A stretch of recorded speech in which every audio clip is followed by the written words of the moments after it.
Assalamualaikum warahmatullahi wabarakatuh. Alhamdulillah, puji syukur kita panjatkan kehadirat Allah Subhanahu wa Ta'ala, berkat rahmat hidayahnya, sehingga kita berjumpa lagi pada hari ini, hari Ahad.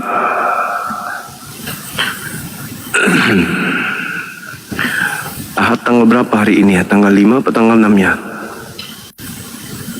April, tanggal 5 April 2026. Hari ini sahabat, ya saya masih berada di tempat yang semalam kita ada di rumah Hobbit, mensyukuri apa yang Allah berikan kepada kita, pencapaian yang telah kita raih dalam hidup ini. Kudu harus kita syukuri nikmat yang Allah berikan kepada kita berupa hidup. Ditambah lagi kita hidup sebagai seorang muslim, maka ya Allah ya Karim, betapa wajibnya kita sebagai hambanya untuk bersyukur. Salam serta taslim senantiasa tercurahkan kepada baginda Rasulullah Muhammad SAW, sebagaimana beliau diutus oleh Allah sebagai rahmat untuk semesta alam, maka beliau juga dilimpahkan rahmat dari Allah Subhanahu wa Ta'ala yang tak terhingga. Sahabat yang dicintai oleh Allah, hari ini seperti janji saya, tema kita hari ini berkesinambungan dengan tema di hari Jumat sampai hari Sabtu semalam kemarin, di mana belum ada yang bisa menjelaskan kita siapa manusia yang hidup sesaman dengan Yesus atau Nabi Isa dalam pandangan Islam, yang menanti, yang menunggu bangkitnya seorang yang mati pada saat dia meninggal, lalu kemudian keluar dari kubur, lalu dilantik menjadi Tuhan. Hari ini kembali kita melanjutkan tema pada sesi ketiga, yaitu siapa yang keluar dari kubur ini.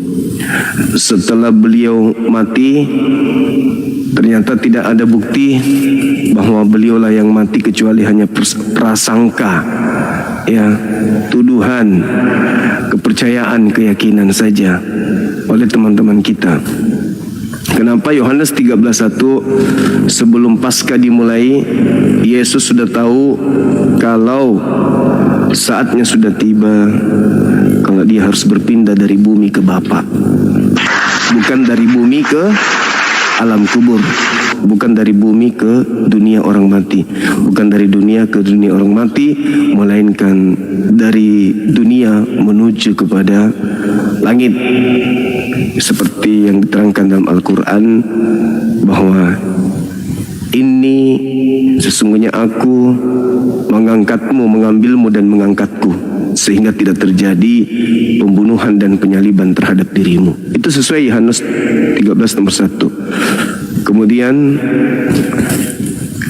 sesi kedua, Yesus berpesan sebagaimana di dalam Al-Quranul Karim, beliau bersaksi terhadap murid-muridnya hanya selama beliau ada di bumi bersama dengan murid-muridnya.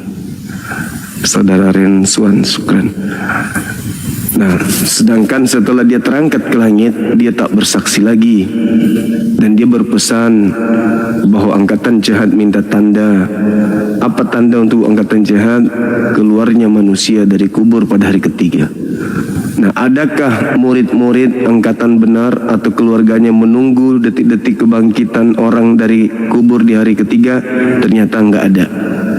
Ternyata enggak ada. Jadi dua sesi ini penangkapan terhadap orang benar, tidak ada saudara Kristen yang mampu menunjukkan dengan valid bahwa itu adalah Yesus. Yang kedua adalah bahwa tidak ada keluarga atau murid dari ke-11 muridnya, sisa daripada yang kerasukan iblis, yang menunggu detik-detik kebangkitannya. Nah, hari ini penentuannya, siapakah dia yang keluar dari kubur? Kita bahas kali ini, namun sebelumnya saya ingin menginformasikan bahwa meskipun kita membahas perbandingan agama seperti ini dikarenakan ya memang mereka yang senantiasa selalu menyerempet kepada kehidupan keislaman dengan menggunakan istilah-istilah Islam di dalam agama mereka. Yang kedua, mereka senantiasa melakukan misi, aksi pemurtadan dengan berbagai macam cara karena memang ada amanat agung di dalam agama mereka yang mana hal itu mereka lakukan karena dalam dasar-dasar dari perintah-perintah yang ada dalam Bibelnya, semisal jadikanlah seluruh manusia menjadi pengikut Kristus atau menjadi Kristen. Matius 28:19, pergilah ke seluruh dunia, jadikanlah seluruh manusia menjadi Kristen. Itu jelas. Nah, mereka mendengarkan perintah itu dengan menjalankan segala cara bagaimana bisa memurtadkan orang. Meskipun demikian, kita umat Islam itu harus toleransi terhadap mereka. Silakan kalian mengajarkan agama kalian, silakan saudara-saudara beribadah kebaktian sesuai dengan iman kalian. Kami umat Islam tidak akan mengganggu itu karena itu dilarang dalam agama kami.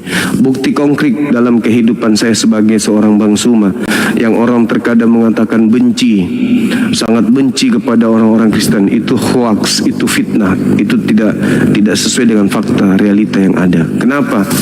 Hari ini begitu kru saya ditelepon sama orang-orang yang memimpin satu jemaat gereja muda-mudi, itu menelpon ke kru saya bahwa mereka izin di tempat Bang Suma mau melakukan kebaktian.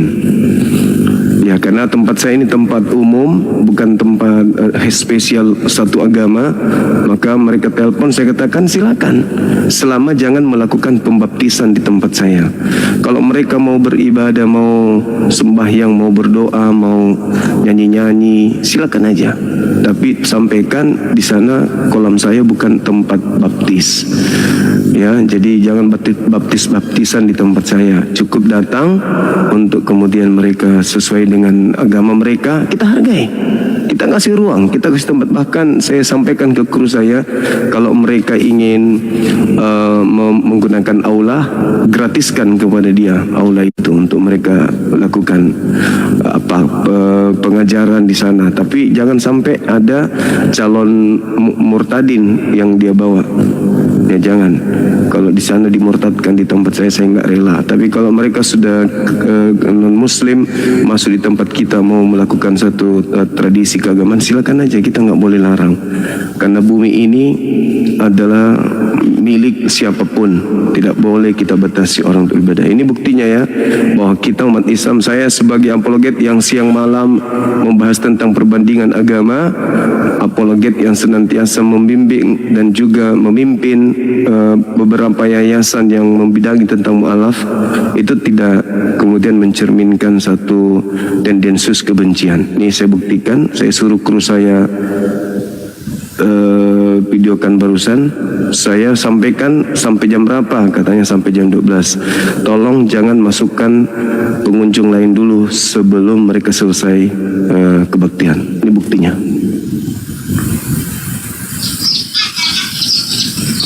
Ini pagi sekali, pagi-pagi buta teman-teman. Nah, dengarkan, ini di tempat saya nih, ini tempat pribadi, ini bukan punya perusahaan, tapi Bang Suma punya pribadi.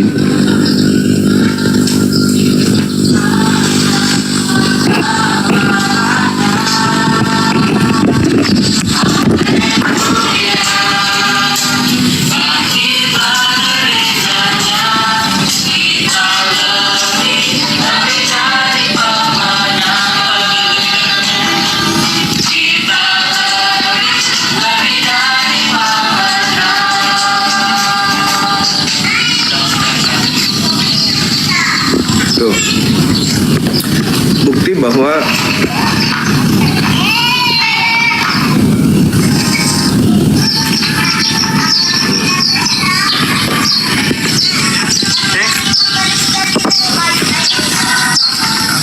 ini di tempat kita ini.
bukti bahwa kita dalam hal beragama, silakan Anda menjalankan ibadah kalian. Tidak ada itu kita mau melarang-larang kalian beribadah. Nggak ada. Silakan dengan ibadah kalian, silakan dengan cara kalian menyembah Tuhan kalian. Kita tidak akan pernah mungkin mengganggu kalian. Ini tempat saya ada di sini. Anak-anak izinkan, dan itu sudah sering terjadi. Mereka lebih tenang, kata mereka. Itu waktu itu kru saya nanya, kenapa Bapak selalu milih tempat ini? Padahal kan ada di beberapa tempat daerah sini. Apa katanya? Di sini teduh Pak, masuk di sini nyaman. Begitu masuk ke tempat ini kami merasa nyaman gitu loh. Tempat ini asri, nyaman, panoramanya luar biasa. Jadi saya katakan kepada mereka, ya silakan adik, mau kalian sembahyang ibadah di sini, tapi mohon supaya kalau pembaptisan jangan di tempat di kolam kami ya, karena ini umum. Oh iya om, kata dia gitu. Artinya bahwasanya kita umat Islam itu tidak ada tendensi benci atau apa, enggak. Kita sangat menghargai.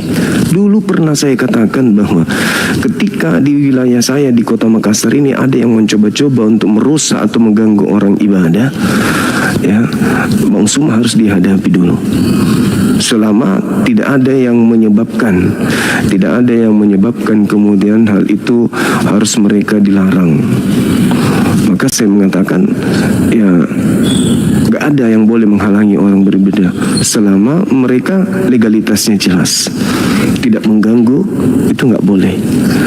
Nah sama di tempat saya nih, mereka datang beribadah, saya kasih tempat, silakan. Bahkan saya tawarkan aula. Kalau teman-teman mau ini, silakan. Mau ibadah di aula sini, silakan, gak usah dibayar. Kurang apa lagi coba umat Islam ini? Bahkan saya tahan pengunjung sampai jam 12, yang lain tidak boleh masuk. Ya kecuali ada yang non muslim, lebih yang agamanya non muslim, silakan aja masuk. Tapi kalau dia muslim, tahan dulu, nanti di atas jam 12 setelah sholat zuhur baru masuk di tempat kita. Nah itu teman-teman, artinya ya kita murni kita ini benar-benar menjaga toleransi itu.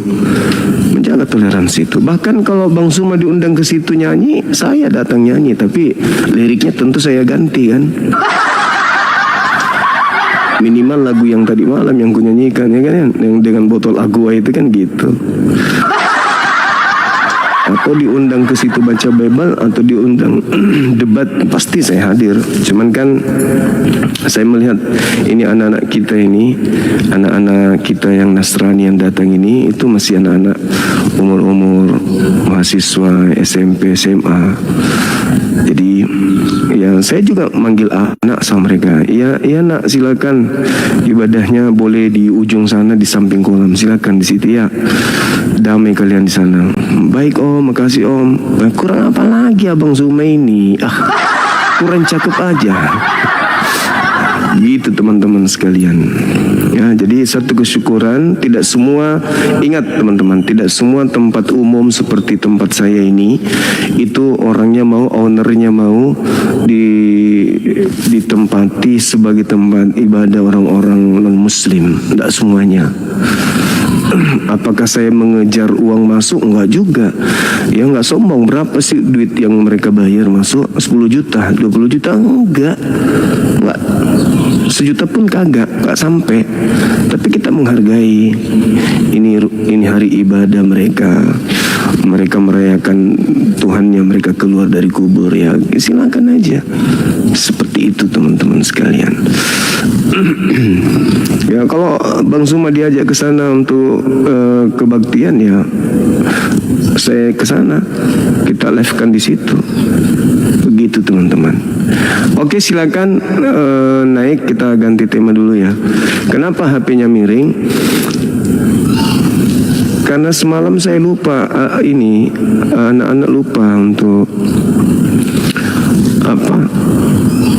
ikutkan alat saya, dudukan HP saya di kamar sebelah di villa VIP itu, disuruh cari nggak ada katanya. Ya sudahlah, ini aja. gantung pakai tali.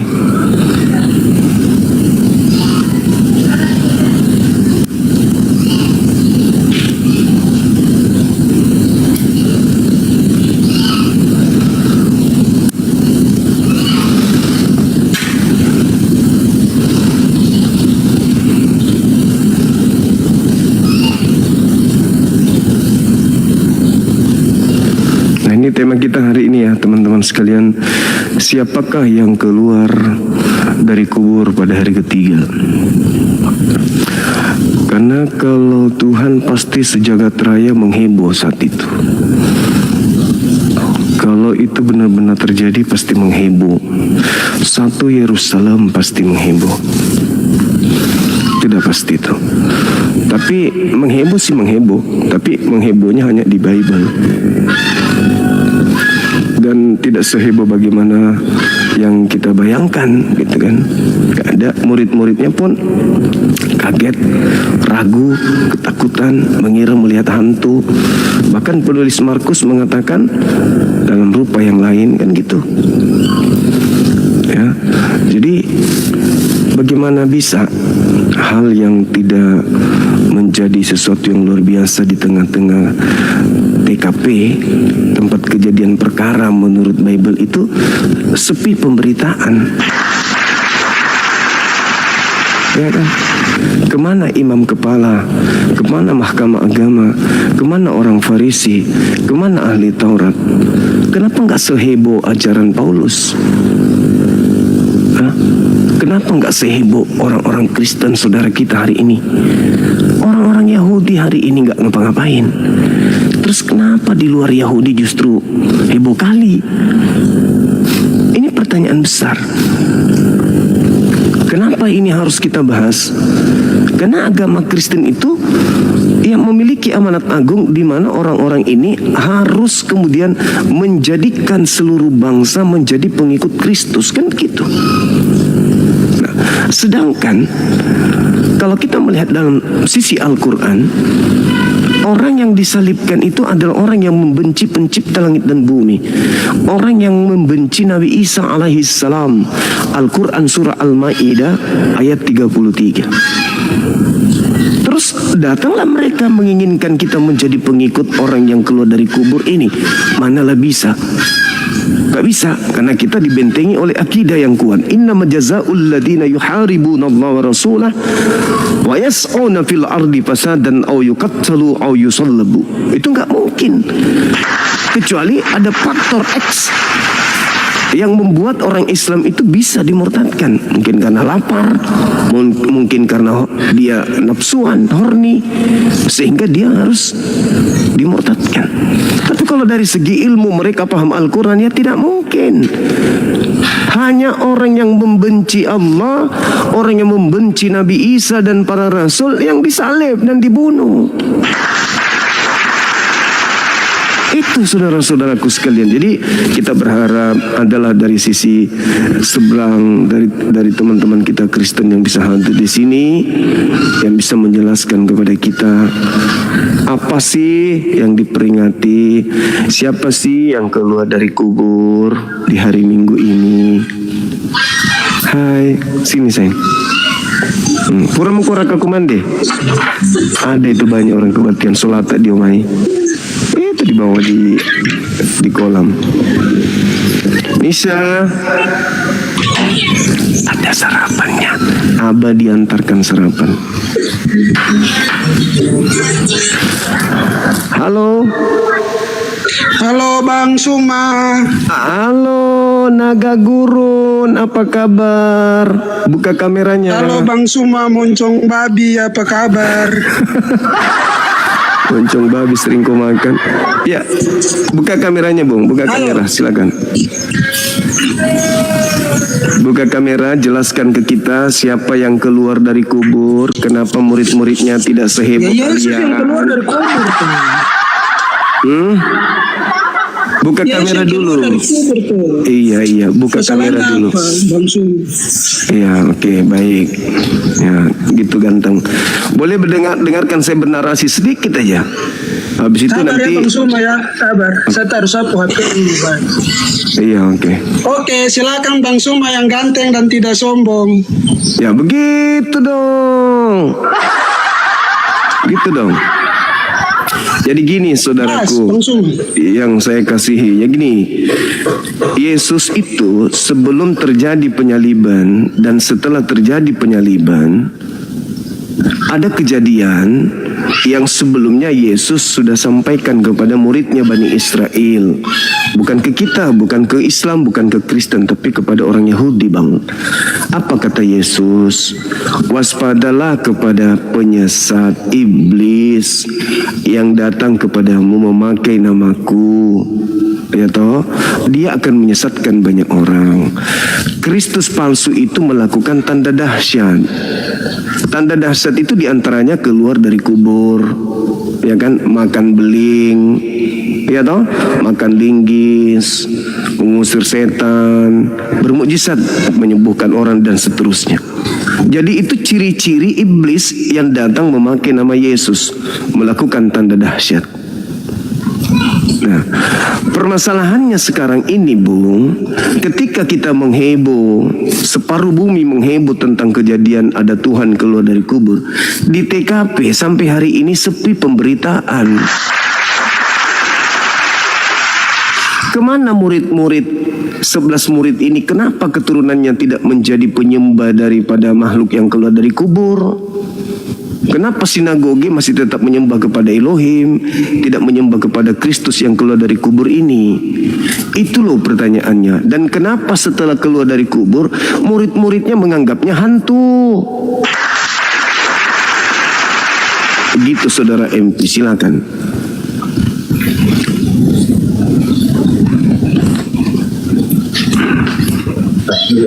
Bang Suma.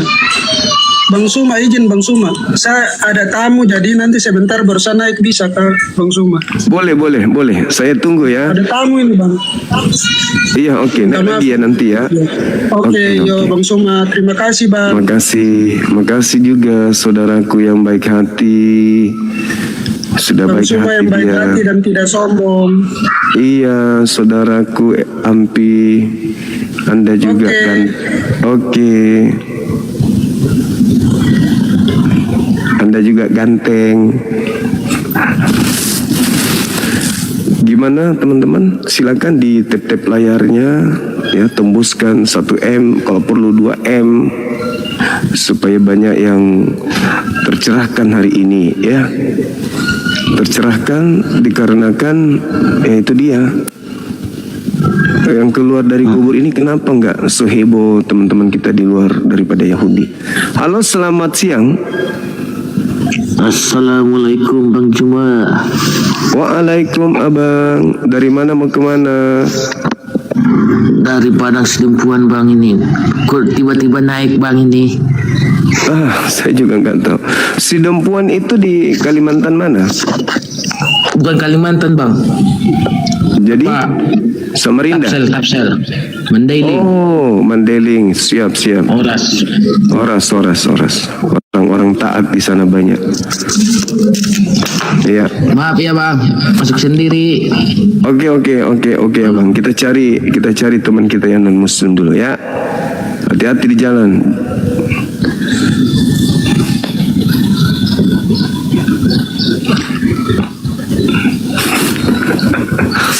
Kalimantan. Pemberitahuan baru dari moderator mengundang Anda untuk mengaktifkan kamera. Pemberitahuan baru dari TikTok Anda terhubung. Halo abangku. Assalamualaikum. Waalaikumsalam. Abang Zuma. Iya abang. Cinta ketua. Salam kenal Bang, saya Pak. Iya, salam kenal juga. Apa kabar mengatakannya di sana? Silakan. Yang non Muslim naik dulu ya bang ya. Biar kita berdialog sama teman-teman kita non Muslim. Kita pengen dengarkan siapa yang keluar dari kubur itu. Apakah nabi, apakah dia rasul, apakah dia malaikat, apakah dia Tuhan. Tapi kalau Tuhan gimana, otak saya nggak bisa nerima.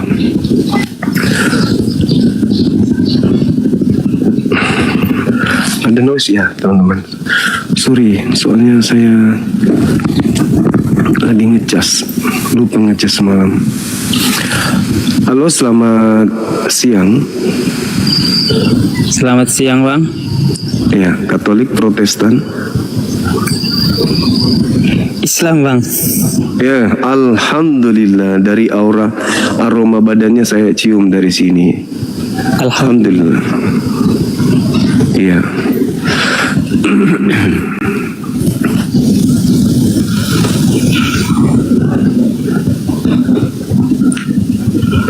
Silakan.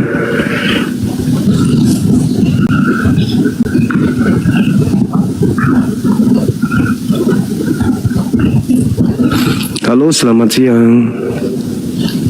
Di tap-tap layarnya teman-teman, tembuskan 2M 3M. Jangan sungkan, di tap aja, posting ulang gitu ya. Kita rayakan hari ini di sini dengan materi yang menarik. Mana tahu ada pendeta yang mau bergabung dengan kita. Waktu dan tempat kita persilahkan kan gitu. Mana orang-orang ini, kok nggak naik ya?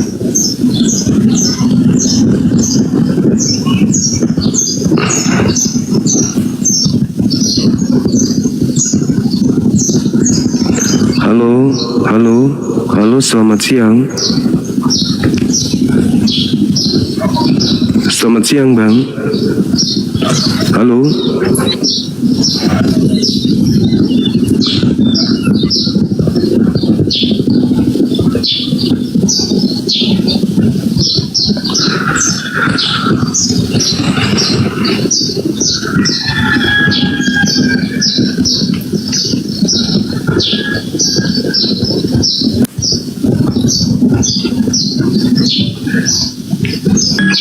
Assalamualaikum. Waalaikumsalam, Abang. Dari mana abangku ini? Bang Suma, Siap. dari Dari Jawa mana? loh. Dari Jawa. Jawa itu di mana, Bang? Papua bagian mana? Asli Jawa. Jawa mana? Papua mana? Assalamualaikum Bang Suma. Waalaikumsalam warahmatullahi wabarakatuh. Masalah kok bisa berubah-ubah suaranya orang-orang ini. Baru-baru laki tiba-tiba menjadi perempuan. Kadang juga heran aku dengar. Dinda Dio, minta permintaan dek, mau naik. Assalamualaikum Bang Zuma. Waalaikumsalam warahmatullahi wabarakatuh. Sehat Bang? Sehat, alhamdulillah. Alhamdulillah. Wa syukurillah. Siap. Nikmat. Alhamdulillah. Bang Arif. Dinda Dio, assalamualaikum warahmatullahi wabarakatuh ya dek. Waalaikumsalam kan aku. Siap, lagi di jalan.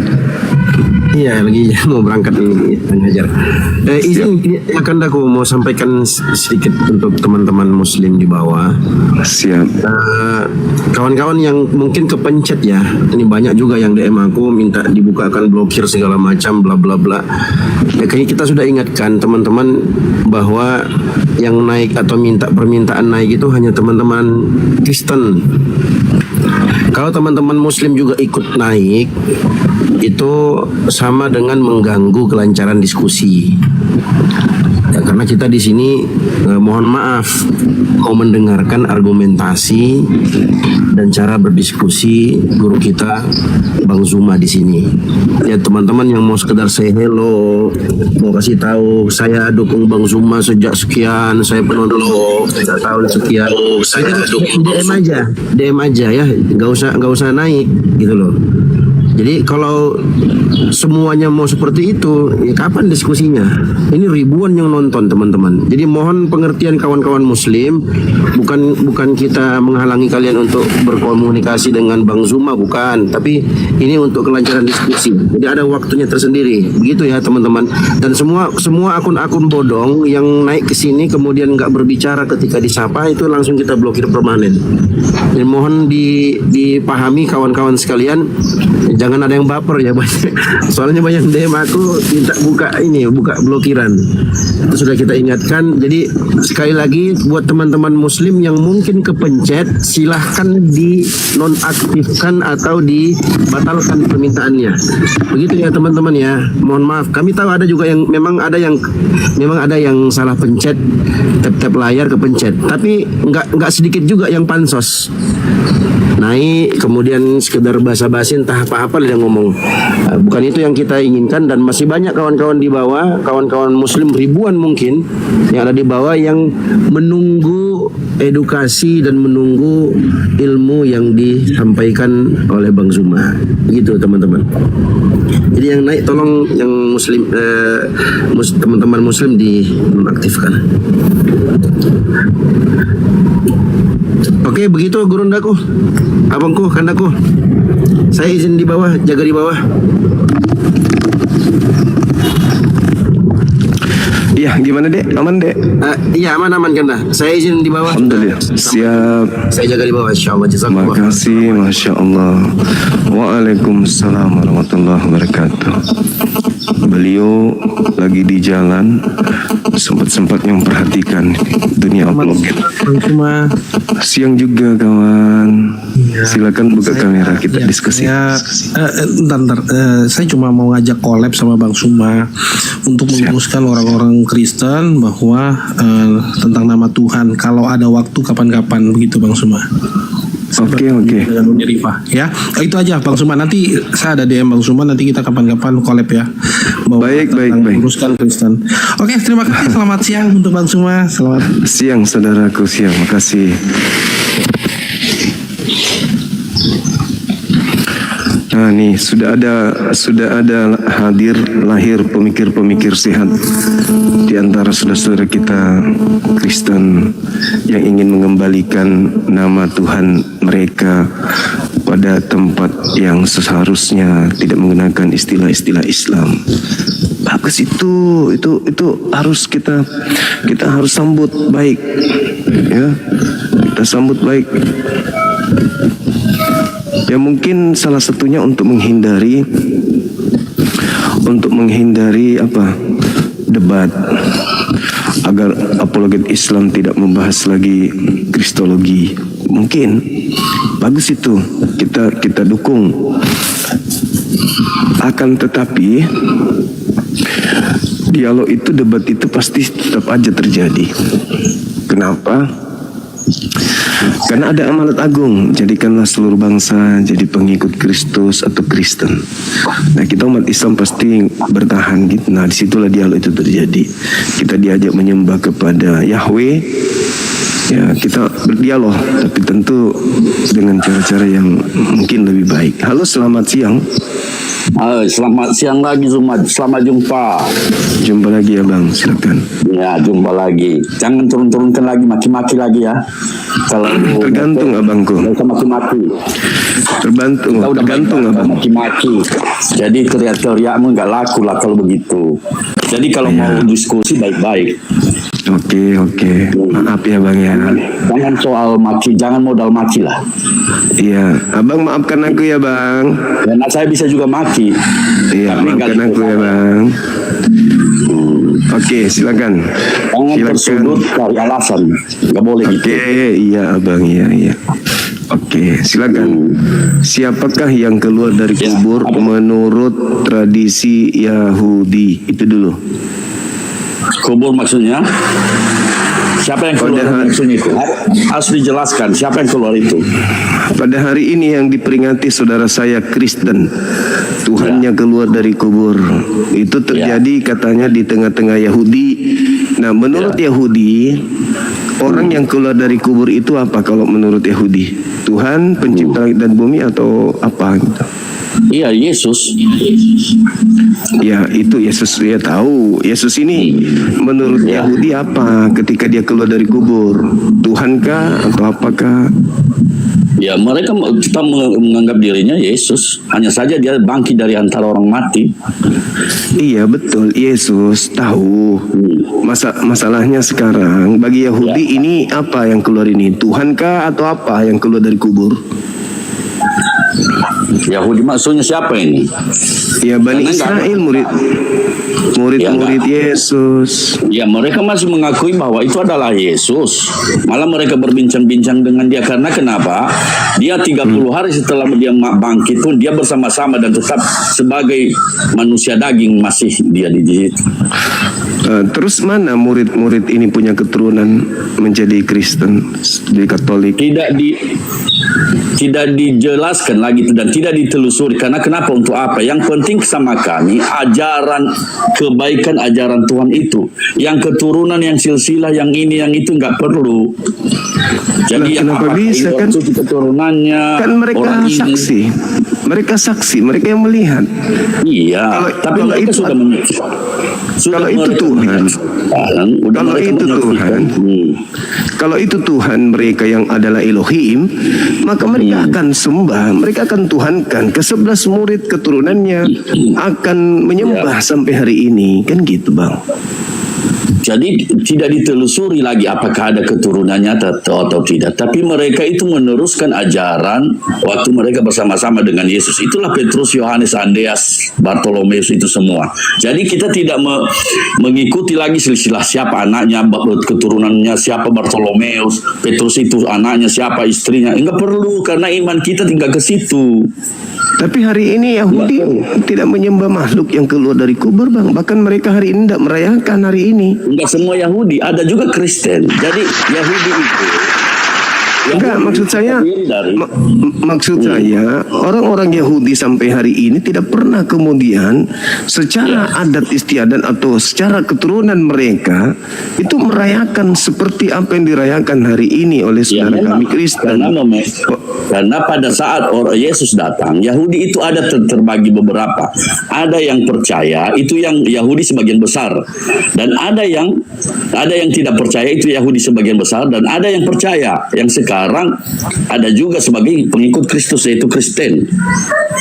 Jadi tidak semua Yahudi tidak percaya Yesus, dan semua Yahudi juga percaya, tidak. Terbagi waktu itu mereka. Ada yang percaya, ada yang tidak. Yang percaya itu mana sekarang keturunannya? Ya ada orang-orang Kristen di Israel itu. Itu mereka itu.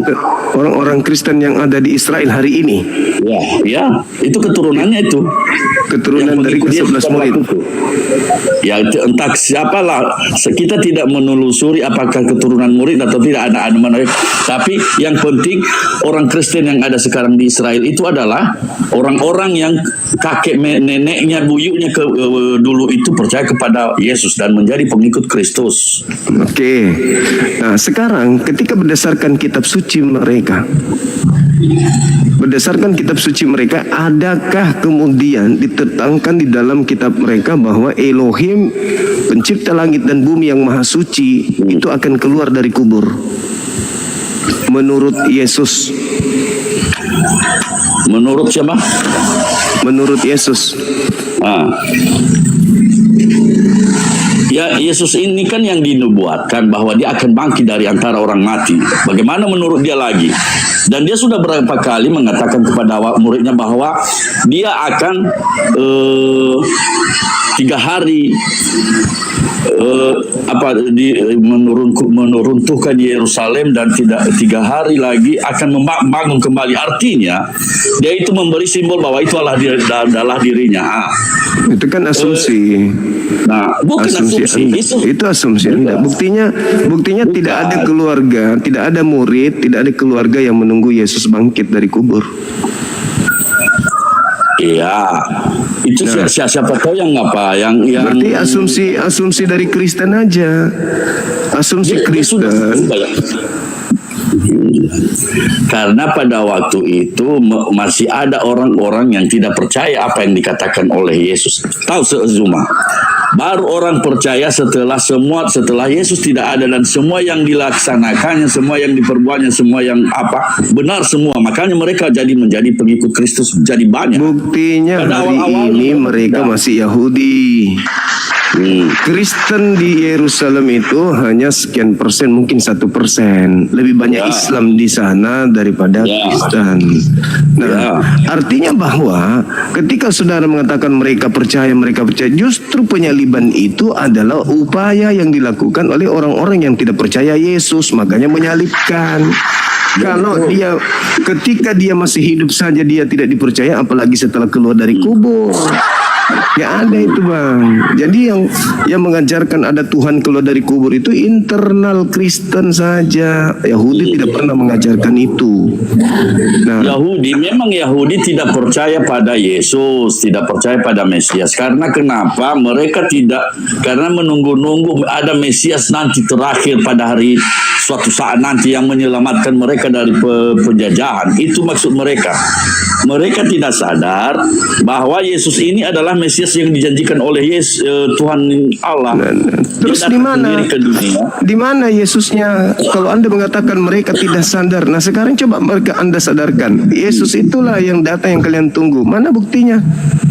Mana buktinya mereka kemudian memahami itu bahwasanya ini loh Yesus yang kalian tunggu-tunggu, yang kalian Mesias yang kalian tunggu. Mana buktinya? Kan tidak ada. Kalian tidak bisa memberikan bukti kan? Itulah yang dikatakan bahwa mereka itu tidak percaya karena mereka ini penuh dengan kekuasaan dunia. Yang mereka harapkan Mesias ini pada waktu mereka dulu itu adalah dijajah, maka yang mereka harapkan yang dijanjikan Tuhan sebagai Mesias itu adalah seorang pahlawan perang yang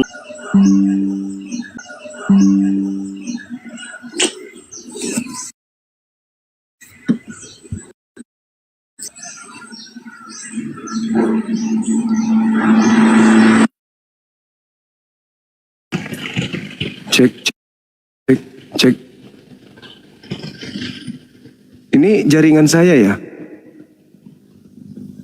Oh, saya yang nge-lag ya teman-teman. Masih nge-lag? Enggak kan?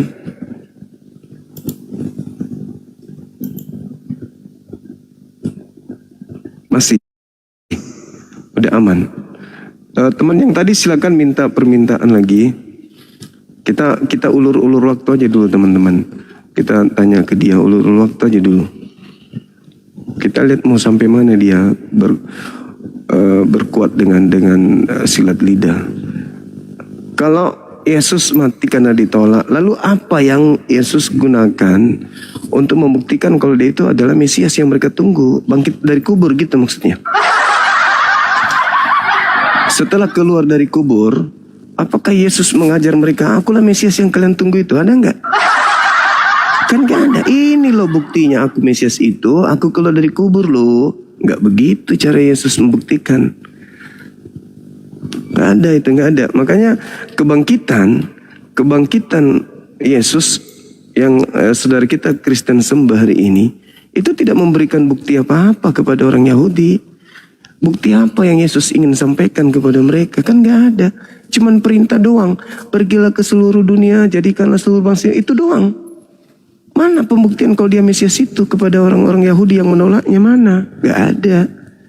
Terus orang-orang yang menolaknya pun ketika kemudian menyalib dan membunuhnya terus dia bangkit, mana mereka menyembahnya? Gak ada. Gak ada. Keluar dari kubur, misinya apa? Pergi ke seluruh dunia, jadikan seluruh bangsa jadi pengikut, gitu aja misinya. Gak ada pengajaran-pengajaran lagi kepada Bani Israel, gak ada. Setelah dia keluar dari kubur, dia tidak pernah mengajar Bani Israel lagi sebagaimana Yesus mengajar kepada mereka pada saat dia keluar sebelum ada kejadian penyaliban. Kan rada aneh kan? Iya kan? Halo, selamat siang. Selamat siang.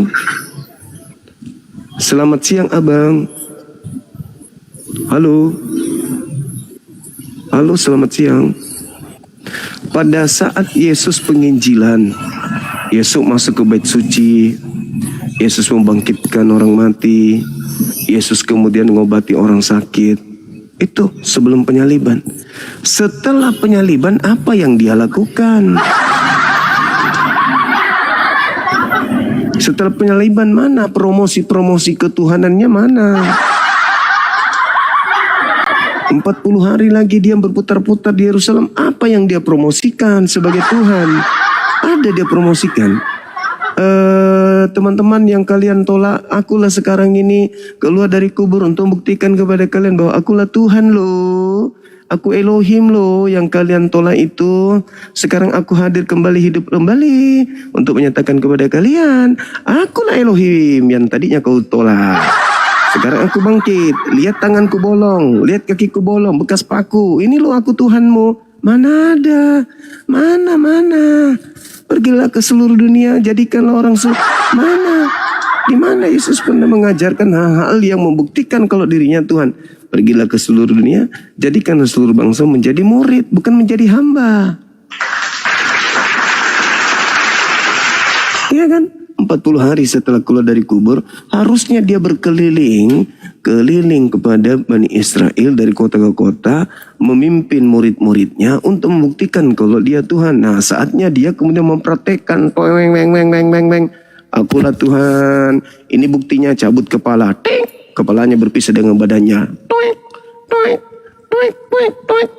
kakinya dan tangannya berjalan loncat-loncat sendiri di jalan. Nah, itu buktinya aku Tuhan.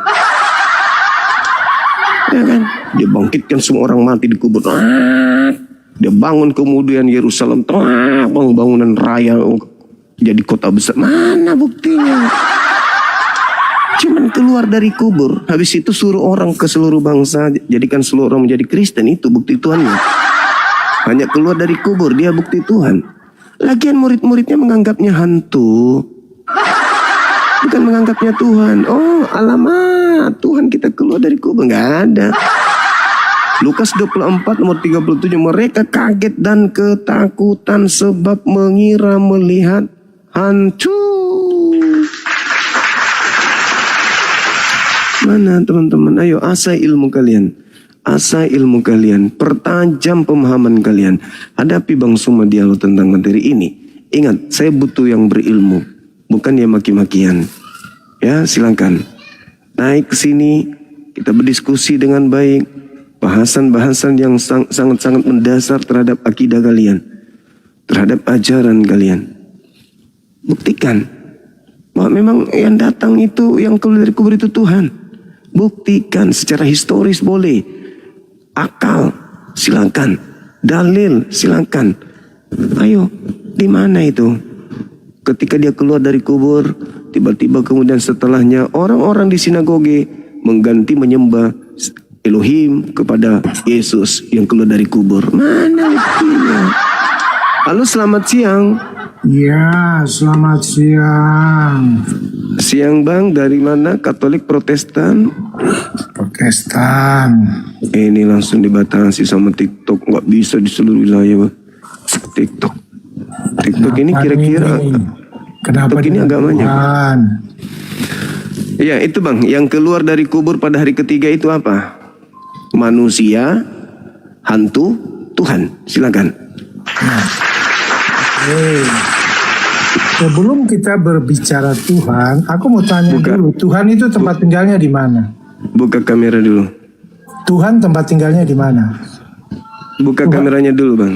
Buka kamera Kan dulu. kita perlu data, bukan wajah kan. Diskusi kan pakai data. Buka kamera dulu. Ya, kira-kira Diskusi. Tuhan itu tempat tinggalnya di mana? Bersemayamnya di mana? Di atas pohon Bang, di atas pohon digantung. Oh, Tuhanmu. Itu Tuhanmu, kok Tuhanku pula? Jelas-jelas Tuhan yang digantung di pohon. Tuhanku pula yang dibilang. Ya, Halo, selamat siang. Salam, Katolik, Ya. Protestan. Islam Bang, Islam. Izin saya bentar Bang. Oke, silakan.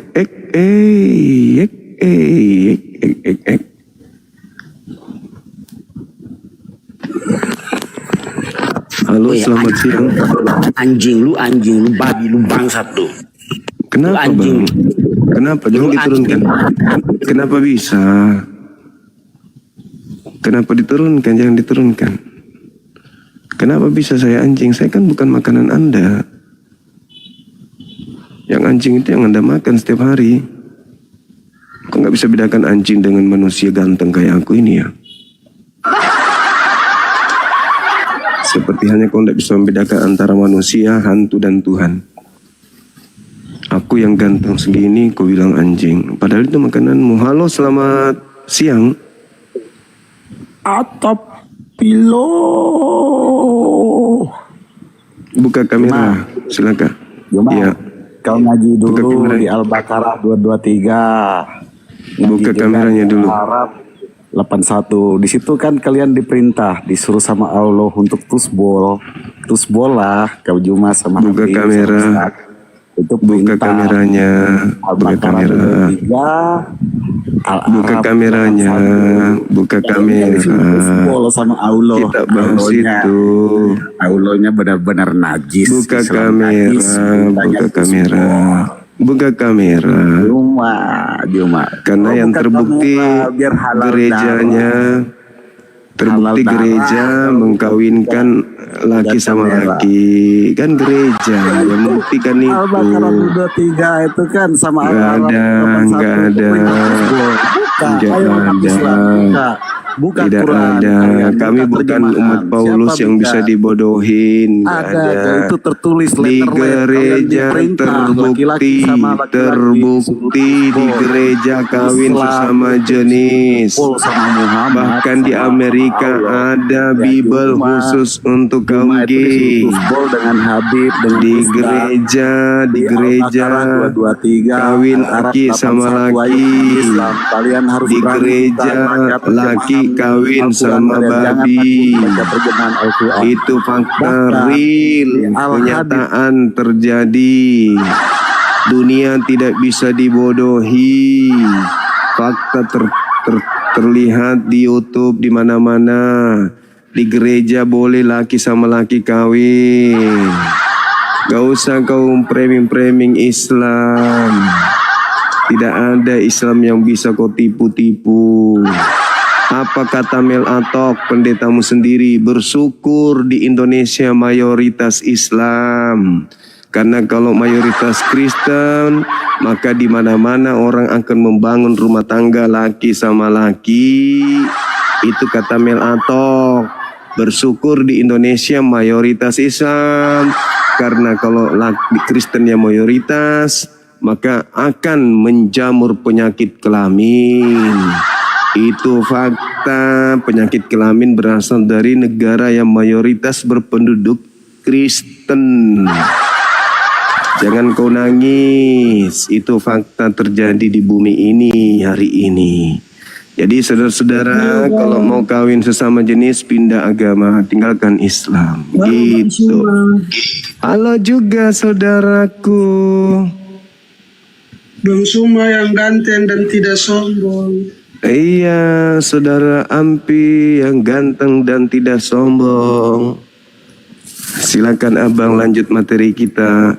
Siapa yang keluar dari kubur ini? Silakan. Yesus abangku. Ya, Ada tercatat di Tuhan. Matius 28. Saya bisa bicara Tuhan atau iya, Tuhan atau hantu? Yesus yang bangkit. Iya, Yesus itu maksudnya Tuhan atau hantu yang keluar dari kubur? Bukan hantu, Yesus yang bangkit. Makanya dia ke Galilea dan sabar bang. Iya begini, kan? Bang. Kan Iya, abang bertanya. Silakan.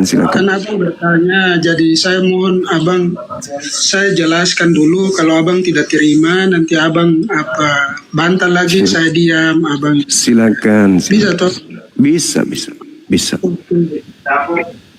Abangku kan abang bertanya siapa yang bangkit. Saya bilang Yesus Kristus yang bangkit dari kubur. Karena tercatat di dalam Matius 28 ayat 57. Akan tetapi orang malaikat itu berkata kepada perempuan-perempuan itu, janganlah kamu takut, sebab aku tahu kamu mencari Yesus yang disalibkan itu. Ia tidak ada di sini, sebab ia telah bangkit sama seperti yang telah dikatakannya. Maria lihat tempat ia dibaringkan, dan segera pergi dan katakanlah kepada murid-muridnya ia telah bangkit dari antara orang mati, dan ia mendahului kamu ke Galilea. Di sana kamu akan melihat dia, sesungguhnya aku telah mengatakannya kepadamu. Jadi Yesus sebelum mati dia berjanji kepada murid-muridnya bahwa dia akan bangkit dan dia mendahului mereka ke Galilea. Itu juga tercatat di Markus 14 ayat 28, Bang. Nah, kenapa saya bilang bahwa itu bukan hantu? Karena Yesus bangkit dan pergi menunjukkan, menampakkan dirinya kepada Thomas di Yohanes 20 ayat 25 sampai 29. Di sana kan Yesus katakan, ini aku bukan hantu, tetapi inilah aku. Cucukkanlah tanganmu ke dalam lambungku dan cucukkanlah tanganmu ke dalam tanganku, supaya kamu tidak percaya lagi, tetapi kamu harus percaya bahwa itu aku. Begitu, Bang. Oke. Terima kasih, Bang. Silakan. Oke, baik. Saya mengawali ayat suci Al-Quranul Karim di dalam surah Al-Araf ayat 27. Allah Subhanahu wa taala menjelaskan. Saya ikut. Ini bukankah Al-Araf ayat 27. Iya. Oke. Allah Subhanahu wa taala menjelaskan, ya Bani Adam, wahai keturunan Adam, la yaftinannakumus syaitan. Janganlah sekali-kali kamu tertipu oleh setan. Kama akhraja abawaikum minal jannah. Sebagaimana setan telah mengeluarkan orang tuamu dari surga. Lalu di penghujung ayat Allah Subhanahu wa taala menjelaskan, inna ja'alna syayatin awliya'a lilladina la yu'minun. Allah menjadikan iblis sebagai pemimpin, sebagai penolong bagi orang-orang yang tidak beriman. Saya ulang lagi, Allah menjadikan iblis sebagai pemimpin bagi orang-orang yang beriman. Nah, kenapa saya membacakan dalil ini? Saya teringat khutbah Petrus di Kisah Para Rasul 2 nomor 36. Apakah Kisah Para Rasul 2 nomor Bang. Kisah Para Rasul 236 nomor 23 32 36. Sabar. Kisah Para Rasul 2 nomor 36. Kisah Para Rasul 236. 36. Sabar ya. Kisah Para Rasul 2 nomor 36 ya. Ya. Ingat. Sabar, Bang. Sudah, saya lanjutkan. Kisah Para Rasul 2 nomor 36 ayat 36. 36. Saya 36. Oke, saya lanjut. Tuhan telah berfirman kepada Tuhan.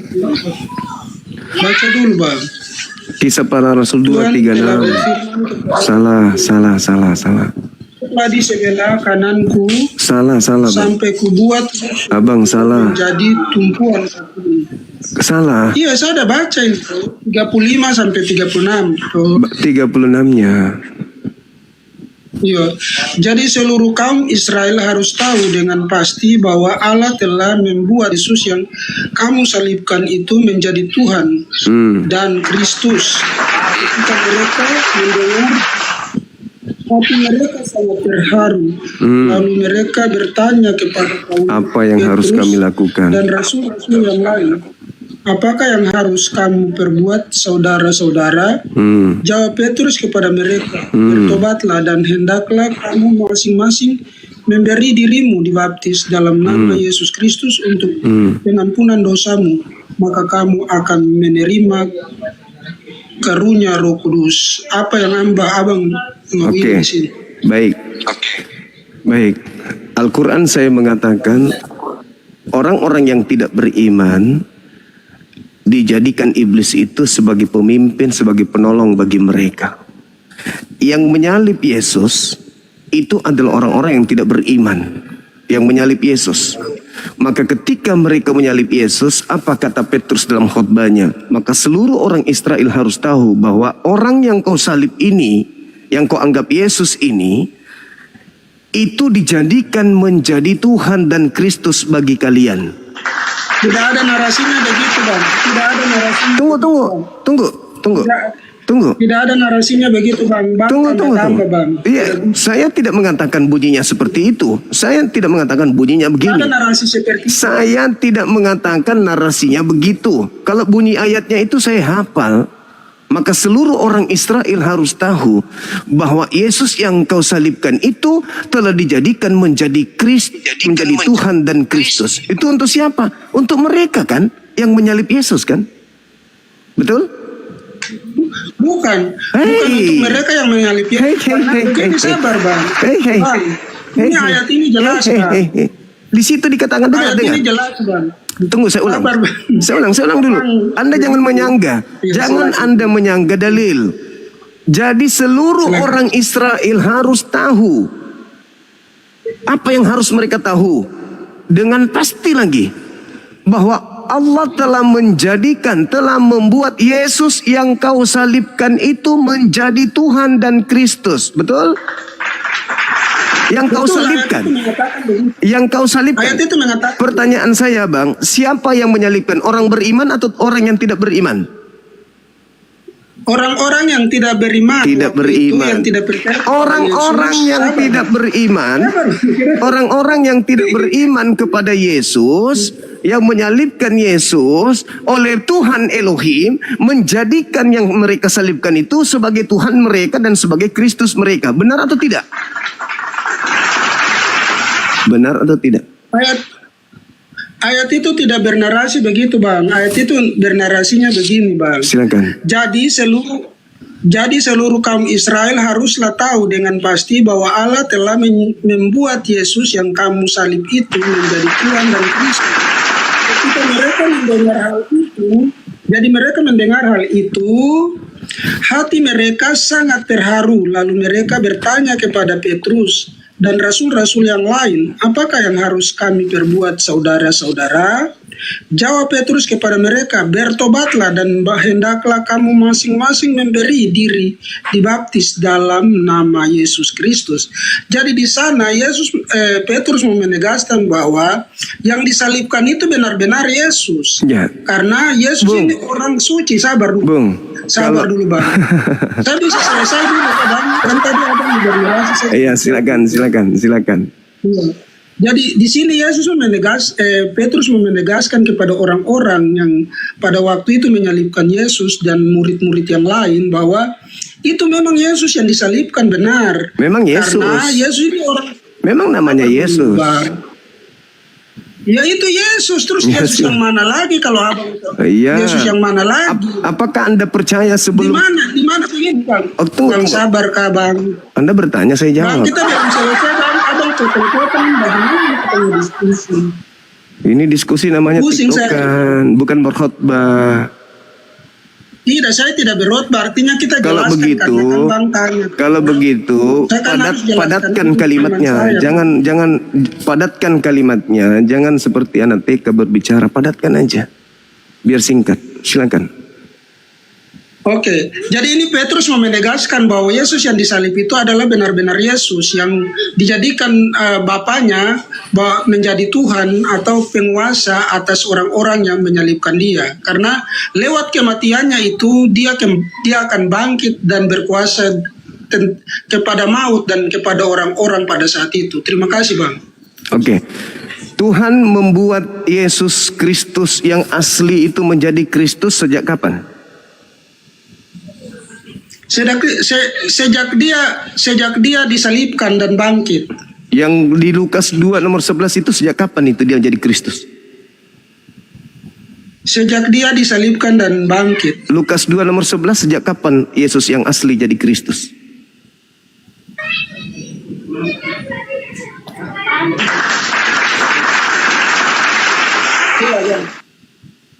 Baca.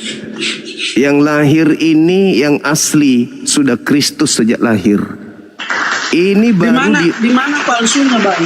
Bang, Di mana ayatnya yang palsu itu yang mana? Makanya saya mengatakan kepada saudara, Tidak, abang bernarasi ini tidak tercatat di dalam Alkitab dan berasumsi saja abang ini.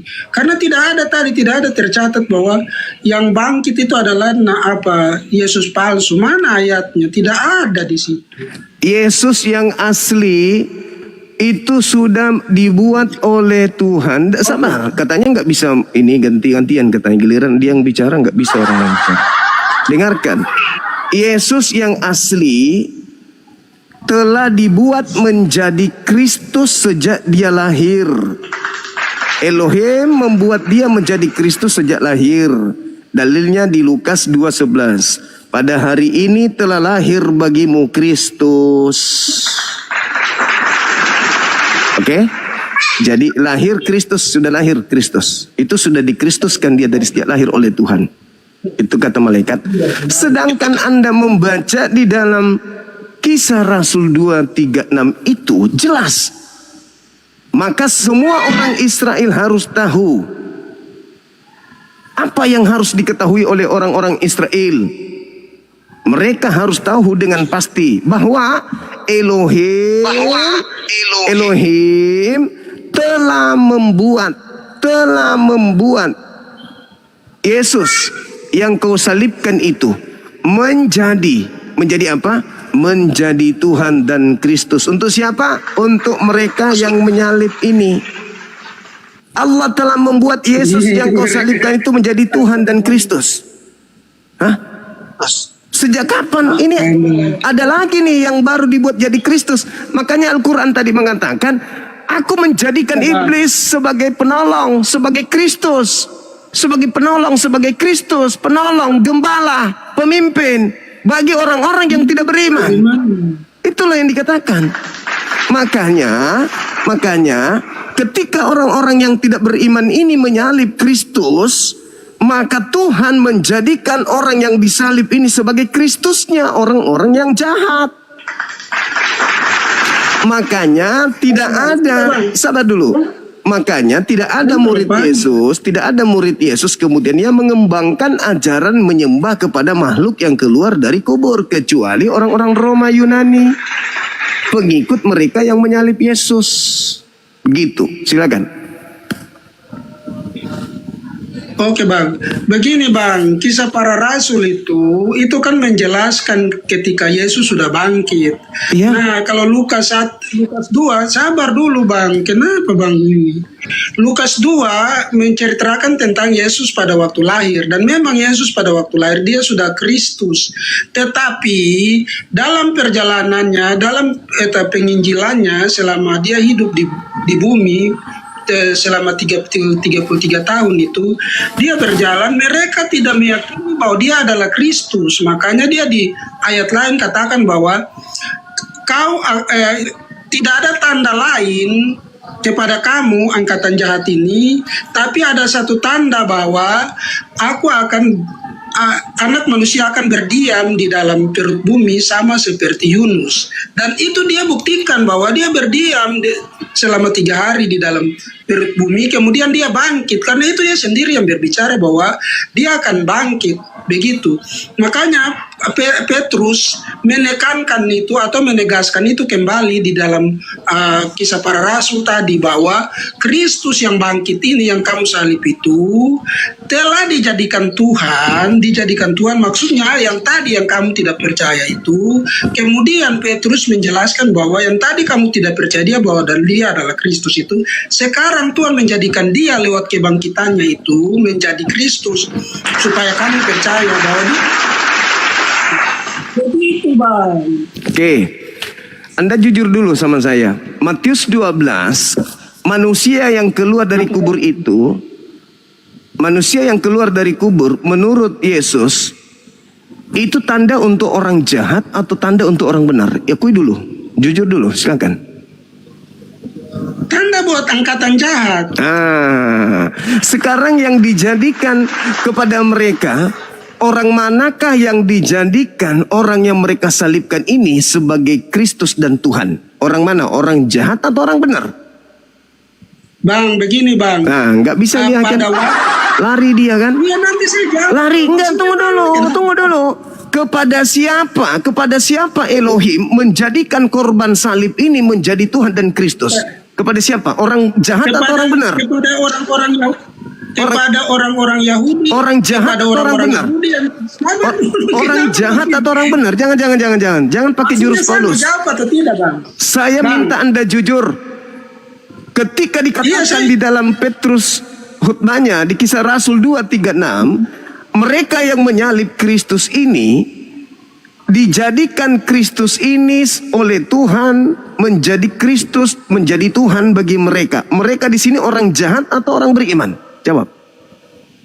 Bang, tadi kan saya sudah bilang bahwa perkataan Yesus kepada orang-orang, kamu akan mendapatkan satu tanda saja, yaitu tanda tentang anak manusia akan berada di dalam perut bumi. Tanda itu untuk orang kepada jahat. angkatan yang jahat, Bang. Oke, sip. Iya, kepada angkatan. Nah, sekarang kepada angkatan siapa? Jawab. Angkatan siapa yang diberikan Kristus baru dan Tuhan baru? Jawab.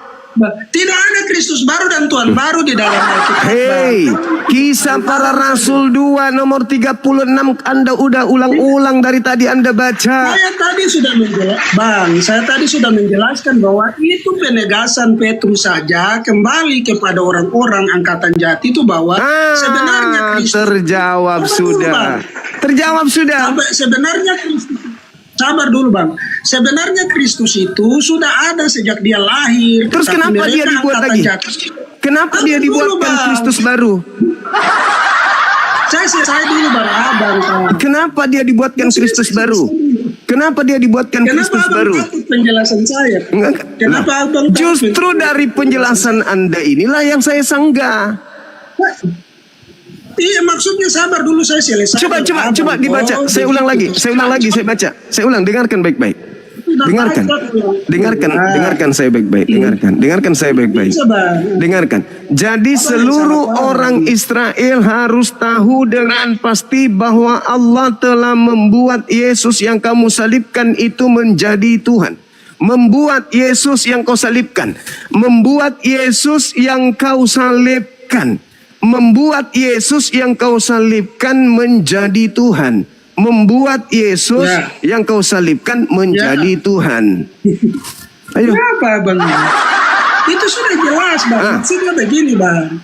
Itu Petrus mau menegaskan bahwa Kristus itu sejak dia lahir, tetapi orang-orang Israel pada waktu itu angkatan jahat, mereka itu jahat dan tidak percaya kepada Yesus bahwa Yesus itu adalah Kristus. Makanya lewat penyalipan dan kebangkitannya itu Allah mau menegaskan kepada orang-orang jahat itu bahwa Yesus itu adalah Kristus karena dia bangkit dari antara orang mati, karena tidak ada orang yang bisa bangkit dari antara orang mati sejarah manusia, tidak ada orang bangkit dari antara orang mati selain Yesus Kristus. Makanya dia terus mau menegaskan ulang kepada orang-orang yang tidak beriman itu atau orang-orang jahat itu bahwa Kristus yang tadi kau tidak percaya ini, Allah telah menjadikan dia kembali supaya kamu percaya bahwa dia adalah benar-benar. Itu pemahaman. Itu pemahaman saudara kan? Ya pemahaman bagaimana sesuai ayat ini. Boleh Anda bacakan nomor 40? Apalagi kemana lagi? Bacakan nomor 40-nya, bacakan. Bacakan nomor 40. Silakan. Sabar. Kita dulu santai saja. Silakan baca. Ganteng. Silakan baca Abang nomor 40. Ganteng kita santai. Iya, silakan. Kisah Para Rasul.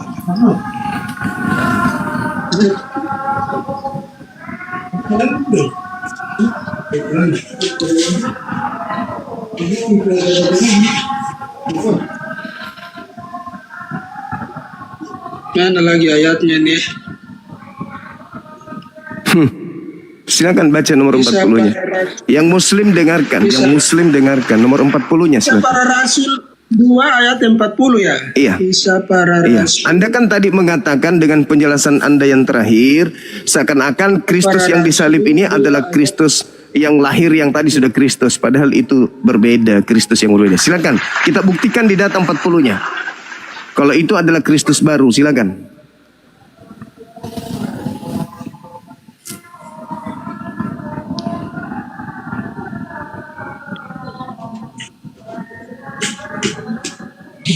Oke, saya akan baca. Silakan. Ayat 35. 36 sudah. Tuhan telah berfirman. 40. Ya sabar bang, kita baca pelan-pelan toh, sabar. Pintar ini orang. Saya katakan Anda cerdik. Saya katakan Anda cerdik. Anda seperti ular. Kenapa jadi? Saya minta nomor 40, Anda lari ke nomor 35. Maksudnya kita baca dari atas ke bawah. Iya, Anda ingin mencari celah untuk kabur, padahal udah jelas seluruh orang Israel harus tahu dengan pasti bahwa Yesus yang kau salibkan, Yesus yang kau salib itu oleh Allah. Kenapa takut kalau Anda yang takut, bukan saya. Kenapa? Maksudnya saya mau baca dulu. Saya baca minta ini. Anda nomor 40 Anda baca. Kalau Anda bisa diselamatkan nomor 35, baru Anda kaitkan dengan 35. Baca nomor 40 dulu. Begitu caranya orang belajar Bible. Baca nomor 40. Nanti kalau ada alat yang Anda gunakan untuk menyangga nomor 40, silakan Anda lanjutkan. Begitu maksudnya. Tidak bang. Ini saya tidak menyangka maksudnya. Kenapa Anda malu membaca Bible Anda sendiri? Kenapa? Bang, sabar bang. Kenapa bang begitu? Ini kan ayat 35 dulu baru 40 kan. Jadi kita Saudara, Anda baca 40 dulu. Nanti kalau ada yang Anda ingin sanggah dengan dalil itu, tidak biasa begitu bang. Baru Anda baca 35 atau 37. Bang, kita baca berurutan bang. Ya udah, silakan. Silakan kalau gitu. Silakan melalui saya, Anda jadi anak TK di depan saya belajar Bible. Silakan. Duduklah di sebelah kananku sampai ku buat musuh-musuhmu menjadi tumpuan kakimu. Ayat 35, 36. Jadi seluruh kaum Israel harus tahu dengan pasti bahwa Allah telah membuat Yesus yang kamu salibkan itu menjadi Tuhan dan Kristus. Ayat 36, 37.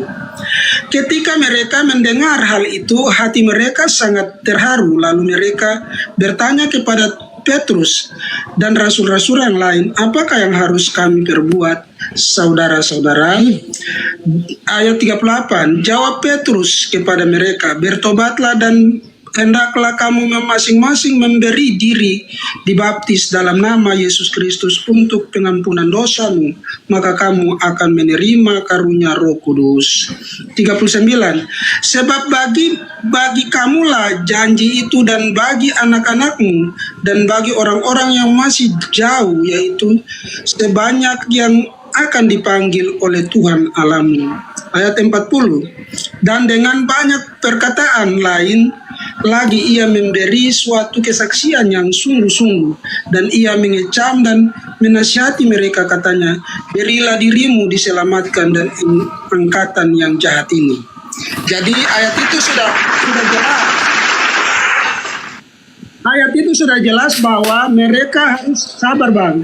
Ayat itu sudah jelas bahwa mereka harus memberi diri kepada Kristus yang bangkit itu agar mereka diselamatkan dari angkatan yang jahat. Hei.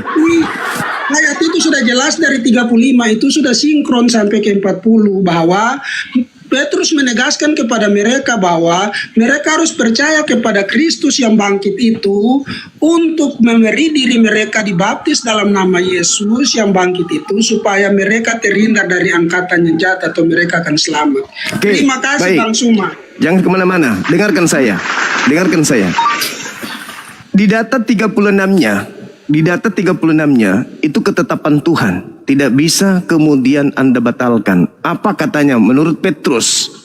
Jadi seluruh orang Israel harus tahu dengan pasti bahwa Yesus yang kau salibkan itu telah Allah telah membuatnya menjadi Tuhan dan Kristus.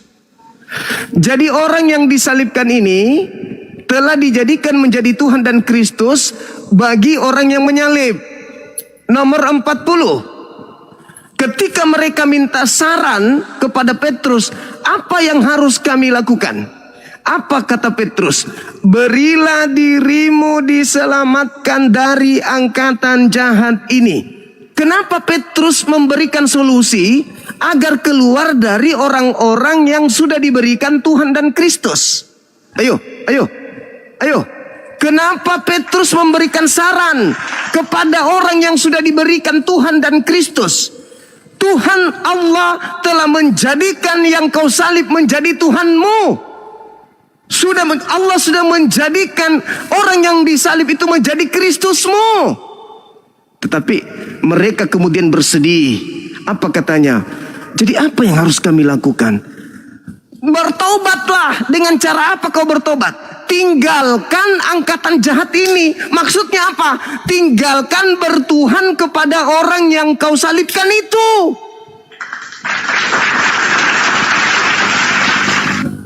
Nggak paham dia, teman-teman. Nggak paham dia. Dikatakan berilah dirimu diselamatkan dari angkatan jahat. Kutanya dulu samamu. Buka mic-nya, buka mic-nya. Kita tiktokan sedikit aja. Dengarkan pertanyaan saya, Bang. Apakah sudah menjadi ketetapan bagi Allah untuk menjadikan yang disalib itu sebagai Tuhan untuk yang menyalibkan, yaitu angkatan jahat? Ya, itu sudah ditetapkan dan dibuatkan dalam perjanjian lama. Jangan kemana-mana. Ingat. Anda sudah mengakui bahwa korban salib telah dibuat menjadi Tuhan untuk angkatan jahat. Betul? Memang itu rencana Bapa dari awal. Jangan kemana-mana dulu. Tolong please. Saya lagi serius. Tolong please. Apakah Anda mengakui bahwa korban yang disalib ini oleh Elohim telah dijadikan menjadi Tuhan bagi yang menyalibnya? Betul? Ya, betul. Yes. Oke. Terus kenapa Petrus mengatakan selamatkanlah dirimu dari angkatan jahat? Bukankah mereka sabar. Bukankah mereka sudah ada Tuhan? Bukankah mereka sudah ada punya Kristus yang mereka salibkan sendiri? Kenapa harus lagi menyelamatkan diri dari angkatan itu? Bukankah mereka sudah punya Tuhan? Bukankah mereka sudah punya Kristus? Jawab. Iya, silakan. Oke. Silakan. Jadi kenapa Petrus mengatakan begitu? Karena memang itu ketetapan Sang Bapa kepada Yesus Kristus turun ke bumi untuk menjadi penebus dan menjadi Kristus bagi orang-orang. Terus kenapa dia disuruh bertaubat? Tunggu. Anda belum sampai. Anda mencoba mengambil cakupan yang lebih luas. Yang saya maksud di sini nomor 36. Sabar dulu. Nomor 36 dan 40 jangan Anda kaitkan dengan yang lain. Ini orang jahat, angkatan jahat ini sudah memiliki Tuhan sendiri. Angkatan jahat ini sudah memiliki Kristus sendiri. Diam dulu. Angkatan jahat ini sudah memiliki Tuhan sendiri, sudah memiliki kemudian Kristus sendiri. Lalu setelah mereka memiliki Tuhan sendiri dan memiliki Kristus sendiri, mereka bertanya kepada Petrus, apa yang harus kami lakukan sekarang? Apa kata Petrus setelah dia mendapatkan Tuhan, setelah mereka mendapatkan Kristus? Berilah dirimu diselamatkan dari angkatan jahat ini. Berilah dirimu diselamatkan dari angkatan jahat ini. Pertanyaan saya. Ketika jangan tertawa dulu, Bang. Dengarkan saya lagi serius. Ketika orang-orang ini ingin diselamatkan dari angkatan jahat, apa yang mereka harus lakukan terhadap Kristus yang mereka salibkan? Menuhankan? Sabar dulu, Bang. Saya yang jawab kah? Menuhankan atau menolak ketuhanan dari yang mereka salibkan? Silakan. Ya, menurut ayat ini angkatan jahat itu diberi kepada Petrus menjelaskan kepada mereka bahwa mereka harus memberi diri untuk dibaptis atau masuk ke dalam Sang Kristus yang telah bangkit itu, yang menjadi Tuhan atas mereka.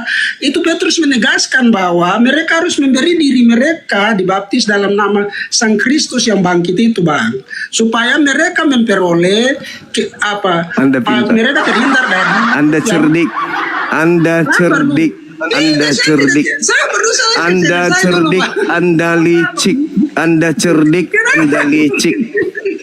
Cocok Anda jadi tangan kanan iblis, cocok. Cocok Anda jadi tangan kanan iblis. Anda, sabar Bang, Anda dengarkan saya. Dengarkan saya. Ketika mereka sudah memiliki Tuhan, mereka memiliki Tuhan. Tuhan siapa yang mereka sembah? Setelah Tuhan Elohim memberikan dia Tuhan, Tuhan yang baru yang mereka harus sembah. Siapa Tuhan yang baru itu? Orang yang mereka salibkan sendiri. Betul? Iya Bang, begini Bang, saya mau bertanya kalau sebentar saja. Sebentar saya bertanya. Bang, orang yang sakit itu perlu untuk berobat atau tidak? Berobat. Ya, berarti orang yang berdosa itu perlu untuk diselamatkan atau tidak? Iya, diselamatkan dari angkatan jahat. Iya, berarti mereka harus meninggalkan. Dengar. Saya jawab, belum selesai. Ketika mereka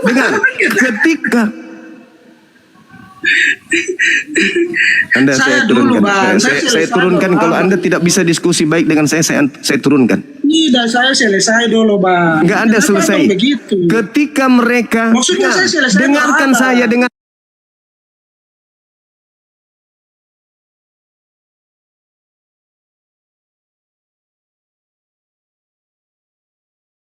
sabar. Kita turunkan atau gimana ini? Enggak, saya nggak butuh orang bodoh yang sombong. Saya butuh orang yang cerdas. Sekarang begini, dengarkan saya kalau begitu, dengarkan saya kalau begitu. Angkatan jahat ini sudah punya Tuhan nggak? Angkatan jahat ini sudah punya Tuhan nggak? Saya jawab atau bagaimana? Saya kan bertanya, Tuyul. Angkatan jahat ini. Saya jawab kan? Angkatan jahat ini sudah punya Tuhan atau belum? Setelah dia menyalib Yesus, siapa Tuhannya? Setelah dia menyalib Yesus, siapa Tuhannya? Menurut ayat ini dijadikan Yesus sebagai Tuhan. Ya, Tuhan bagi mereka. Nah, setelah dia menjadi Tuhannya, orang yang disalib ini sudah menjadi Tuhan mereka. Cara mereka selamatkan dari angkatan jahat ini dengan cara apa? Masih menuhankan itu atau keluar dari situ? Mereka dengan cara mereka harus memberi diri untuk dibaptis dalam nama Yesus. Mereka masih menyembah Tuhan yang dibuatkan mereka untuk angkatan jahat atau keluar dari sana? Tetap menyembah Tuhan yang diberikan oleh berarti tidak diselamatkan. Berarti tidak diselamatkan. Berarti tidak diselamatkan. Kalau mau selamat, mereka harus meninggalkan penyembahan terhadap orang yang mereka salib. Tidak begitu Bang. Itu Petrus menegaskan bahwa mereka harus memberi diri untuk dibaptis dalam nama Yesus. Itu nggak ada hubungannya. Mereka terhindar dari angkatan yang jahat itu. Untuk keluar dari angkatan jahat, untuk keluar dari angkatan jahat, apakah mereka masih menyembah Tuhan yang dilantik oleh Tuhannya Yahudi ini, atau mereka harus keluar? Tidak ada di situ disuruh keluar, di situ dibilang berilah dirimu diselamatkan dari angkatan jahat ini. Berilah dirimu dibaptis dalam nama Yesus. Itu lain. Supaya kamu terhindar lain. Jangan Anda menipu, Jangan Anda menipu. Kita baca ayatnya, Bang. Silakan. Saya kasih kesempatan sekali lagi. Saya kasih kesempatan satu kali lagi. Jadi seluruh kaum Israel harus tahu dengan pasti bahwa Allah telah membuat Yesus yang kamu salib itu menjadi Tuhan dan Kristus. Ayat 37. Ketika mereka bertanya itu, hati mereka sabar dulu Bang. Ketika mereka mendengar hal itu, hati mereka sangat terharu. Nah, karena perkataan Petrus itu. Nah, lalu mereka bertanya kepada Petrus dan rasul-rasulnya, apakah yang harus kami perbuat, saudara-saudara? Jawab Petrus, ini kuncinya, jawab Petrus kepada mereka, bertobatlah dan hendaklah kamu masing-masing memberi dirimu dibaptis dalam nama Yesus Kristus. Jadi Yesus yang tadi mati menjadi Tuhan bagi mereka. Mereka harus memberi diri dibaptis dalam namanya. Begitu Bang. Begitu. Tadi saya sudah jelaskan, kau tidak mau. Dengarkan saya. Dengarkan saya. Ketika kemudian mereka mendengarkan Kristus, jangan suka ketawa, saya turunkan nanti. Anda sudah bodoh, bahlul. Terlalu marah sekali. Bukan, saya nggak suka orang bodoh yang sombong. Kalau Anda pintar, nggak apa-apa. Bukan, saya tidak sombong, maksudnya saya tertawa saja, bukan tertawa Bang. Tidak. Dengarkan saya. Dengarkan. Andai saja, dengar. Andaikan saja orang yang disalib ini ketika dijadikan menjadi Tuhan dan Kristus bagi penyalibnya, kalau itu sebuah keselamatan, orang ini harusnya bangga atau harusnya kemudian merasa sedih. Senang atau sedih? Senang atau sedih? Saya jawab Bang, begini Bang, itu dramatikal ayat ini bahwa Petrus menjelaskan kepada mereka karena mereka tidak percaya Yesus Kristus adalah Kristus dan Tuhan. Mereka tidak percaya, makanya ketika Petrus menjelaskan bahwa kamu harus percaya bahwa Dia adalah Tuhan, makanya hati mereka tergerak. Sabar dulu. Mana sih Bang? Sabar dulu. Saya minta Anda dari sisi warasnya Anda. Saya tidak ingin di sisi gilanya Anda. Orang-orang, sabar dulu. Orang-orang yang menginginkan kematian Yesus, sebelum Yesus dilantik menjadi Tuhan mereka siapa sebelumnya? Yesus itu sudah dilantik tadi di Lukas. Sabar dulu, sabar. Dengarkan ya, yang muslim di bawah, dengarkan pertanyaan saya. Dengarkan saya. Sebelum Yesus dilantik bagi mereka menjadi Tuhan bagi mereka, sebelumnya Tuhan mereka siapa? Ini kita kalau begitu kita balik sebelum Yesus datang. Saya ulang lagi. Orang-orang Farisi, angkatan jahat, ahli Taurat, mahkamah agama, imam-imam kepala adalah angkatan jahat ini. Sebelum Yesus dilantik menjadi Tuhan mereka itu siapa? Ya, sebelum Yesus datang ke bumi, karena Yesus datang ke bumi jadi bayi itu dia sudah dilantik menjadi Kristus. Saya tidak tanya itu. Woi, kampret.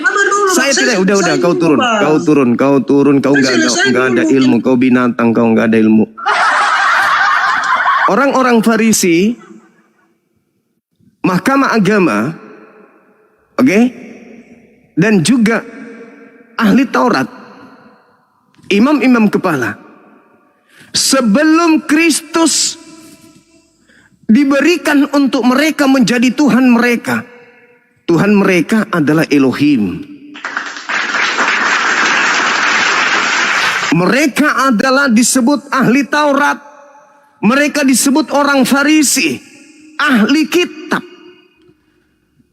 Sebelum Yesus yang mereka salibkan dijadikan menjadi sembahan, diberikan menjadi Tuhan bagi mereka.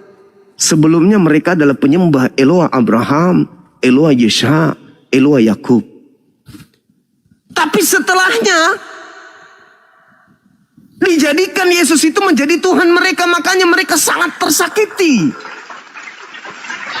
Di dalam bahasa yang digunakan di sana kata nuso. Dalam bahasa Yunani kata nuso.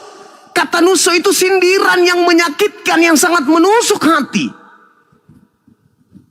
Karena kau telah menyalibkan orang ini, upah daripada pekerjaanmu, Tuhanmu Elohim menjadikan yang kau salib ini menjadi Tuhanmu. Sakit hati mereka, terpukul batin mereka. Apakah ini kutukan dari Elohim buat kami? Sampai kami harus menuhankan, kemudian ini yang kami salibkan sendiri, yang kami hina, yang kami ludahi, yang kami telanjangin. Haruskah dia menjadi Tuhan kami? Maka dia datang bersungut-sungut. Petrus, please tolong, apa yang harus kami lakukan? Tolong, apa yang harus kami lakukan? Kami tidak ingin menuhankan mayat ini, gak mau. Kami hanya menuhankan Elohim. Meskipun kami jahat, kami tidak ingin menggantikan Tuhan Elohim kami. Berilah dirimu untuk dibaptis.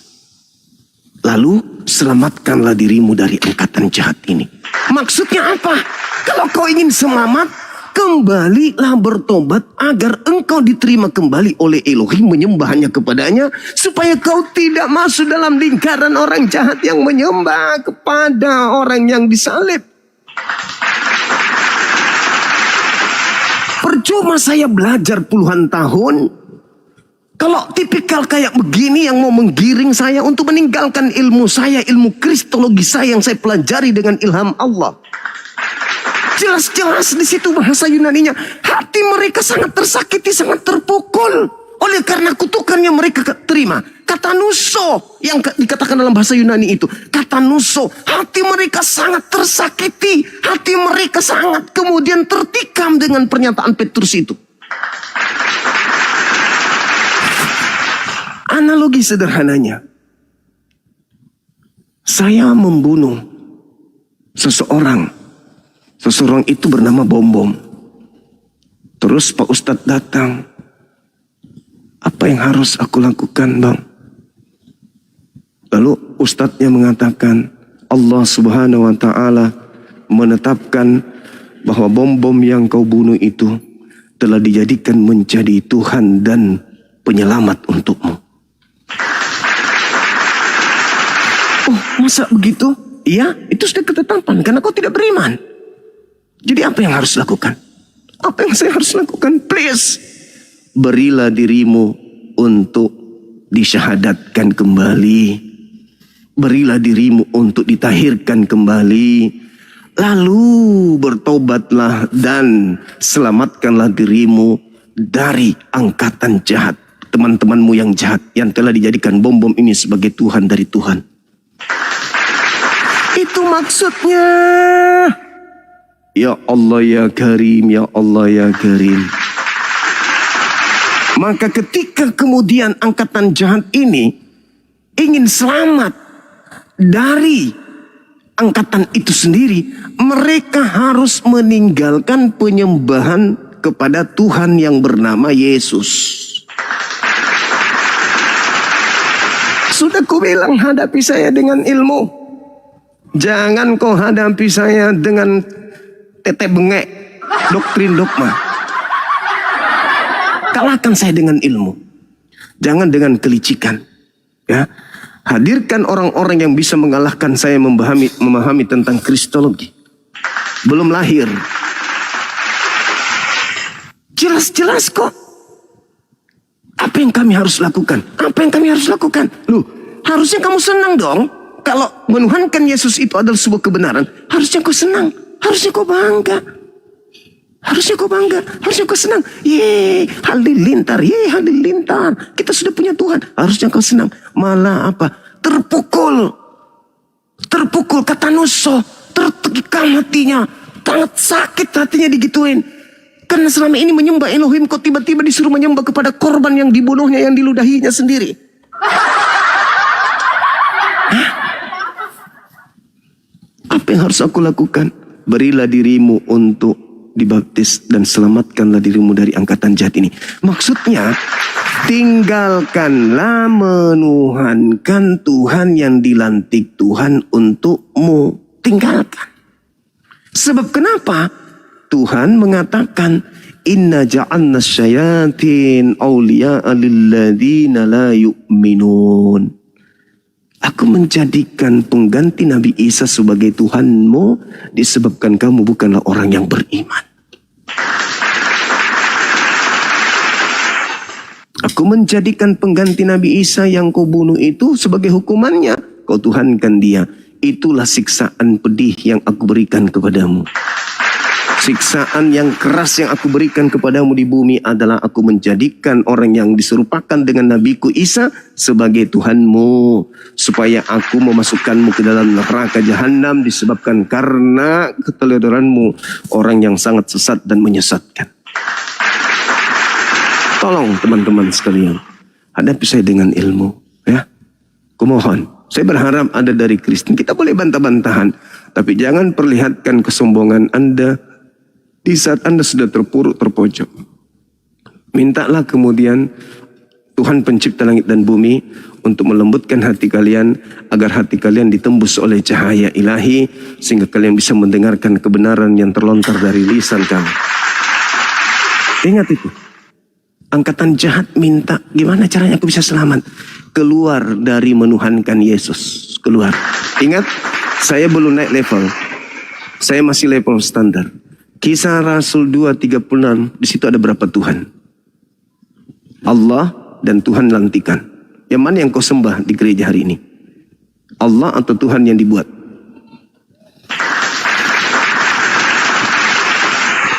Saya kira begitu sementara teman-teman, saya ibadah dulu. Silakan Bang Arif atau Dinda Dio ada di sini. Boleh naik dulu, abangku, Dindaku. Naik dulu, bantu saya sebentar aja, saya ibadah dulu. Boleh ya? Jadi gitu ya teman-teman sekalian. Siapa yang keluar dari kubur hari ini, dia adalah Tuhan yang dilantik untuk angkatan jahat. Saya ulang. Siapa yang keluar dari kubur pada hari Minggu pagi di saat Maria Magdalena, Maria Yakobus datang ke pemakaman dan tidak menemukan mayat, lalu kemudian ke murid-muridnya dan murid-muridnya katakan ini omong kosong, itu siapa? Dia adalah korban penyaliban orang-orang jahat yang dibuat menjadi Tuhan untuk orang-orang jahat.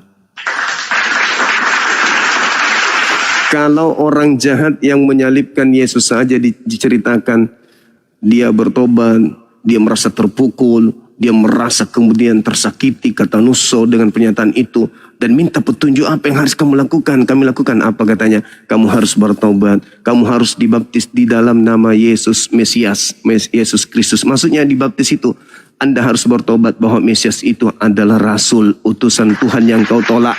Bukan Tuhan, tapi utusan Tuhan. Jadi kau dibaptis menerima Yesus sebagai Yesus itu Rasulullah, Rasul utusan Allah. Bukanlah malah dibaptis tapi menuhankan, itu bengkok namanya. Berilah dirimu dibaptis dan selamatkanlah dirimu dari angkatan jahat ini. Nah, artinya apa? Mereka angkatan jahat pun di abad pertama diminta untuk bertobat dari ajaran menyembah kepada Tuhan yang dibuat oleh Allah.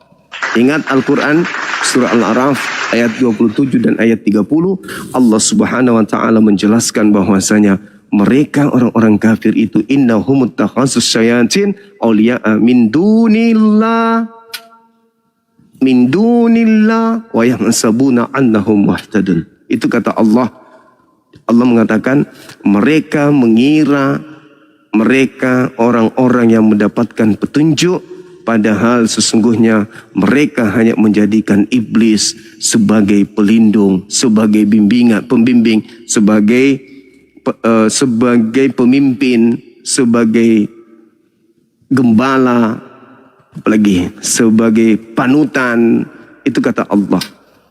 Mereka mengira bahwa mereka adalah orang-orang yang mendapatkan petunjuk, padahal sesungguhnya mereka menjadikan iblis sebagai pelindung selain daripada Allah.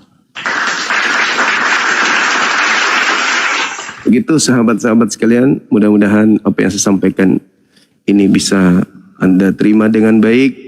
Kepada saudara muslim, kiranya pemahaman kita sama terkait materi ini, sehingga kita tidak mudah untuk dimurtadkan oleh orang-orang yang menyembah kepada Tuhan lantik, Tuhan yang dibuat oleh Allah sesuai dengan kitab mereka. Allah telah membuat Yesus yang kau salibkan menjadi Tuhan dan Kristus bagi angkatan jahat. Hai. Ai. Jadi yang keluar dari kubur itu dilantik menjadi Tuhan bagi orang-orang jahat, bukan bagi orang-orang Islam. Silakan Bunda Bang Handi atau siapa gitu, bantu saya dong, saya mau ibadah dulu.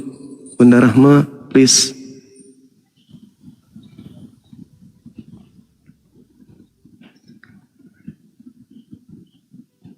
Sabar ya teman-teman, sabar ya.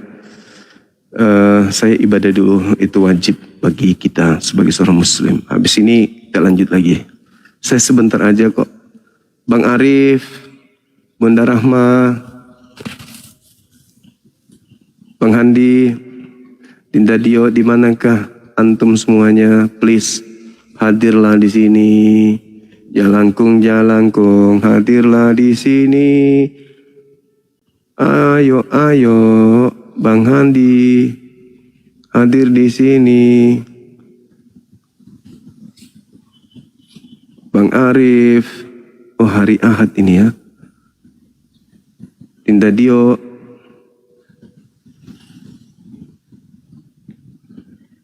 Dinda Ardiansa, kemanalah dirimu ini pergi, meninggalkan abangmu ini seorang diri, dikerumuni oleh orang-orang yang menyembah kepada menyembah kepada yang keluar dari kubur, yang dilantik oleh Allah menjadi Tuhan bagi orang-orang jahat. Di manalah kalian? Bantu saya dulu. Kemana ya? Sabar ya teman-teman. Saya di grup pusat dulu.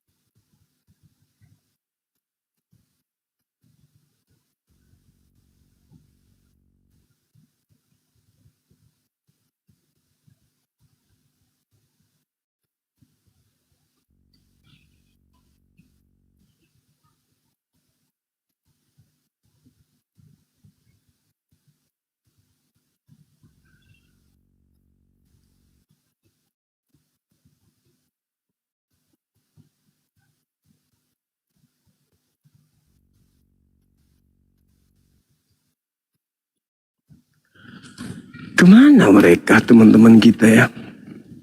Ayo tap layar teman-teman, tembuskan 2M ya teman-teman.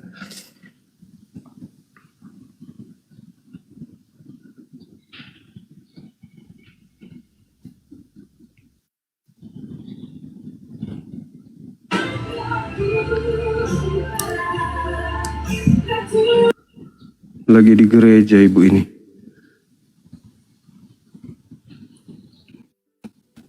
Halo Bang Handi, Bang Arif, Ustaz Dio, hadir dulu dong. Kita mau ibadah ini. Kamu bisa di sini sebentar, Sat? Sat? Bisa ngomong? Bisa? Aku mau salat dulu sambil tunggu Ustaz Dio, boleh ya? Bentar ya teman-teman, ngobrol-ngobrol sama Ustaz. Kalian rindu kangen sama beliau kan? Nah, ngobrol lah dulu, aku mau ibadah sebentar aja. Nanti ada Ustaz Dio sama Bang Handi, silakan. Assalamualaikum warahmatullahi wabarakatuh. Sebentar, jangan kemana-mana ya, silakan. Hari ini harus open cam.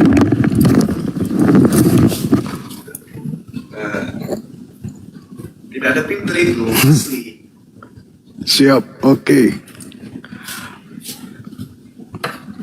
Kenapa nggak ditutup aja, Bang?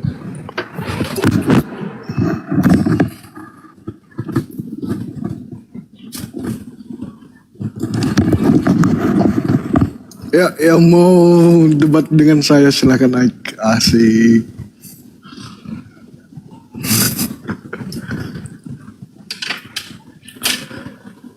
Kok aja gak kelihatan, gak usah. Hai Stanley.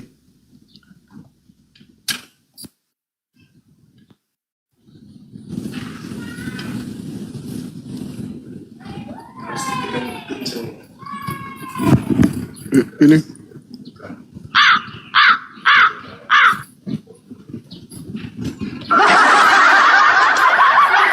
Zuma lari, enggak lah. Sadli apa kabar? Alhamdulillah baik. Narasi sebisanya bang. Disuruh narasi sebisanya.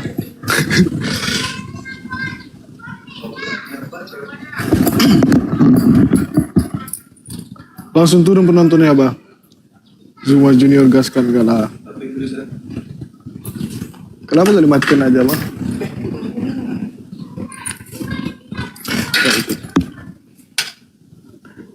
Sadli apa kabar? Alhamdulillah baik. Begini, tenang aja bang Sadli, siap. Joget aja bang, nggak bisa. Jangan dimatikan, siap.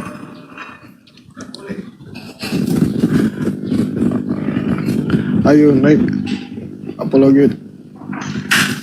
Yang lain. Kenalan dulu bang. Halo. Spill wisata Hobbitnya. Nanti lagi pengecetan. Temanya siapa yang keluar di kubur. Kangen juga bercanda, siap.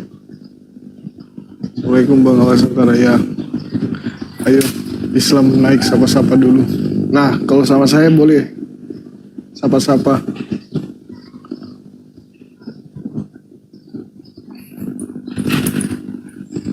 Ini siapa ya Bang Zuma, anaknya atau ponakannya? Mau order kaos bang, langsung ke Akang.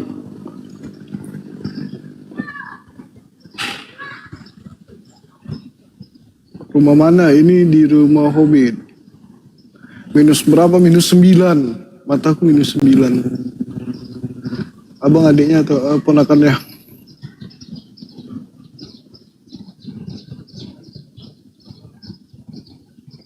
Noise ya.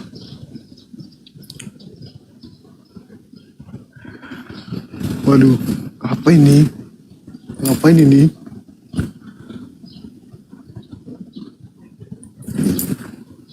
Naik. Mau ngapain? Ustadz Dio, Bang Handi, ayo naik. Saya mau ngapain ini?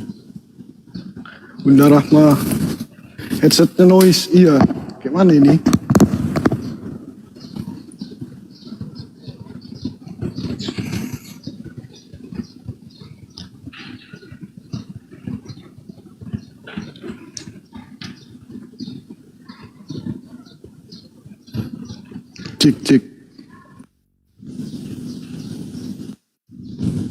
Cek. Yang mana ini? Ini ya, aman ya? Aman. Masih noise. Nggak tahu aku. Anakku sayang. Sadli, ini keponakan Bang Zuma, yoi. Aman bang, yoi. Abang nyanyi, anakku sayang. Palsu ini. Aduh, kenapa palsu? Joget aja Sadli. Ini permintaan. Terima aja ya guys. Supaya ada teman ngobrol. Oh, udah ditolak. Salto aja bang. Atau karate ya? Nggak ada. Sadli naikin Bang Handi, nggak ada. Bang Handi sama Ustaz Dio belum request.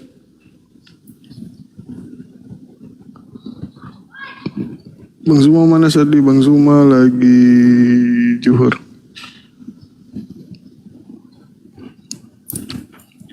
Jambak aja. Mirip Bang Zuma, masa sih? Sadli ngapain? Nggak tahu ini juga lagi ngapain. Bang Arif mungkin ketiduran.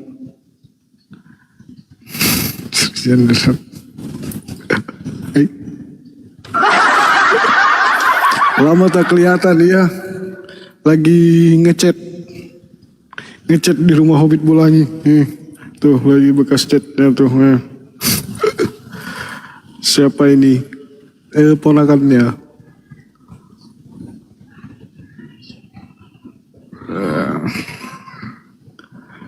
Bang Loading, panggil saat Bang Loading siapa? Kirain jadi pengganti. Kan. Lama tak bersua ya Sadli. Bang Zuma Junior. Enggak. Apa kabar Bang Sadli? Alhamdulillah baik. Mirip Bang Zuma, masa sih?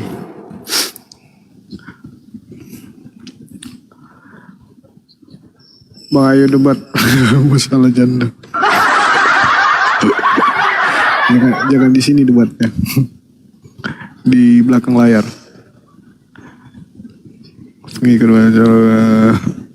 Kapan ke Jakarta lagi? Insya Allah. Tapi saya trauma nih pesawat, gak berani. Aduh trauma. Ini padahal Bang Juma bulan ini ada panggilan ke sana, tapi gak deh. Undang ngotin Bang. Rawan cuaca. Iya, bener. Kapan pindah Jakarta? Janganlah. Naikin Bang Arif saat. Bang Arif nggak ada request. Bang Arif, ayo silakan request. Bang Handi, Ustadz Dio, Bang Kores, siapa aja. Ayo naik. Yang ada di sini. Bunda Rahma kah? Naikin janda saat asik. Aduh. Pikiranku jadi kemana-mana. Naikin bom saat pas. Ya udah buat hero. Oke.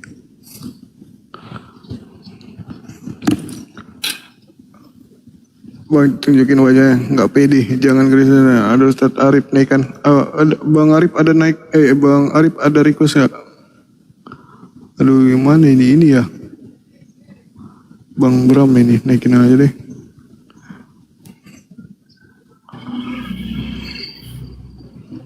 Assalamualaikum. Waalaikumsalam. Ini Bang Kores. Apa kabar Bang Bram? Alhamdulillah. Dari tadi minta naik nggak dikasih ya. Oh aku nggak tahu. Pas Bro Kores. Bang Kores. Kores. Yo, assalamualaikum warahmatullahi wabarakatuh.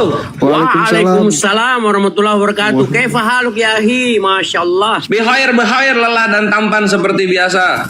Masya Allah. Di mana nih? Sadli, Bram. Taqabbalallahu minna wa minkum syamana wa syamakum taqabbal ya karim minal aidin. Taqabbalallahu ya karim. Masya Allah. Minal aidin wal faizin. Mana THR baru Bang Kores? ketemu nih. Waduh, kebalik yang punya mobil Mercy lah yang ngasih THR. Gimana ini? Amin. Amin. Ya, sudah ada tuh hotelnya. Silakan Bang Kores. Kores gas. Kristen sejati selamat di sini siang. Tunggu dulu. Aku mau tanya kalian dulu. Kalian sehat nggak ini? Lelah dan tampan seperti biasa. Nah, aku tanya kalian sehat apa tidak ini? Wih ada guling. Alhamdulillah. Kristen sehat. Aku mau tanya kalian apa cerdas atau tidak? Waduh. Islam Karena juga pasti begini cerdas persyaratan lah, untuk kawan-kawan. diskusi denganku harus cerdas. Kalau kurang cerdas nggak bisa Bang. Coba. Nah, satu tambah satu berapa? Gitu. Jadi kalian harus punya wawasan yang luas. Kalau dialog sama gue nggak perlu cerdas, yang penting punya kuping. Kalau nggak cerdas sulit diskusi denganku Bang. Gitu, Iya Bang. emang. Iya. Kuping ada kuping? Nggak ada. Beli dulu. Kemana dia itu? Nggak tahu hilang. Si Akang mana Kang? Res. Jam segini masih tidur dia mah. Oh iya ya. Oh belum duhur sana ya? Belum duhur ya? Saya masih belum sih Res. Ini kayaknya 20 menit lagi. Waalaikumsalam warahmatullahi wabarakatuh. Assalamualaikum warahmatullahi wabarakatuh. Bang Andi. Mestinya kalau ada Bang Kecurut yang nanya Islam cerdas nggak, dia jawab dong. Buktinya Islam cerdas itu tidak menyembah makhluk yang keluar dari kubur. Masya Allah. Kupingnya nggak ada tadi Bang Andi, kupingnya. Orang yang menyembah makhluk dari kubur kayak yang tadi ini, pasti otaknya somplak.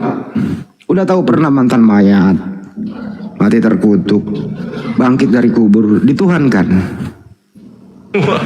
Akalnya hilang itu. Hilang itu akalnya. Kalau muslim nggak mungkin. Ada nggak muslim mau? Ini nih banyak yang monitor sini nih, termasuk netizen ya. Kalian muslim mau nggak menyembah mantan mayat bangkit dari kubur? Mau menyembah nggak kalian semua? Gua sepak lehernya. Ya nggak mau, karena muslim berakal, cerdas, gitu. Yang tadi coba tes kecerdasan lagi, gitu kira-kira sih. Makanya saya naik kesel gue tadi sama orang yang kayak gitu. Ini ya kupingnya nggak ada kupingnya. Tidak mungkin orang itu waras. Mereka waras kalau nggak ngobrolin ketuhanan, mereka waras. Ngobrolin misalnya ekonomi atau kehidupan sehari-hari, waras. Masuk ngobrolin ketuhanan, wah udah. Betul. Kelimpungan. Betul. Kalau punya duit 100.000 misalnya ya, terus dia beli sesuatu harganya 35.000, terus dikembaliin 20.000, waras dia protes. Kok cuma 20.000? Mestinya 65.000 dong kembalikan gitu. Giliran ditanya Bapak Putra Roh Kudus itu berapa Tuhan? Nggak waras dia jawab. Konten yang tadi itu. Iya, bisa gitu ya. Beda topik langsung. Ya itulah. Sadli kabur no di pojokan no, sono no. Ngerokok dulu jauh-jauh, Dek. Dia nggak dengar itu. Dia nggak dengar lagi mau di rokok di situ. Masuk semua menara siar. Dia lagi nelfon itu bang, ini bukan ngerokok. Sondeng lagi kan? Sondeng lah. Lagi nelpon dia di pojokan sono. Ini pilanya Banjuma teman-teman, rumah Hobbit. Ini di gunung, daerah wisata ya. Kalau berkenan ya silakan datang. Rumah Hobbit Bolangi namanya gitu. Kores kalau di situ biar kata 2 tahun nggak balik-balik suasananya Iya, sih. lupa. Res, ayo ke Jakarta. Apa itu Jakarta? Apakah itu kue basah? Lupa langsung. Sadli mana Bang Andi? Sadli. Ini aku info dulu. Nggak denger ya. Nggak denger itu kan headset, bukan loudspeaker. Itu fans Ikhwan. Oh ya, sondeng Ya. dulu. Jadi Ikhwan ini bisa bila 1.500 orang yang memandang. Kalian segeralah nabung untuk menyambut bulan kemenangannya APII di bulan September, 16 September gitu. Dalam rangka merayakan hari kemenangan, hari lahir Apologet Islam Indonesia, Gurunda sudah menyiapkan tempatnya secantik mungkin. Villa dibangun, coffee shop juga dibangun, Ikhwan gitu. Untuk apa? Untuk menyambut Milad 3 APII di Makassar. Ini kami sounding sekarang, kenapa? Supaya kalian bisa nabung, supaya bisa berangkat ke sana, Ikhwan ya. Di mana diadakannya, Res? Milad 3 berbeda seperti 2 tahun Milad yang lalu yang berada di Pulau Jawa. Sekarang kita akan mengadakan Miladnya insya Allah di Pulau Sulawesi, Pulau Celebes itu namanya Bang Handi itu. Di Pulau Celebes. Tepatnya di Makassar, bukan Makassar dong ya. Bukan Makassar ya jatuhnya ya. Apa ya? Utaranya Makassar. Kabupaten Goa. Kabupaten Goa, utaranya Makassar, ke atas gitu. Nah, di sana Ikhwan kita akan merayakannya. Tenang saja, yang nanti udah book akan hadir, kami sediakan pick up treatment atau antar jemputnya sehingga kalian tidak kesasar gitu. Tahu-tahu kalian ke Filipina lagi kan. Acara di Makassar kalian ke Filipina gitu. Jadi untuk yang di luar Sulawesi, di luar Makassar, nabunglah kalian gitu. Karena insya Allah ini lebih megah dan lebih mewah kemenangan Islam dalam membubuki para penghujat dan juga dakwah di media sosial. Perayaannya di tahun ketiga ini gitu. Oke Ikhwan, stay tune. Jika nginap apakah ada? Tentu saja. Otomatis kalian yang jauh hari pastikan akan menginap. Fasilitasnya ada nanti di sana gitu. Jadi kalian infak-infak lah. Oh, Gurunda tuh nitip pesen untuk yang tahun ini nggak pakai tiket, tapi nggak pakai tiket, tapi harga tiket masuknya saja yaitu 25.000 gitu ya Ikhwan. Jadi kalian yang mau hadir silahkan mendaftarkan diri ke hotline API dengan TF 25.000 gitu. Namanya juga ya. Untuk book hadir. Karena itu apa ya? Kalau apartemen tuh IPL namanya. Iya, untuk IPL-nya. Gitu Ikhwan. Gua Lampung saya, kampung ya. Iya, nah kalian yang udah ada di Sulawesi udah enak lah, udah gampang itu nanti ke acaranya. Nah, yang mau infak untuk memeriahkan acara ini supaya lebih heboh daripada rumah Edis yang kosong melompong, MM-an tapi yang ngisi cuma 2 orang, Sofiatul sama Edis doang. Tafadhol silakan infak fisabilillah ke rekening Yayasan API Ikhwan. Jangan lupa akadnya ya untuk milad gitu. Ini aku kasih tahu dulu, ini Akhi Ibnu Rahmat, masya Allah tiap minggunya beliau rutin menginfakkan sebagian hartanya untuk milad API Ikhwan, masya Allah. Akhi Ibnu Rahmat jazakallah khair. Nah gitu, oke. Jangan lupa iniin akadnya. Saya dari Medan boleh hadir, boleh semua. Mau dari Kutub juga gas berangkat. Karena ini apa ya, bermakna. Milad 3 ini bermakna Ikhwan. Ini aku backgroundnya dulu ya. Kenapa dipilih Makassar? Ini menyangkut dengan histori Gurunda, para mujahid, apologet ya, di lalu-lalu di tahun-tahun sebelum adanya API lah. Setelah adanya API juga gitu. Gurunda itu bermimpi ingin banget ada acara para mujahid ini secara keluarga yang penuh kasih di kampung halamannya Gurunda di Makassar sana atau di Kabupaten Goa itu. Dari api belum ada sampai api ada nggak pernah kejadian Ikhwan.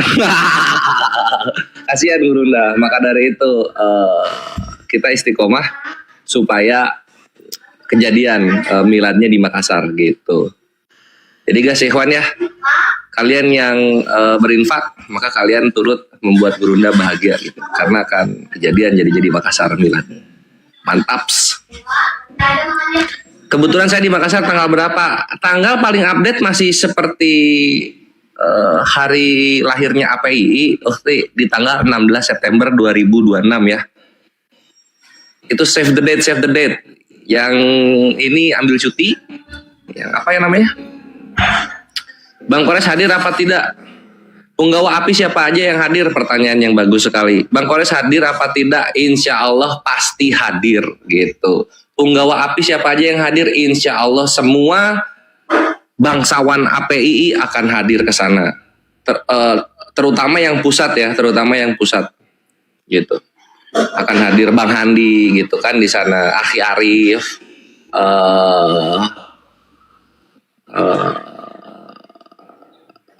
Akhi Ardiansyah, Julius, Jibril, Goldian, Ustadz Akhta, itu yang pusat-pusat ya.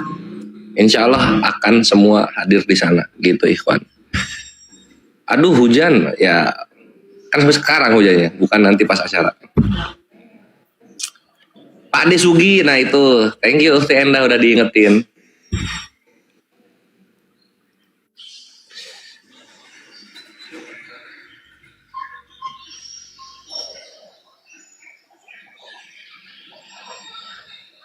Undang Kodonditan. Nah iya juga gitu, karena ini dikonsepkan akan megah, kita akan ada bintang tamu akbar gitu, masih dirahasiakan namanya, yang akan hadir di sana nanti. Stay tune aja. Aku kalau bilang bangsawan APII itu yang pusat ya Ikhwan maksudnya tuh. Kalau yang DPW bangsa api gitu. Undang Mbak Natalia. Nah yang ingin mengundang, tafadhol kalian para supporternya berangkatkan mereka gitu. Kayak Ufti Hodijah, Kandayonat,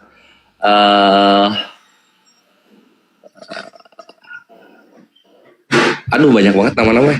Ahi Iqbal. Waduh hilang dia kemana nggak tahu.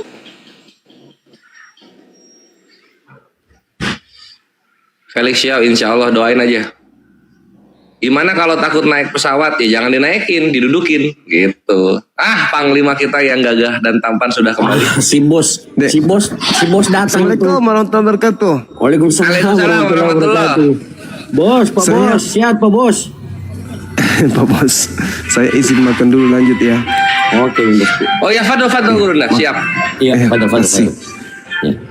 Sebentar aja. Gak enak dipanggil. Oke, lanjut. Nah kalian lihat background Gurunda ini, Gurunda Live Ikhwan, itu Villa Gurunda yang dibangun dalam rangka menyambut Milad 3 APII di Makassar. Kayaknya harus dihilangkan Makassarnya deh. Bolangi ya, Milad 3 Bolangi gitu aja deh.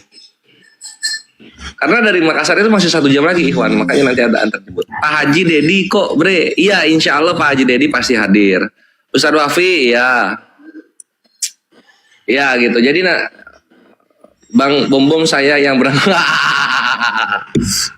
Dia pakai pesawat kargo aja dia bareng Undang Kak Nolasi Tanggang saha eta. Udah anjir. Iya.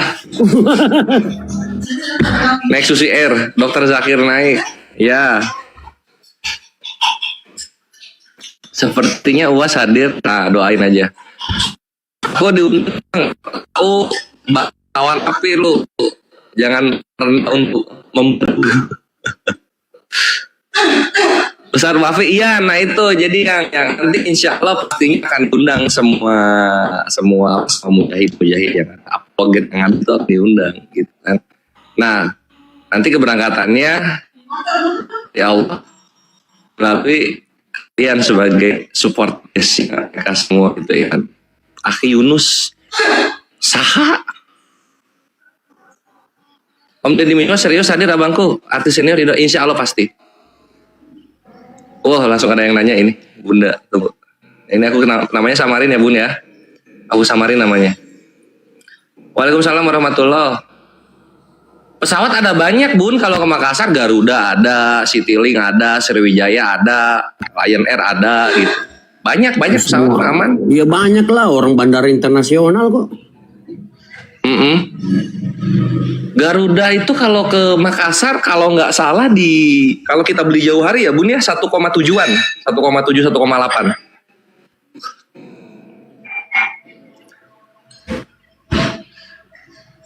Bang Kores Mikana undang. Mikana. Itu terhitung kalau diundang takut ya. Iya Kirios Moto juga bangsawan api itu pusat ya Ikhwan. Jadi kalian sebelum berangkat hafalkan siapa saja bangsawan api yang Kores sebut gitu. Aku kalau api pusat bilangnya bangsawan api, para bangsawan. Bang Faruk, Bang Blender datang nggak? Kami pasti undang para mereka itu gitu. Cuman untuk kedatangannya semoga Allah berikan rezeki kepada mereka. Amin. Aku diundang ke Kores Ahebik Adwa. Ukti saha ukti.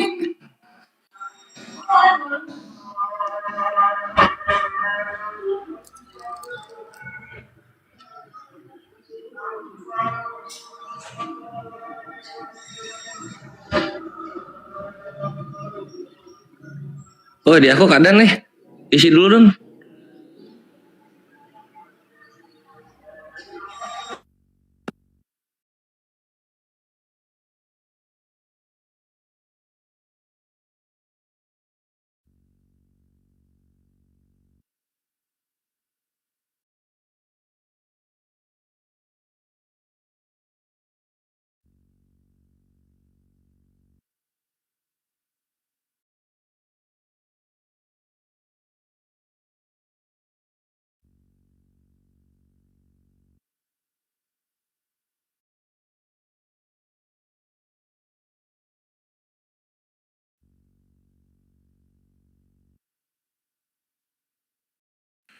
Loh, Jack mana Res? Waduh, teman-teman Bang Andi masih monitor Bang Andi. Oi, Bang Andi, teman-teman. yang ada di bawah yang masih setia menonton live seluruhnya Gerunda, silakan tetap layar dulu teman-teman. Ayo, sudah hampir mencapai target 1M itu kan, masih 800 sekian. Silakan tetap layar dulu serentak, itu di tetap layar. Kemudian yang belum poste ulang dan di share. Bagikan salin tautan gitu teman-teman ya. Sambil menunggu Bang Zuma hadir kembali untuk menjalankan misi dakwahnya, berdiskusi lintas iman. Ini ada fan super sudah ini, Bang siapa ini fan super ini? Langsung muncul, terbang, akunnya terbang. Warna kuning keemasan, silakan. Yang belum Loforen, silakan Loforen dulu, absen teman-teman ya. Dan jangan lupa juga Go popularnya kayak ini. Go popular itu kayak gini. Ini. Ya itu 2. Ini Go popular ya. Itu juga kalau sudah absen, sudah nggak bisa Go popular.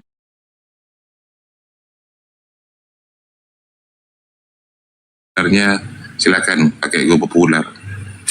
Ini untuk mempertahankan peringkat Gerunda ya di posisi 99 terbesar, populer teratas se-Indonesia. Ayo dipertahankan, minimal dalam minggu ini bingkai foto profil beliau itu masih tetap nempel. Bingkai yang diberi reward oleh TikTok itu masih nempel teman-teman ya. Ayo yang belum Loforen, absen Loforen, silakan Loforen dulu teman-teman. Biar nanti di bawah itu ada rencana namanya Bang Zuma gitu kan, Zuma. Jadi kalau tidak ada nama Zuma itu berarti belum Loforen teman-teman ya, hanya sebagai penonton setia saja. Go popular. Bang Tanda Unka ini ya, makasih teman-teman semuanya. Kores mana Kores?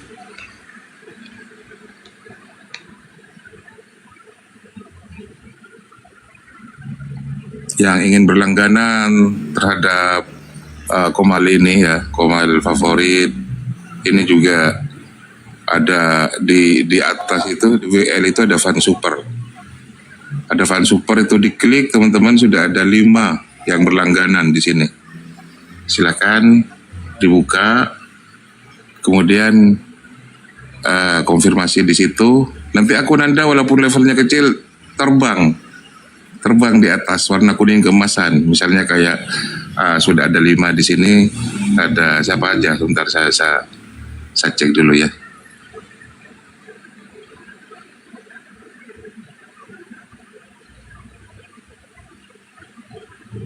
Ada Mbak Ahiwawan, Mbak Emera.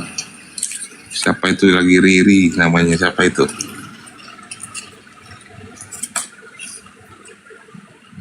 Coba yang fan super yang sudah berlangganan keluar dulu lalu masuk lagi ya. Halo, Bang Gege.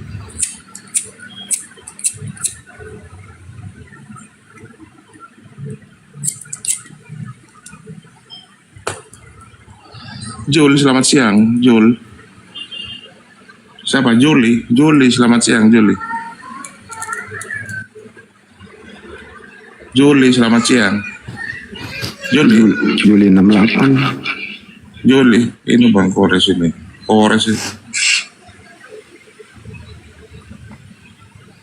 Juli 68 itu siapa? Kalau belum bersuara ya? Oh, dianya yang double tadi. Ya. Ini si Sadli mana ya? Sadli, monitor Sadli. Banyu, bentar lagi Banyu, tungguin aja. Enggak, itu fan super sudah sematkan di penonton nanti. Gerunda belum terbiasa. Kalau Sadli paham itu. Yang mau memiliki baju ada fotonya Banyu ya silakan hubungi saya ya. Keren bajunya loh.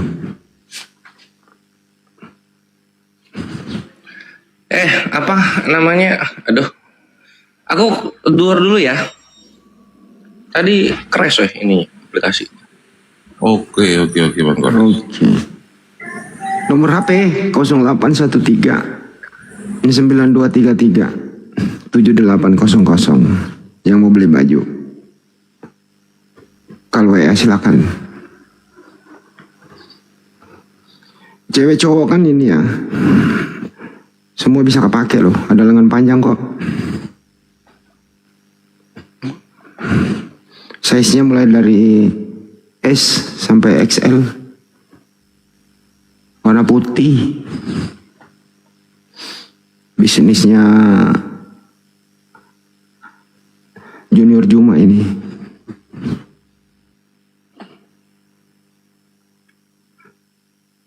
Gitu. Nah itu nomor aku. Benar itu Tuan Halim. Itu Abdul Halim itu nomornya Bang Handi itu. Bang Kim, selamat siang Bang Kim. Banyak ya Bang Dominik juga yang menjadi salah satu penonton sitanya Gurunda Bang Zuma. Saya kira Bang Dominik ini oten kemarin ya. Saya cek ternyata Muslim beliau. Kirain yang Dominik itu kalian berdarah. Makasih Bang Dominik. Atensinya, supportnya, teman-teman Bang Cao semuanya yang sudah ngirimkan Go Popular. Ayo sampaikan ke 1M teman-teman. Masih 865K. Ayo serentak. Bismillah. 1, 2, 3. Mulai. Tetap layar yuk. Minimal sampai 1M. Yuk. Bisa.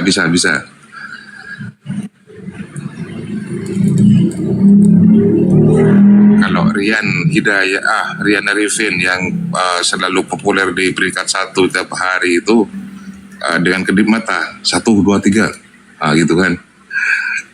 Taruh Bang Rit. Soal buku stoknya kan sudah diserahkan ke daerah Jawa Barat dan sekitarnya. Jadi buku ini tinggal infak saja, artinya antum yang membeli, terus bukunya diserahkan kepada orang-orang yang sangat membutuhkan di sana, termasuk di pesantren dan daerah rawan pemurtadan gitu ya. Nah untuk memiliki yang kedua nanti insya Allah kita akan cetak lagi untuk ke pribadi masing-masing. Jadi sifatnya sementara untuk infak saja ya, oke? Gitu. Tuli itu ya Koresya. Bang Kim, syukuran Bang Kim. Iya, untuk disalurkan ke beberapa yayasan kan gitu kan Bang Handi ya, pondok pesantren gitu kan. Betul. Yang sudah dilakukan kemarin teman-teman ya. Jadi kita insya Allah akan bersikap amanah gitu kan. Amanah, patona dan patoni.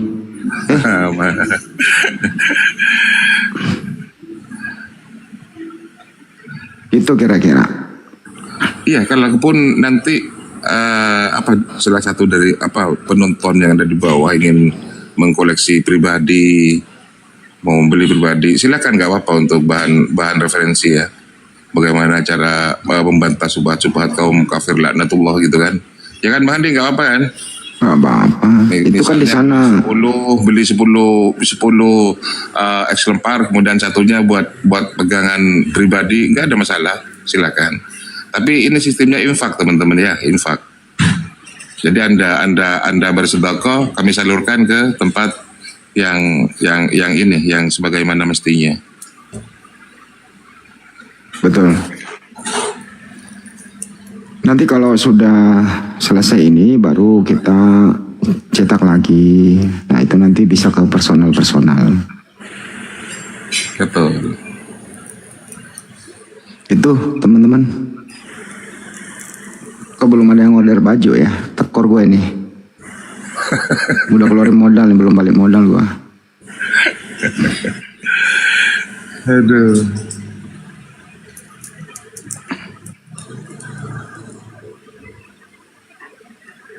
Bang Hanan, welcome Bang Hanan. Kami sebagai moderator di sini ya teman-teman, berusaha untuk memproteksi komalnya Bang Zuma, memberi safe keamanan. Bahkan ketika ada yang numpang tenar di sini, ada judol misalnya kan, itu langsung saya blokir kalau judol di sini. Larinya ke Edis. diedit nyantai di sana, nggak diblokir. Tapi kalau di sini, kalau akun judul itu pasti saya blokir sebagai moderator. Saya juga himbau ya kepada teman-teman ya. Kenapa sih kalian suka nonton di tempat kayak gitu? Di rumah Mikana misalnya muslim pada banyak nonton. Habis itu nonton di tempat edis, habis itu lari kemari berkeluh kesah gitu loh. Bang Andi ada yang kayak gini, gimana ini gitu loh. Kau yang nonton, kau yang selesaikan lah. Kan gitu. Mestinya nggak usah ditonton. Nggak ada gunanya, malah bukan kamu hanya jadi nonton Bang Andi. Ini seolah-olah membesarkan akun sebelah gitu, nggak kayak Mikana itu kan. Apologet masuk ke atas. Itu kan membesarkan kumalnya orang-orang kafir kan gitu kan. Secara tidak langsung. Saya menyayangkan hal itu. Tiap malam pasti ada. Gitu. ya itu dia.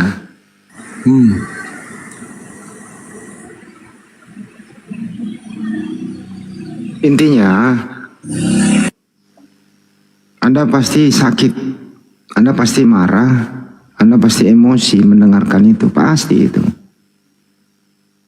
Terus kemudian Anda ingin naik, mohon maaf, di situ nggak punya kuping, nggak bakal mendengarkan Anda gitu. Dia kerjanya framing, kenapa? Dia bebas, karena dia di luar negeri. Sengaja memang edis diekspor ke luar negeri untuk menghujat Islam. Ada donaturnya itu, kan sudah terbongkar kemarin.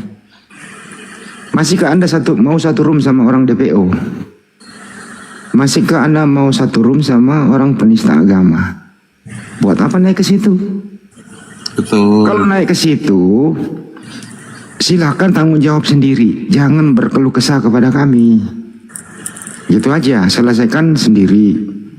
Kira-kira tindakan apa yang Anda ambil? Gitu. Saya sendiri nih, gue sering libas si Edis dulu di zaman Zoom ya. Saya udah tahu karakter dia. Ini orang gila gitu. Udah tahu begitu ngapain? Ngapain lagi mau ngobrol diskusi sama orang kayak gini? Muntah gue dengerin suaranya, bener. Pengen muntah gue dengerin suara si Edis. Untuk itu saya menghindari room-room yang ada tawurannya saling menghujat. Lebih baik saya sarankan, kalau lu punya paketan, lebih baik nonton ceramah-ceramah Ustaz Abdul Somad, Ustaz Adi Hidayat, cari videonya Bang Juma, cari di YouTube, dengar baik-baik, adem kan? Nah itu, daripada denger kayak gitu, terus lu yang sulit dah. Mending kesulitannya, lu WA kalau ke saya, ngirimlah videonya, di WA ke Bang Juma, ngirim videonya. Bang Juma, Bang Andi, ini video gimana caranya? Apa yang terjadi? Ya saya jawab, Anda sudah nonton? Sudah, ya selesaikanlah. Kan gitu. Jadi jangan selalu ngasih masalah ke kami gitu loh. Sakit kepala ini hari belum dapat penumpang saya lagi narik ini, parkir di bawah pohon. Hari ini belum narik saya ini. Bareng luga. Belum ada penumpang saya dapat. Tekor saya, habis sarapan tadi. Nah, terus belum beli rokok, belum ada pemasukan masuk. Lu kasih kerjaan. Ini rokokku malah tinggal sebatang Bang Andi. Aduh. Kalau nggak kalian, siapa lagi yang kami andalkan? Iyalah. Andalannya aja. Oh ya, Anda nyari masalah, terus bawa masalah ke kami. Kayaknya kurang rapi deh caranya kalau gitu. Karena kami juga nonton kok. Jadi kami juga nonton. Kami juga ada tim yang ada tim medsos gitu loh ya. Gitu. Dan saya sarankan lebih baik tidak. Kami tidak ada waktu untuk menjawab satu persatu keluhan itu. Makanya beli buku itu nanti, di sana ada soal jawabnya gitu. Terima kasih telah masih memberikan kepercayaan sebagai andalan, terutama Bang Juma ya. Ya tapi kan nggak bisa diselesaikan satu persatu dengan kasuistik kayak begitu gitu. Intinya adalah Anda udah tahu room penyemujat, penista, kabur ke luar negeri, terus Anda masih di sana buat apa? Itu maksudnya.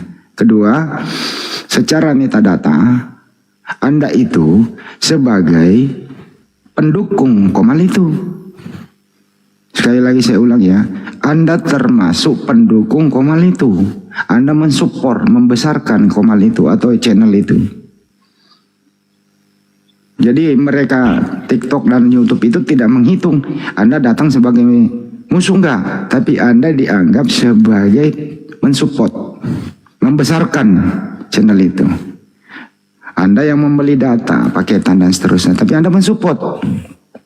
Pikirin aja sendiri. Dicatat untuk apa kira-kira itu?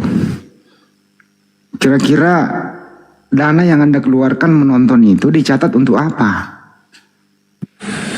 Mudorot itu, mudorot. Nah gitu kira-kira ya. Itulah kenapa API ada gitu, bikin Komal tandingan, jelas-jelas Islam, membantah syubhat dan fitnah dan meluruskan yang bengkok. Udah ada ini channel Muslim, room Muslim, kalian tetap nongkrongnya di sana gitu. Lah terus kita mesti gimana?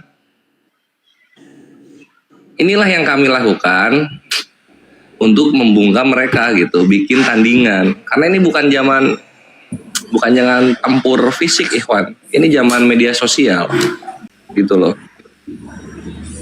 Makanya Muslim harus apa ya? Harus ngerti dunia medsos, gitu, ikhwan.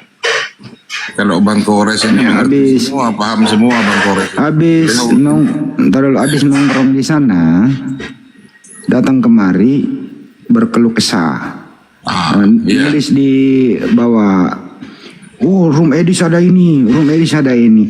Apa bedanya lu sama herder Edis? Itu lo promosi channel Komal dia kan gitu sama. Room Edis ada begini, room Edis ada begini, room Mikana ada begini. Muslim antum, berarti lu jadi herder dia. Jadi seakan-akan lu jadi apa ya namanya ya, pemasarannya gitu. Iya, secara nggak langsung, secara nggak sadar. Iya. Makanya jangan polos-polos amat, oi. Muslim itu jangan polos-polos amat. Ada Kores di bawah, kapan hari itu di Komalnya Mata Pisau. Ada Kores di bawah katanya. Ternyata Bang Kores ada di sana juga, ya kan? Kemarin malam. Iya. Ya? dua hari kemarin. 2 hari yang lalu ya, iya. Saya juga tahu Kores ada di sini. Jadi teman-teman ya, yang masih stay tune di sini ya, Edis itu sebenarnya backgroundnya bukan debater, bukan apologi, tapi lebih ke penghujat dianya. Karena apa? Karena ketika ada Islam yang kemudian mengcompare, bertanya tentang isi Bibelnya, langsung di-kick, diturunkan. Beda dengan Komalnya Bang Zuma. Bang Zuma ini memberi kesempatan kepada teman-teman non-Muslim kayak tadi itu si Ampi itu berlama-lama, nggak apa-apa saling interaksi seperti itu. Tapi di Komalnya Edis nggak bakalan seperti itu, belum sama mereka. Yang kedua mengenai orang yang mempercayai Tritunggal itu, dia pegang kepalanya menyebut GILA. Ngamuk semua, beberapa pendeta ngamuk begitu. Jadi herdernya Edis, musuhnya Edis itu para pendeta, termasuk Bom, RK, siapa lagi tuh, Mata Pisau, Serasoru, MYM, banyak, siapa tuh namanya, Deking ada, semuanya musuhnya Edis itu. Tuh, paham ya herder Edis saya? Ada yang terupdate Bang Handi. Edis bilang tidak mungkin ada Tuhan yang nitik, tidak mungkin ada Tuhan yang digendong katanya kan, tidak mungkin ada Tuhan yang kemudian lapar makan ikan goreng gitu. Dijawab oleh si Rudi Yohanes, wah tidak mustahil bagi Tuhan mau apapun kan gitu kan, tidak ada yang mustahil gitu.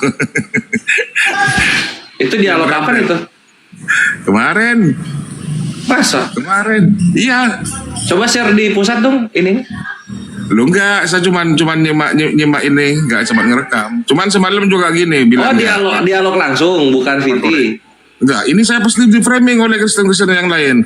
Karena saya bilang bahwa Bible itu bukan firman Tuhan, pasti di framing. Karena ada kata pengantarnya. Itu bukan firman Tuhan itu katanya kan. Ya benar, ada benar juga. Enggak, itu VT atau lagi dialog itu? Itu lagi dialog, lagi sama Rudi Yohanes ya? Lagi monolog, iya, tapi direaksi oleh Rudi Yohanes. Tidak ada yang mustahil bagi Tuhan mau jadi apa, kan, gitu kan. Itu di komalnya Rudi. Wah anjir, hancur Edi saja. Geblek aja dia bawa inilah apa namanya ya, akibat zaman dulu sering bonyok sama Islam, argumennya ke bawah-bawah Islam dia. Akhirnya ke Islam. Jadi pola pikirnya Islam diambil, tapi imannya Islam nggak mau gitu karena dia benci bubuk mulu zaman dulu gitu. Udah rusak dia. Aduh. Iri ya, bukan iri kita user. Kami tim di sini berusaha untuk menjadikan komalnya Bang Zuma ini populer. Ini ketika Bang Zuma mulai dari Liga C, sekarang sudah Liga teratas, Liga A1 di situ kan. Lihat liganya sudah Liga A1 dan oleh TikTok diberi reward kampanye yang foto profilnya itu sudah dikasih bingkai kehormatan dan warna akun Bang Zuma yang namanya Bang Zuma itu sudah merah maron. Merah merah darah itu, merah maron namanya. Ini sebentar lagi insya Allah kalau tetap konsisten Gurunda akan dapat centang biru dari TikTok. Asalkan tidak turun populernya. Makanya dukung terus dengan Loforen. Loforennya alhamdulillah sekarang sudah mencapai 5.356 fans club Loforen yang Loforennya. Dan jangan lupa juga go populernya juga teman-teman ya. Kalau sudah Loforen, go populernya itu digas juga. Ini go populernya kayak ini teman-teman. Ini. Ini yang saya kirim ini. Ini go populer namanya. Ini juga, ini mempengaruhi terhadap eksistensi Komal Gurunda ya teman-teman ya. Tolong setiap absen, kemudian setelah absen go populernya gitu teman-teman ya. Ini alhamdulillah sudah sampai 100M. Ini sudah aman akunnya Gurunda kan gitu kan. Dengan akun anti rungkatnya. Ini mudah-mudahan akan terus berlanjut sampai nanti Gurunda menjadi posisi di star setelah Riana Revin. Kalau Riana Revin tidak bisa terkalahkan kalau dia, karena memang dia itu kontennya itu konten PK barbar di sana. Izin dulu aku mau nanya. Silakan. Teman-teman semua yang mendengarkan ya. Dengarin baik-baik pertanyaannya, tinggal milih A atau B. Maupun sebelum Anda menyimak ya. Jadi saya suka tuh interaktif biar teman-teman yang tidak naik komal merasa punya juga pendapat gitu ya. Wah, belum ada apa-apa langsung dijawab A ini satu nih. Belum ada pertanyaan langsung jawab A dia. Hebat kali dia. Siapa itu? Tiga-tiganya benar, deh. Pertanyaannya ya, ini saya nggak menyebut nama. Orang yang kabur ke luar negeri menista agama, saya ulang kembali, orang yang kabur ke luar negeri disponsori oleh seseorang menista agama disebut A. pahlawan, B. pecundang. Orang yang kabur ke luar negeri disponsori seseorang menista agama disebut A. pahlawan, B. pecundang. Saya pengen lihat ada yang jawab A enggak nih. Kan mumpung masih ada oten di bawah. A. pahlawan, B. pecundang. Orang yang kabur ke luar negeri menista agama. B. babi. Mana nih herdernya Edis, kok nggak ada jawab A? Kok herdernya Edis nggak ada jawab A? Mana dia nih? Mana herdernya? Wih, Herder Edis, mana kau nggak jawab A? Yang jawab A silakan naik. Yang jawab A silakan naik. Ada yang jawab A? Jambak sama jambak. Siapa itu?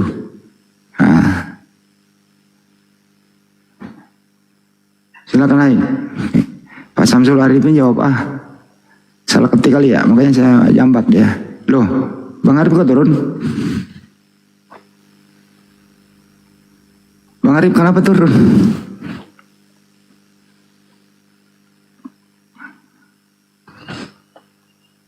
Herder Eris jawab dong A. Nah ini ada yang jawab A nih. Nah, silakan naik. Ayo. Saya jambak no, naik. Loh, naik di sini bersuara loh. Terhormat loh room ini.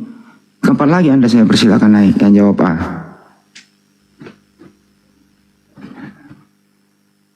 Kok nggak ada yang jawab A? Kenapa?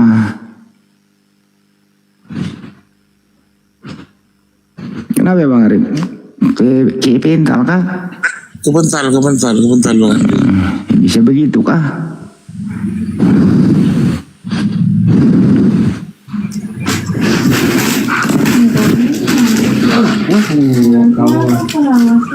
Assalamualaikum. Waalaikumsalam warahmatullahi wabarakatuh. Kenapa Bang Andi? Alhamdulillah sehat. Ini kok berisik banget ya? Siapa nih ya ngobrol? Rame ada hajatan. Sudah aku pesan itu Bang bajunya sama Kian Santang. Alhamdulillah. Pesan berapa Bang? Dan? Ada berapa biji itu? 20 kan? Wih mantap. Nanti dibagi-bagi sama di sini anggota. Iya, bagi-bagi. Di mana Kak? Beli papan toh? Kalimantan di sana Tarakan. Oh di Tarakan. Wih, Tarakan itu tempat saya dulu. Itu tambaknya bagus ikan ban. Kalimantan Timur kan? Iya, ikan ban. Iya betul. Bukan Bang, bukan Kalimantan Timur, Kalimantan Utara. Kaltara dia udah Pemekaran. Kalimantan Utara. Sudah Pemekaran. Ya Pemekaran. Dulu Timur. Tambaknya bagus itu Bang, banyak tambak di situ. Ya kalau mau makan udang kepiting sini lah Bandeng. Iya, Bandeng kepiting udang. Tarakan itu dekat pasir kah? Mana ada pasir apa Pak? Gak ada. Ikutin. Oh Kutai, Kalimantan Timur Bang. Wah kan Pemekaran kan? Beda Bang, jauh. Ini utara. Udah yang mana lagi WA? Coba nanti dipinglangin nomor tak lupa kayak yang mana ini? Banyak kali. Nah tanda nomor menangis biar nangis sih. Sama 2 nomor. Nomor mana lagi tadi dikirim itu dikasih. 2 nomor kode sama aja. Ada masuk ke sini. Coba diping nanti ya. Kata nomor mana masuk mau sih. Iya. Oke Bang. Oke boleh lanjut nih. Tapi di sini. Mandek yang aku yang sana aja merobo. Oke, assalamualaikum warahmatullahi wabarakatuh. Waalaikumsalam warahmatullahi wabarakatuh. Kalau saya mau logat apa aja bisa, mau logat Bugis ayo, Sunda ayo, Jawa ayo.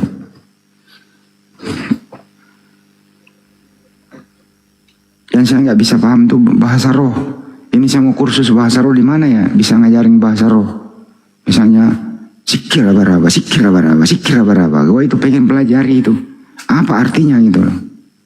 Bahasa roh. Ya tapi artinya maksudnya apa? Itu pengen tanya gitu. Pendeta siapa itu? Dev itu yang sering kalau buka komal itu sambil joget-joget. Sirobaraba gitu. Ada itu. Saya pengen pelajari apa maksudnya ya. Itu kalau nggak salah karismatik itu Bang Andi. Iya. Apa kira-kira maksudnya itu ya? Taruh dulu, boleh dulu.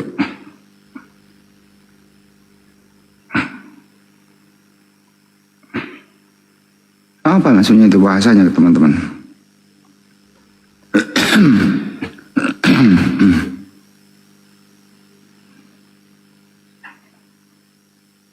Mana ya itu ya? Ya, untuk penyembuhan mungkin itu, semacam dukun itu.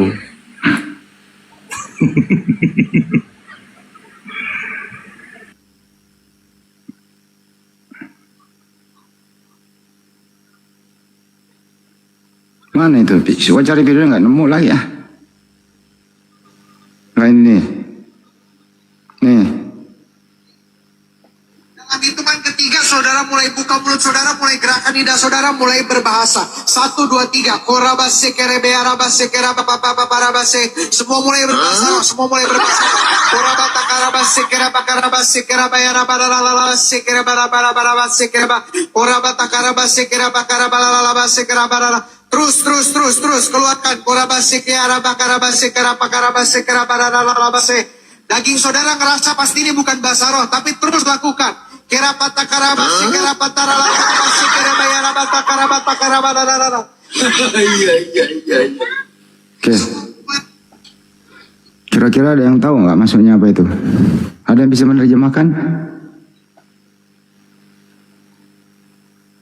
Kira-kira ada yang bisa menerjemahkan nggak tuh? Bang Ari bisa? Ini Cuan siapa nih Cuan? Silakan Cuan. Wah, suruh turunkan Cuan ya. Cuan nggak ngomong.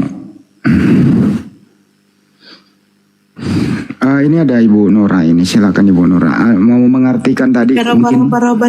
Assalamualaikum warahmatullahi wabarakatuh. Waalaikumsalam warahmatullahi wabarakatuh.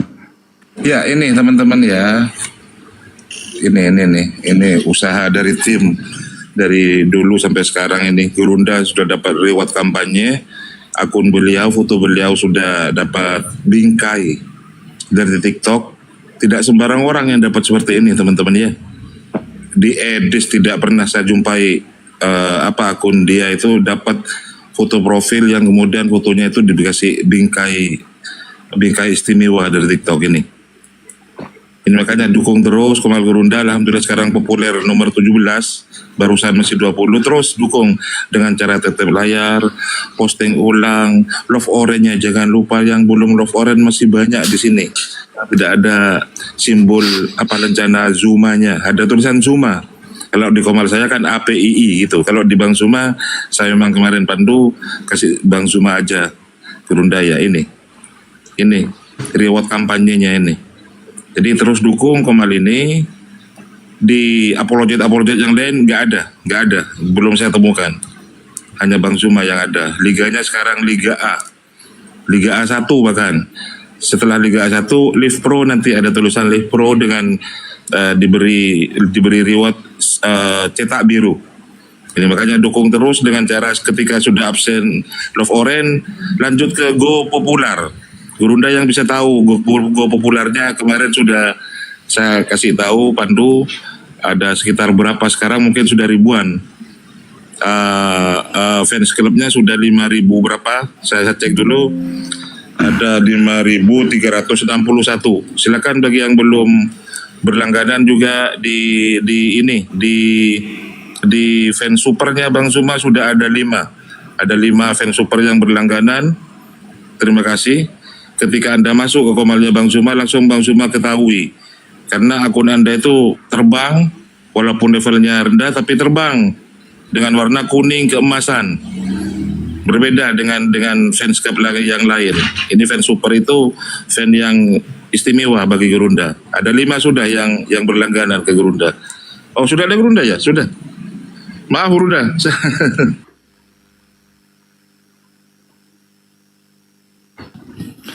Assalamualaikum warahmatullahi wabarakatuh, sahabat-sahabat sekalian. Masya Allah, luar biasa. Jumpa lagi kita di sini.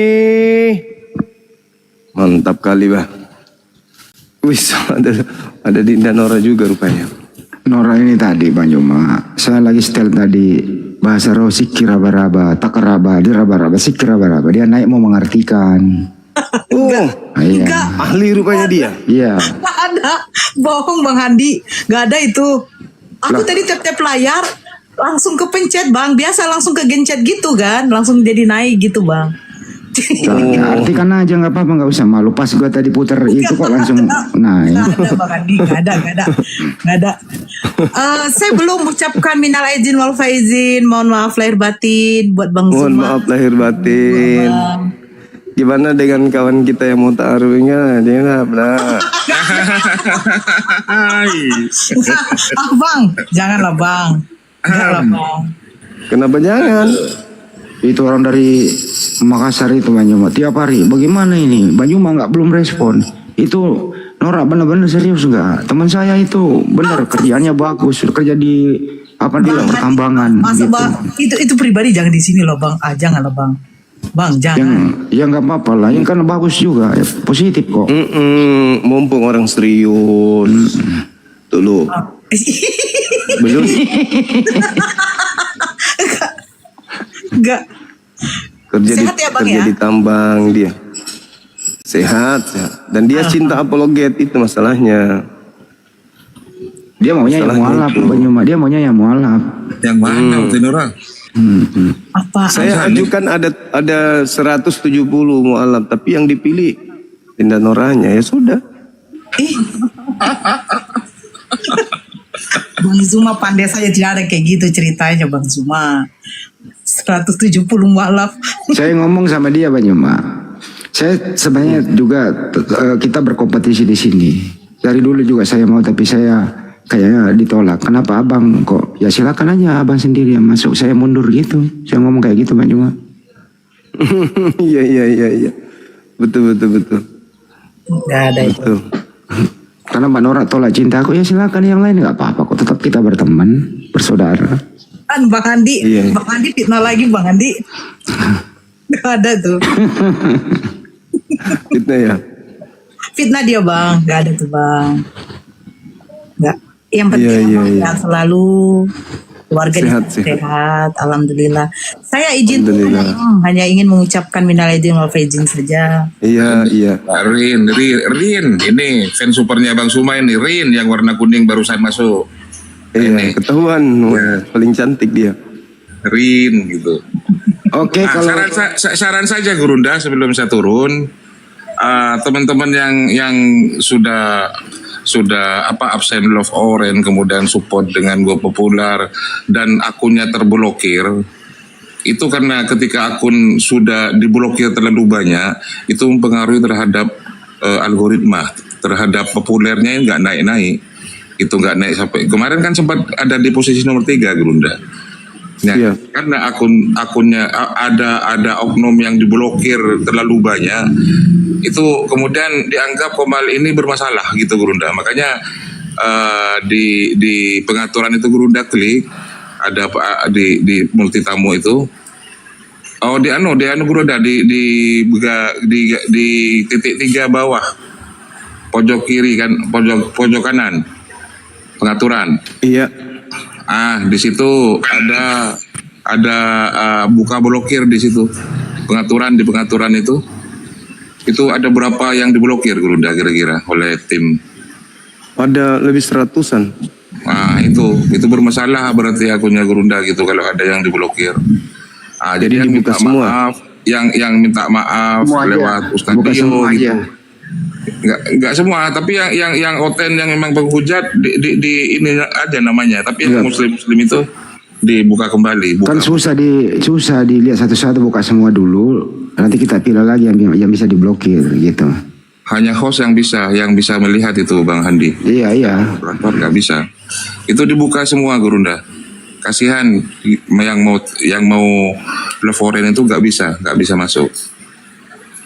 Itu saran saja. Ada juga teman. Cuma Bang Handi semua, assalamualaikum warahmatullahi wabarakatuh. Waalaikumsalam warahmatullahi. Oke. Aman kan dah. Ini masih banyak teman-teman yang masih levoren. Ya silakan levoren dulu teman-teman. Setelah levoren lanjutkan dengan Go Popular. Go Popular ini kayak ini. Go Popular ini kayak ini, yang saya kirim ini, Go Popular. Ini namanya Go Popular ini. Ini kasih. Banyak yang belum levoren. Sudah Gurunda ya? Oke, kita bawa dulu. Lanjut. Assalamualaikum warahmatullahi wabarakatuh. Lanjut perjuangan. Tetap semangat. Waalaikumsalam warahmatullahi wabarakatuh. Iya. Hari ini temanya masih tema yang tadi. Siapa yang keluar dari kubur? Silakan. Ayo teman-teman non-muslim minta permintaan. Kita lanjutkan tema kita ini. Materi yang begitu baik, begitu menarik, untuk kita bahas. Sayang kalau HP-nya masih miring, maafkan ya. Karena dudukannya memang miring, karena tamunya juga rata-rata orang miring kan gitu ya. Rata-ratanya tapi tidak semuanya.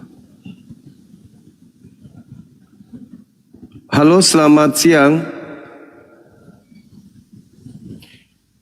Ya, apa kabar?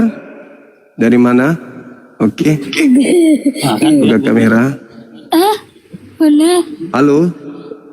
Halo. Halo, selamat siang.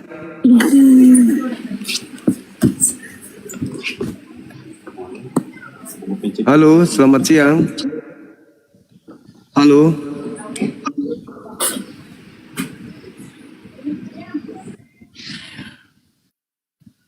Oke, kita sudah ajukan permintaan kepada teman-teman non-Muslim. Mudah-mudahan mereka bisa hadir di sini ya, membahas tema ini. Tadi ada beberapa teman yang kemudian kita mintai supaya mereka datang. Kita kirimkan supaya dia bisa hadir di sini. Mudah-mudahan bisa memberikan pencerahan terkait dengan siapakah yang keluar dari kubur pada subuh hari.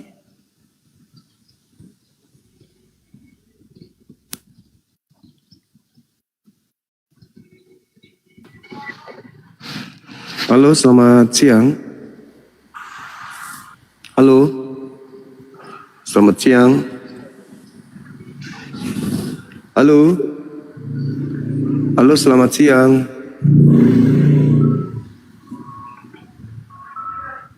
Halo, selamat siang. Memang masih berat ya, teman-teman. Teman-teman kita masih tidur kali ya. Masih tidur atau masih joget? Masih bom-bom teriak di bawah tuh. Bom-bom minta makan itu, kalau sudah gitu dia marah. Gak boleh telat kasih makan, ngamuk dia nanti. Dengar gak suara bom-bom, teman-teman?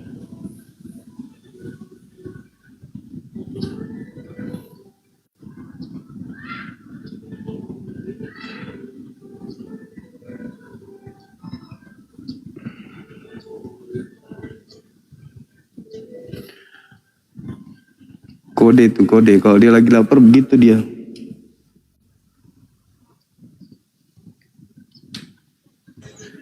Silakan teman-teman ajukan permintaan. Halo, selamat siang. Halo, selamat siang. Halo. Ini langgang tahun sing ketemu belas iku wawe idi tatang isih ketemu. Engko aku tambah ketemu lho iso ana sampe saiki yo tatang yo. Pak Desugi. Tatang. Halo. Pak Desugi lagi di mana? Pakai akun baru dia. Beliau pakai akun baru Pak Desugi ini. Ya, silakan non-Muslim ketik 1 kita biar naikkan. Kita diskusi bahas tema ini.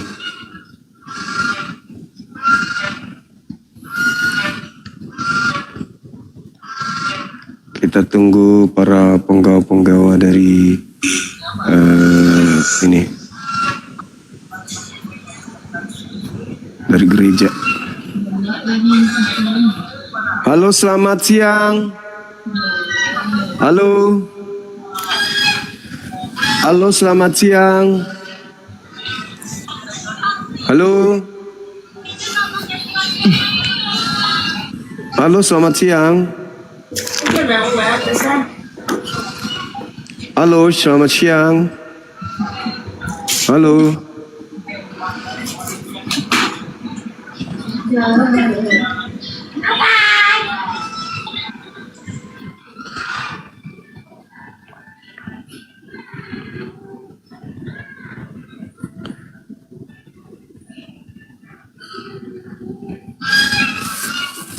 Tadi memang tidak ada Oten ya teman-teman. Pas saya lagi rehat, memang nggak ada teman-teman dari Kristen yang naik. Nggak ada ya. Tadi pas Bang Handi, nggak ada memang. Wow, nggak ada ya. Berarti Komal kita ini memang disegani oleh mereka. Mereka segan terhadap Komal ini. Takut.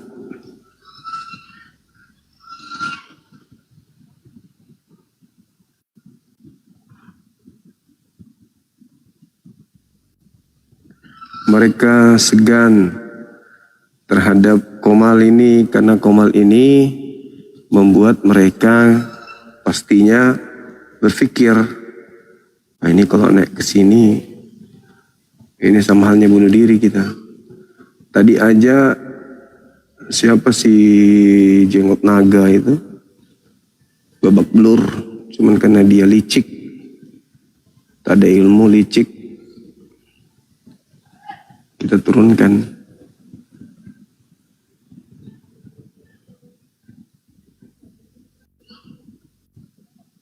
Nah, ini kita cari dulu oten-otennya teman-teman.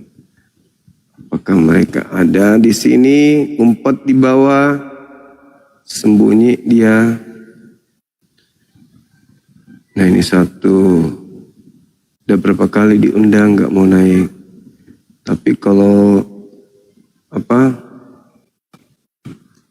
dia DM kencang kali.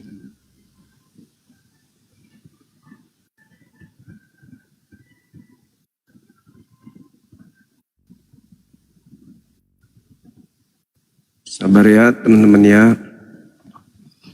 Memang Oten lagi sibuk.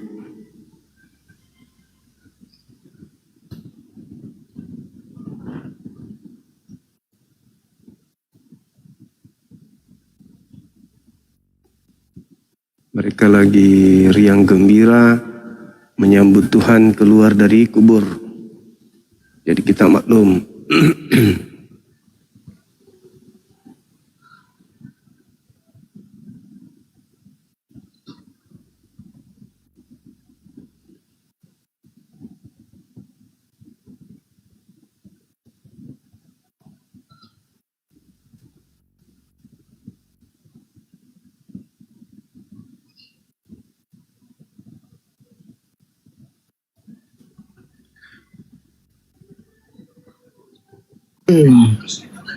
Halo, selamat siang.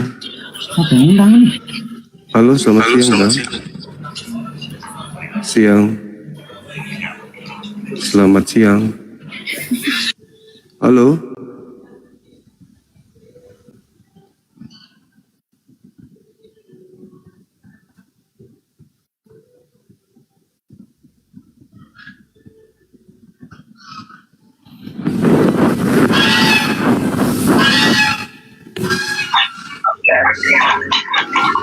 Selamat siang. Apa kabar?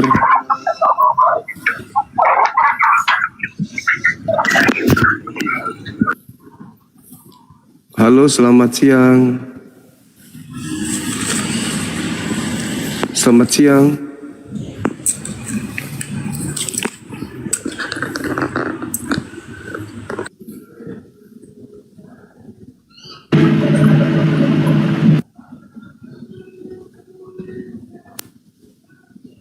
Halo, selamat siang.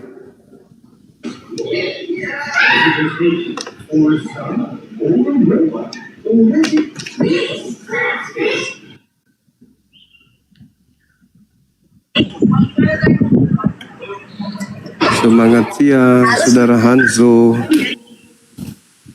Halo. Selamat siang, Gurunda. Siang juga. Baik. Silakan buka kameranya.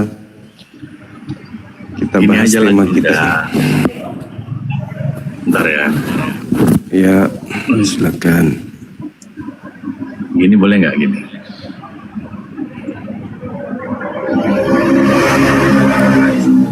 Gini boleh nggak gini? Boleh ya? Nanti kena pelanggaran. Gak boleh. Kena pelanggaran. Iya, kena pelanggaran jadinya. Kena PL nanti. Oke lah. Lanjut dulu lah Gurunda. Kenapa? Di sini aja. Ya, Buka kamera aja lah. Iya, maksudnya buka kamera. Saya takut di DM janda-janda Gurunda. Oi, mati aja. Belas anak-anak. Kalau Gurunda kan keren ya. Ayo kita bahas yuk, siapa yang keluar dari kubur? Iya, buka kamera dulu dong. Kalau buka kamera silakan kita bahas. Kebenaran itu jangan takut. Kalau yang mau disampaikan itu kebenaran, gak usah takut.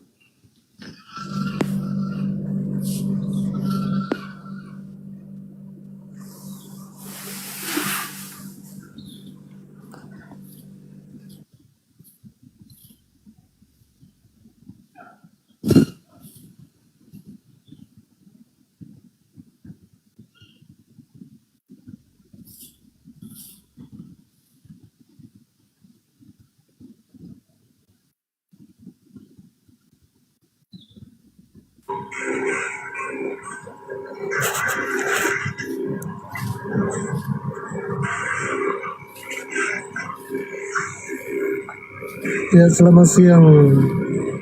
Halo, siang juga. Silakan abang. Bisa buka kameranya, silakan. Oh, harus buka kamera ya? Iya. Gak apa-apa pakai masker. Gimana? Saya izin turun aja kalau buka kamera. Kenapa emangnya? Saya izin turun lah. Enggak, kenapa harus menghindari buka kamera, Bang? Enggak juga sih, enggak ada sih masalah. Cuman kenapa harus membuka kamera? Kepala besar, woy. Ya, gimana ya? Dipersyaratkan saya sama. izin turun aja kalau memang dipaksa buka kamera, saya izin lah turunnya. Oke.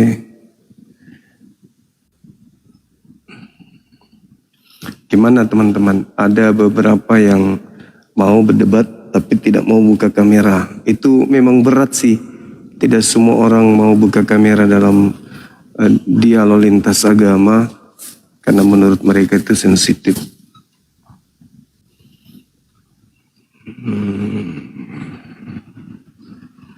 Jadi kalau tidak buka kamera gini jadinya kita nggak debat-debat, nggak dialog kita.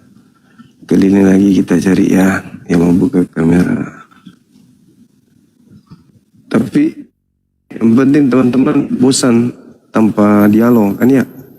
Sebab kita mencari yang mau buka kamera. Halo, selamat siang. Selamat siang.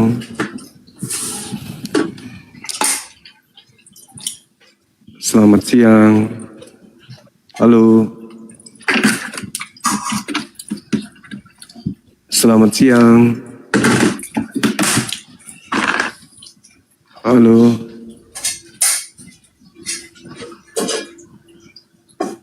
Nah, yang kayak gini nih yang kita dijamu dengan yang kayak gini-gini.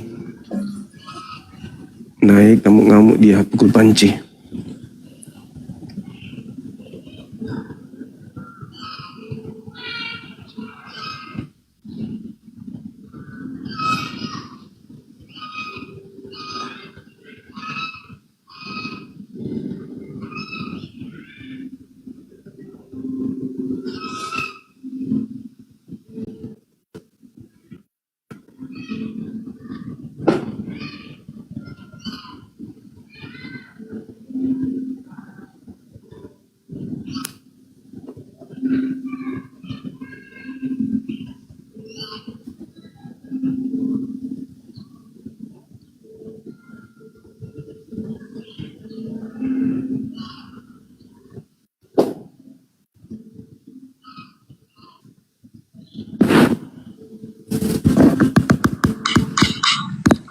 Halo, semangat siang. Halo. Halo. Iya, semangat siang, Abang. Sorry bang, salah kepencet tadi bang. Aku muslim bang, muslim. Oh, siap, makasih ya bang. Oke. Salam kenal.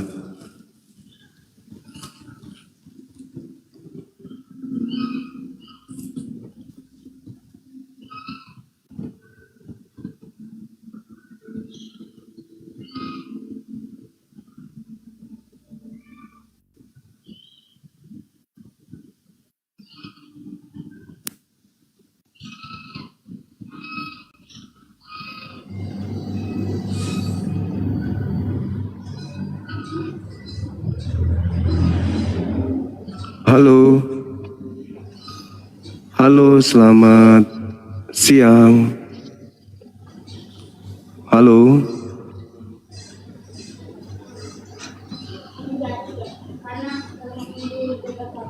Halo, selamat siang. Halo, selamat siang. Halo, selamat siang. Halo.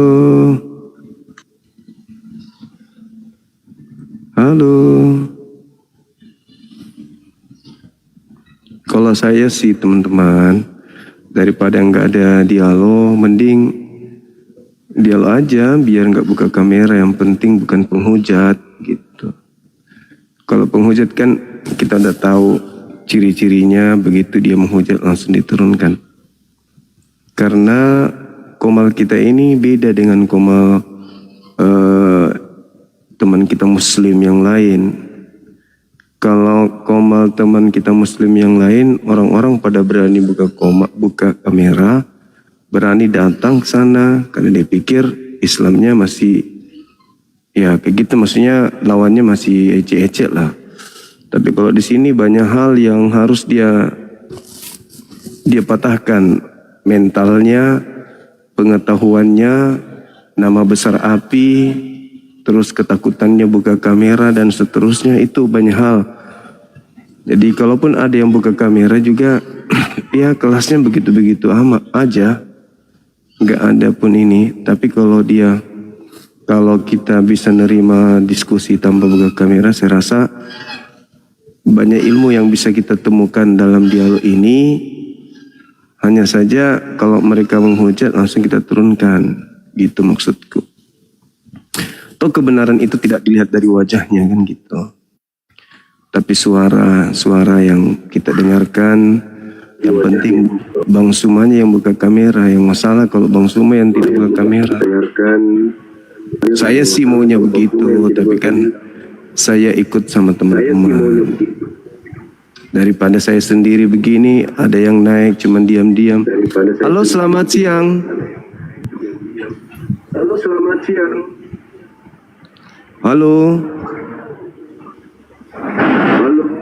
Halo. Nah tengoklah kan.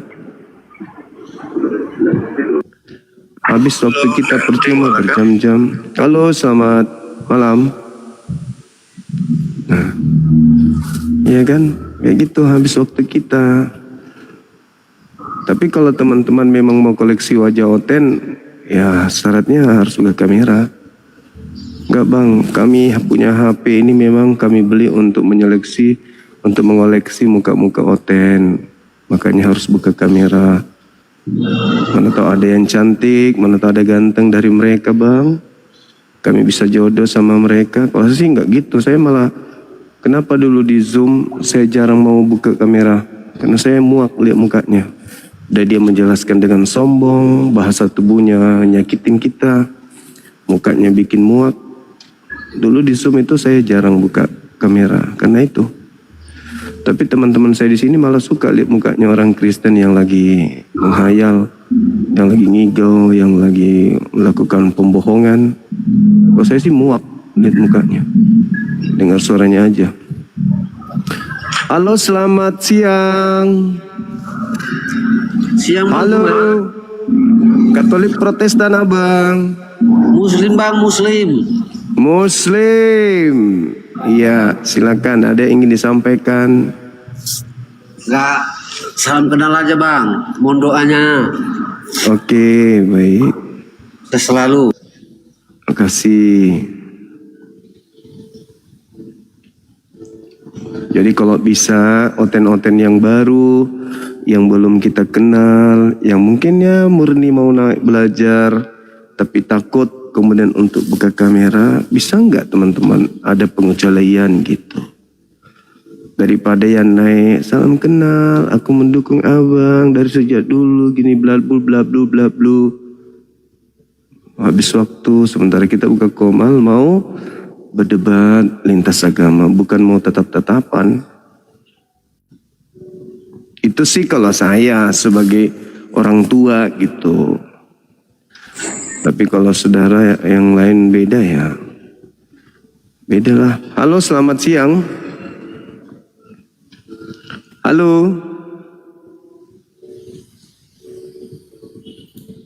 Halo, selamat siang. Selamat siang Bang Suma. Kita bertemu lagi Bang.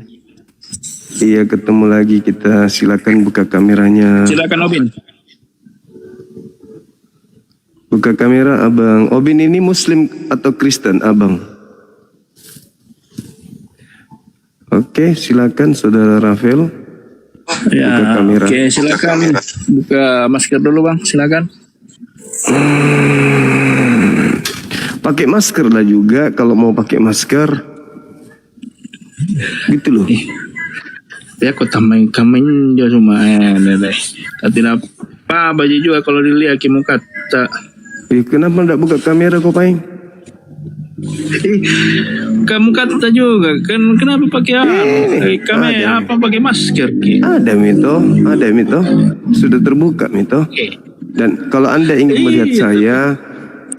melihat saya, silakan buka Netflix, tonton video film saya. Kalau buka masker, mau diskusi, mau debat atau gimana ini? Mau ribut dengan masker saya atau mau debat?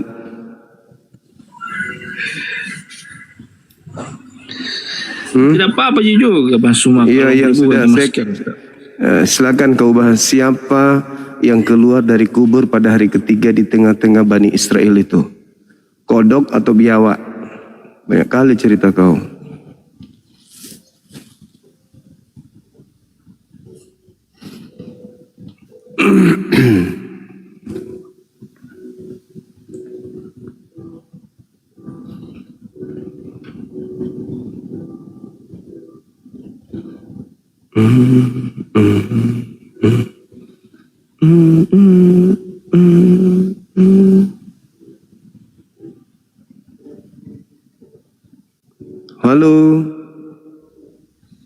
Halo, selamat siang.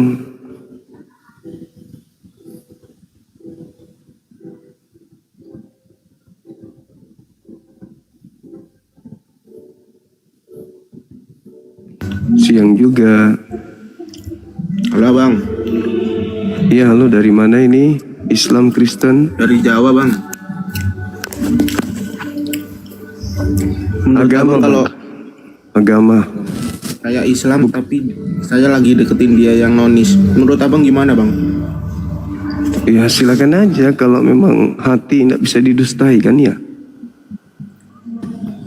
Apakah kau harus mempercayakan dia seperti abang gitu? Maksudnya? Ya mempercayakan dia bahwa ya gimana Bang ya? Ya gitulah karena kan dia nonis, aku yang Islam. Dia mempercayakan dia kalau ya kayak dakwaan abang gitu. Dakwaan apa? Dia ngomong apa tadi Bang? Mempercayakan apa tuh maksudnya? Itu ada tema itu. Siapa yang keluar dari kubur? Tadi yang naik itu kenapa diturunkan Bang? Aduh, kenapa kau kayak bencong, kau sembarang korupsi? Masker lah, mukanya orang lah. Langsung diturunkan. Apalah. Selesaikan dulu Ini temanya. Woi, anak babi, anak babi, anak anjing. Ini temanya. Ngapa sembarang kurus? Tema ini kurus, ngapain kurus yang lain? Inilah kalau sperma babi jadi orang begitu karakternya. Ngapain kurus yang lain? Urus ini tema. Sembarang kurusi. Itu orang yang rencana mau murtad, galeter ki. Gara-gara kelamin dia mau keluar Islam. Karena dia cinta sama orang nonis. Dia suka yang bau babi, dia tidak suka yang bau harum. Dia cari yang bau babi, makanya dia pacaran sama nonis. Ngapain kau yang sibuk, sembarang kau urusi. Halo, selamat siang. Halo. Halo. Halo. Assalamualaikum warahmatullahi. Waalaikumsalam warahmatullahi wabarakatuh. Makasih ya bang. Ada yang lagi dekat sama nonis. Dia pingin kelaminnya dijepit sama kelamin B2. Makanya dia dekat-dekat sama nonis. Pengen kali dia rasakan bersetubuh dengan B2, makanya begitu. Halo. Selamat siang. Selamat siang Mas Bima. Ya, Katolik atau Protestan abang? Ya, Katolik. Silakan buka kamera. Kita dialog pelan-pelan. Silakan. Apa yang mau dibahas? Salam kenal dulu bang. Bang Yus. Sudah sering ketemu Yusuf saya. Oh, udah sering ya? Sudah pernah lah. Oke. Baik. Ini bang yang mau dibahas terkait dengan tragedi yang terjadi di tengah-tengah Bani Israel. Ya, Bani Israel, orang Farisi, mahkamah agama ada di sana, di mana ada yang keluar dari kubur gitu. Ini siapa ini yang keluar dari kubur? Tuhan atau ciptaan Tuhan? Itu Adonai Yesus ya. Iya, itu Tuhan yang keluar dari kubur atau ciptaan Tuhan? Adonai, dia firman Allah itu sendiri, firman Bapa ya, firman dari Sang Sumber gitu. Adonai itu kan Tuhan abang. Iya, Tuhan Yesus. Ya, yang saya maksud di sini, apakah ciptaan atau pencipta yang keluar? Dia itu firmannya Bapa itu sendiri atau firman Sang Sumber. Itu kan tertulis di Yohanes 1:14 itu, atau logosnya Allah atau logosnya Sang Sumber begitu ya. Bukan firman yang keluar, tetapi firman Bapa itu sendiri ya dia gitu. Oh, jadi maksudnya apa ini ya bang? Pencipta kah atau ciptaan? Dia perantaraan penciptaan, karena apa? Sang Sumber kan tidak bisa didengar suaranya begitu ya, sehingga mengutus logosnya untuk menjadi Gusti Yesus itu atau Adonai gitu ya. Oh iya, berarti bukan pencipta bang ya? Perantaraan penciptaan. Iya, artinya bukan pencipta. Perantaraan penciptaan, dia logosnya, sumbernya apa? Pencipta atau bukan pencipta bang? Iya, dia ikut mencipta ya, karena perantara kan. Dia adalah logos Allah itu sendiri atau logos Sang Sumber itu sendiri begitu. Oh, berarti bukan karena pencipta apa? Ya, tapi perkataan pencipta. Bukan begitu. Memang kalau Trinitas itu bagi yang belum berada dalam kebenaran itu sulit memahami tentang kebenaran itu sendiri, Pak Yuma. Bagaimana mau dipahami bang kalau tidak masuk akal? Paham itu kan karena akal. Orang yang tidak punya akal nggak bisa paham gitu bang. Ya benar, memang untuk memahami Sang Sumber itu kan perlu 4 ya bang. Dengan sepenuh jiwa, hati, akal budi, dan kekuatan. Tidak hanya dengan akal kan. Karena Sang Sumber itu sendiri sulit dipahami oleh kita sebagai manusia. Yang kebaktian. Oh siap. Sabar dulu bang ya, sabar. Ya siap. Nggak ada. Tapi sorry. Oke, lanjut bang, lanjut. Ya itu tadi saya katakan bahwa dia itu sebagai perantaraan penciptaan karena sang sumber tidak bisa didengar suaranya gitu. Jadi kami mengenal sang sumber itu dari dia, dari sang logos yang diutus menjadi manusia itu. Dia adalah logosnya, bukan firman menjadi. Yesus bukan, tetapi dia berfirman karena dari sang sumber gitu. Jadi yang keluar dari kubur ini itu kan pribadi, Bang. Itu pribadi atau makhluk. Nah, makhluk secara utuh ini apakah dia pencipta atau dia bukan ciptaan? Dia ciptaan. Kan hanya ada dua, pencipta, ciptaan. Di luar pencipta ya ciptaan. Jadi pencipta di bawah ciptaan. Kan gitu, Abang. Ya, memang kalau memahami Trinitas itu sekali lagi tidak hanya cukup dengan akal budi, malah justru itu sangat masuk akal, Bang. Karena diketahui bahwa sang sumber kan tidak bisa didengar gitu suaranya, kecuali sang anak inilah yang mendengar itu. Sehingga mengutus sang anak ini untuk berfirman. Sumbernya dari Bapa. Itulah Trinitas. Oh, iya. Jadi ada Bapa mengutus utusannya, mengutus logosnya, bukan yang diutus itu logosnya Allah itu sendiri, logosnya sang sumber itu sendiri. Itu datanya di mana?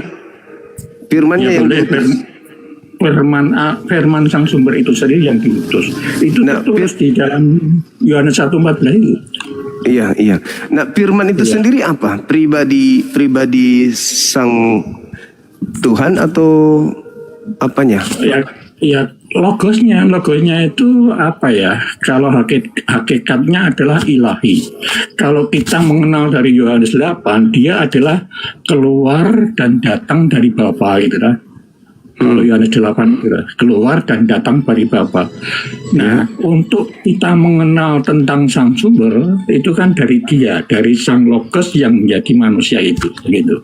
Oke. Maka dia dikatakan utusan ya. Oke. Jadi sang logos yang keluar dari Bapa menceritakan tentang dirinya sebagai apa? Sebagai logos, sebagai Bapa atau sebagai utusan Bapa? Bukan menceritakan dirinya, tapi menceritakan tentang sang sumber, karena sang sumber kan tidak bisa kita dengar. Tadi sang anak ini adalah semua kehendak sang sumber diucapkan oleh sang anak ini yang menjadi manusia itu. Supaya apa? Supaya kita mendengar. Begitu. Oke, baik. Ketika dia bersaksi tentang dirinya, di dalam Yohanes 5:36 ada kesaksianku yang lebih penting dari kesaksian Yohanes Pembaptis, bahwa semua mukjizat, semua pekerjaan yang aku lakukan, pekerjaan itu yang bersaksi tentang aku bahwa Bapa yang mengutus aku. Berarti Yesus bersaksi kalau dirinya utusan. Betul, karena kan perbedaannya yang diutus ini loh Bang, yang diutus kan logosnya.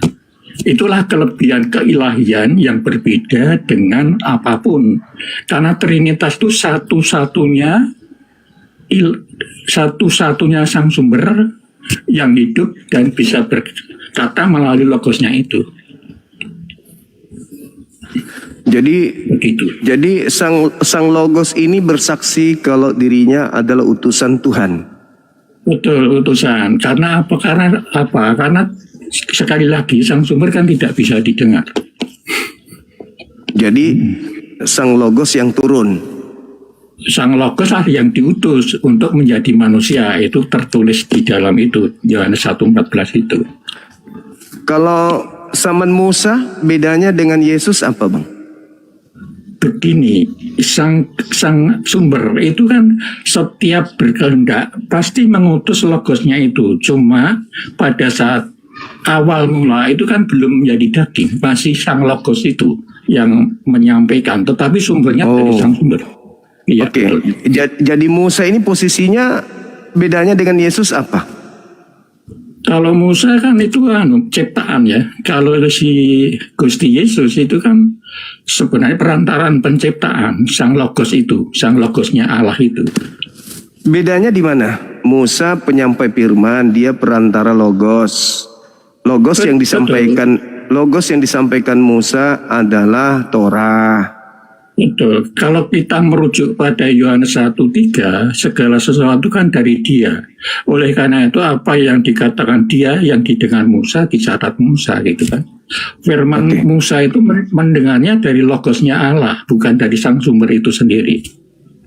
Iya. Jadi yang ketika zaman Musa mendengarkan firman Tuhan dari mulut Tuhan ke Musa, ya kan ya? Dari mulut Tuhan ke Musa. Bukan dari mulut ya, dari logosnya. Karena tidak apa sih ya Bang? Logos itu apa Bang? Logos itu apa? Logos itu ya pengetahuan ilahi itu sendiri. Iya, yang datang ke Musa pengetahuan Tuhan atau bukan? Supaya konsisten Bang, karena sejak awal mula itu sang ilahi, sang sumber itu tidak bisa didengar. Iya, makanya Musa sebagai penyambung lidah daripada Tuhan. Betul, tetapi si Musa itu dari logosnya sang sumber begitu, bukan dari sang sumber itu sendiri. Bisa nggak logos ini nggak usah dipakai dulu? Supaya kita nggak bingung pakai bahasa Indonesia. Ya harus, karena di dalam logos, katanya gini Bang Yuma, di dalam Yohanes 1:3 itu kan dikatakan segala sesuatu ada dari Dia kan. Kemudian dia dalam siapa? Yohanes, dia siapa? Dia logos itu, logosnya Allah itu. Oke, baik. Segala sesuatu dijadikan oleh logos. Betul. Termasuk dagingnya Yesus? Kalau dagingnya Yesus itu kan yang menjadi daging kan logosnya itu sendiri yang diutus untuk menjadi daging. Berarti logos jatuh dari bumi, daging dari langit, daging yang turun. Tidak seperti enggak, itu. Dijelaskan Bang, dijelaskan. Kalau prosesnya melalui logos turun ke Musa berupa ide. Logos turun ke bumi berupa apa ketika Yesus? Berupa ide atau langsung daging dari atas? Begini Bang Yuma, kalau pemahaman saya sejak awal sampai kapanpun sang sumber itu tidak bisa didengar oleh siapapun kecuali sang anak gitu loh Bang Yuma. Musa mendengarkan. Musa gimana? Mendengarnya dari si logosnya sang sumber. Karena apa? Yesus mendengarkan logos. Dia mengatakan, aku tidak dapat berbuat apa-apa dari diriku. Apa yang aku katakan, apa yang diperintahkan untuk aku dengar. Berarti dia masih mendengar. Betul, logosnya itu mendengar sang sumber. Karena apa? Sang sumber kan tidak bisa berbicara, tidak bisa didengar. Oleh karena mengutus bukannya dia logos. Supaya konsisten Bang Yuma, supaya konsisten bahwa sang sumber itu tidak bisa didengar, supaya konsisten maka sang sumber kan sudah jadi daging kan? Bukan sang sumber yang menjadi daging itu. Lalu apa? Mungkin pemahaman. Lalu apa yang menjadi daging? Logos sang sumber. Logos sang sumber. Atau firmannya sang sumber begitu. Bingung kan? Karena apa? Karena kebenaran itu sulit dipahami manakala belum berada dalam kebenaran, begitu Bang Lima. Oh gitu. Inilah Trinitas ini, ya inilah Trinitas. Baik. Baik, kita uji lagi ya Pak ya. Sampainya saya paham ya. Betul ya. Ketika Musa menerima firman, yang dia dengarkan Musa itu adalah suara yang datang kepada dia dibawa oleh malaikat. Jadilah Taurat. Kalau pemahaman Trinitas, yang menyampaikan firman itu adalah dari logosnya sang sumber kan? Atau malaikat kan? Ya silahkan menamai malaikat, tetapi kita harus konsisten bahwa sang logos, firmannya sang sumber ini, itu kan berbicara sejak awal yang kalau pada saat itu disampaikan kepada Musa, mungkin bisa dikatakan malaikat Tuhan waktu itu ya, karena kita kan belum tahu waktu itu siapa gitu. Itu sebenarnya adalah logosnya sang sumber itu sendiri gitu. Karena kalau tidak ada. Silakan. Di dalam Kisah Para Rasul 7:35 Di situ yang datang kepada Musa memberikan Torah itu malaikat, tertulis di situ. Jadi malaikat yang datang. Nah, memang pada siapa ini yang naik? Maksudnya apa yang dinaikkan? Siapa yang naikkan? Iya, itu dia. Iya. Ini satu aja masih. Ini kenapa dinaik? Tolong host. Diturunkan dulu. Iya. Iya, jangan terlalu bernafsu, host, moderator. Jadi ketika Musa menerima dari malaikat, Musa berbicara berdasarkan apa yang dititahkan melalui malaikat. Iya. Pada zaman Yesus, di dalam Yohanes 1:51, Yesus sendiri berkata, langit terbelah, malaikat turun naik menuju Yesus. Kalau dia adalah logos itu sendiri, buat apa malaikat datang kepadanya? Ya, memang ini kelebihan dari sang sumber Kambang Yuma, karena itu berbeda dengan makhluk penciptaannya kan. Sehingga malaikat itu bisa jadi logosnya itu sendiri juga mengutus malaikat gitu. Atau sang sumber itu mengutus logosnya menjadi malaikat itu juga bisa. Kita kan juga praduga kan. Ada malaikat yang ke Yesus lagi. Untuk apa malaikat ini datang ke Yesus sementara dia sendiri adalah sang sumber? Bukan, si Yesus itu ada anaknya kan, anak ilahi, anak Allah itu ya. Bedanya dengan Musa kalau begitu apa? Malaikat datang ke Musa, malaikat datang ke Yesus. Musa tidak berkata-kata dari dirinya, Yesus juga tidak berkata-kata dari dirinya. Bedanya di mana? Betul, pada saat Gusti Yesus sudah di dunia, itu kan kami mengimani bahwa itu sepenuhnya manusia atau sepenuhnya bedanya dengan Musa apa Bang? Manusia. Bedanya kalau si Musa itu kan ciptaan, kalau si sang Gusti Yesus ini adalah perantaraan penciptaan. Musa itu perantara penciptaan kepada Bani Israel. Musa adalah perantara. Musa itu perantaraan apa yang menjadi kehendak firman. Iya sama, Yesus juga perantaraan kehendak Elohim. Ini bedanya Bang Yuma. Kalau kita penuh memperhatikan dalam Yohanes 1:3, itu kan segala sesuatu dijadikan oleh dia. Dia itu yang logos itu sendiri. Oke. Logosnya apakah logos yang adalah perkataan Tuhan menciptakan daging Yesus? Yang menjadi daging itu kan logos itu sendiri melalui si sang Bunda Maria kan? Yang menjadi daging adalah perkataan. Yang menjadi daging ini adalah logosnya Bang. Kalau kita data dari Yohanes 1:14. Kenapa sih harus menggunakan kata logos itu apa sebenarnya bahasa Indonesianya logos? Firman itu apa? Firman itu apa? Ya inilah bedanya bahasa Indonesia dengan yang itu tadi saya katakan. Firman ini apa Bang? Firman ini perkataan kah? Atau apa? Kalau di bahasa sananya katanya rema gitu ya. Kalau yang disampaikan. Apalagi ini? Terlalu banyak bahasa-bahasa. Bahasa Indonesianya aja Bang. Gak usah membodohi diri. Firman, logos, rema itu apa? Oke, kalau Gusti Yesus itu adalah firman sang sumber. Firmannya sang sumber itu sendiri. Itu si Gusti Yesus. Yang sampai ke Musa itu firmannya siapa? Yang sampai ke Musa firmannya siapa? Kalau yang sampai ke Musa, yang ke Musa sekali lagi bahwa sang sumber kan tidak bisa didengar. Itu dari sang logosnya Allah atau sang firman. Pusing. Karena Trinitas Bang, Trinitas itu seperti itu. Tidak. Maksudnya apa Bang? Itu kan cuma bahasa politikus.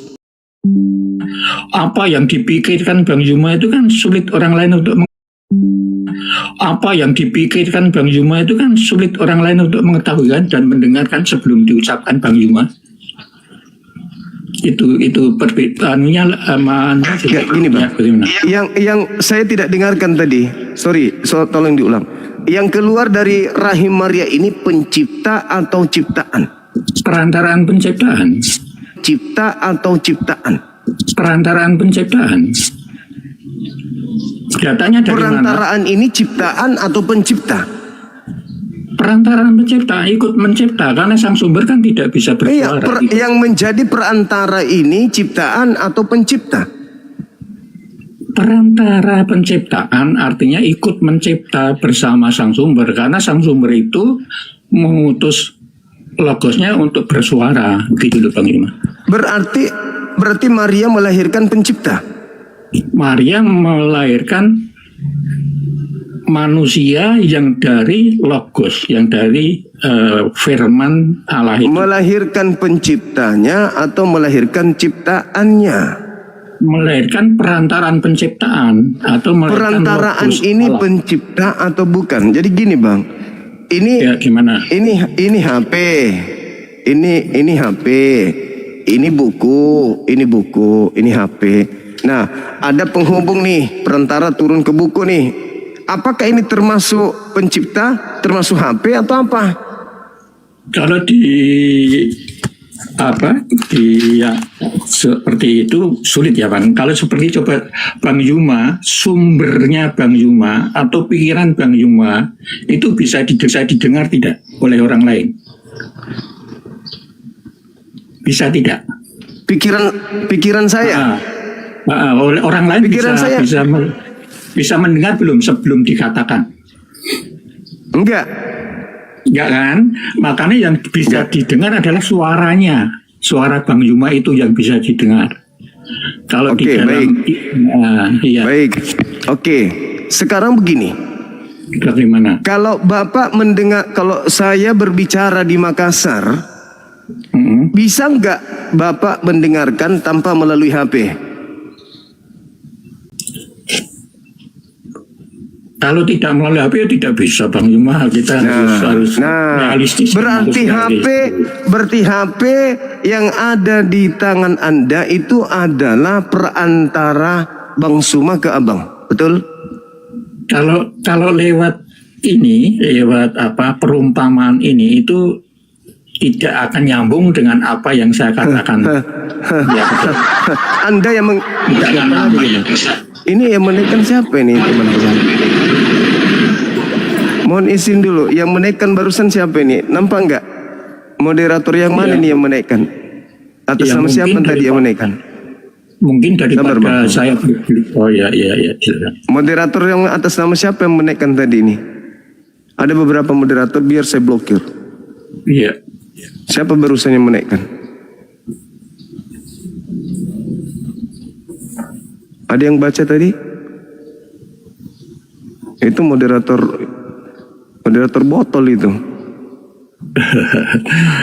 Memang Bang, Trinitas itu agak misteri ya, sulit untuk. Bukan misteri Bang, irasional, tidak masuk akal. Sekarang HP yang jadi perantara saya kepada Abang, apakah saya? Gini Bang, itu betul, memang betul, kita lihatnya itu betul, memang itu adalah Bang Yuma, kita mengenal Bang Yuma begitu. Ya enggak, HP ini yang menjadi perantara saya ke Abang, apakah saya? Kalau ini saya melihatnya hanya gambarnya Bang Yuma. Enggak, Anda mendengarkan keinginan saya ketika saya mengatakan A, HP di sana mengatakan A. Tidak mungkin saya mengatakan B, HP berbunyi Z. Itu adalah perantara apa yang ingin saya sampaikan, ide yang saya uraikan sampai ke Abang melalui HP. HP yang Anda dengar itu apakah saya? Dari kehendak panjenengan.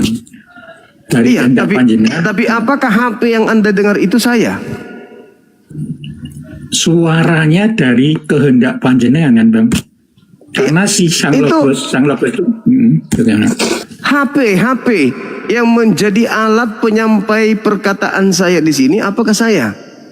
Yang suaranya, kalau suaranya itu ya, kalau HP-nya tidak. Suara tidak. Yang saya dengar, tidak. Kata Yesus Yohanes 14:24, firman yang kau dengar dari aku bukan dari aku, tetapi dari Bapa yang mengutus aku.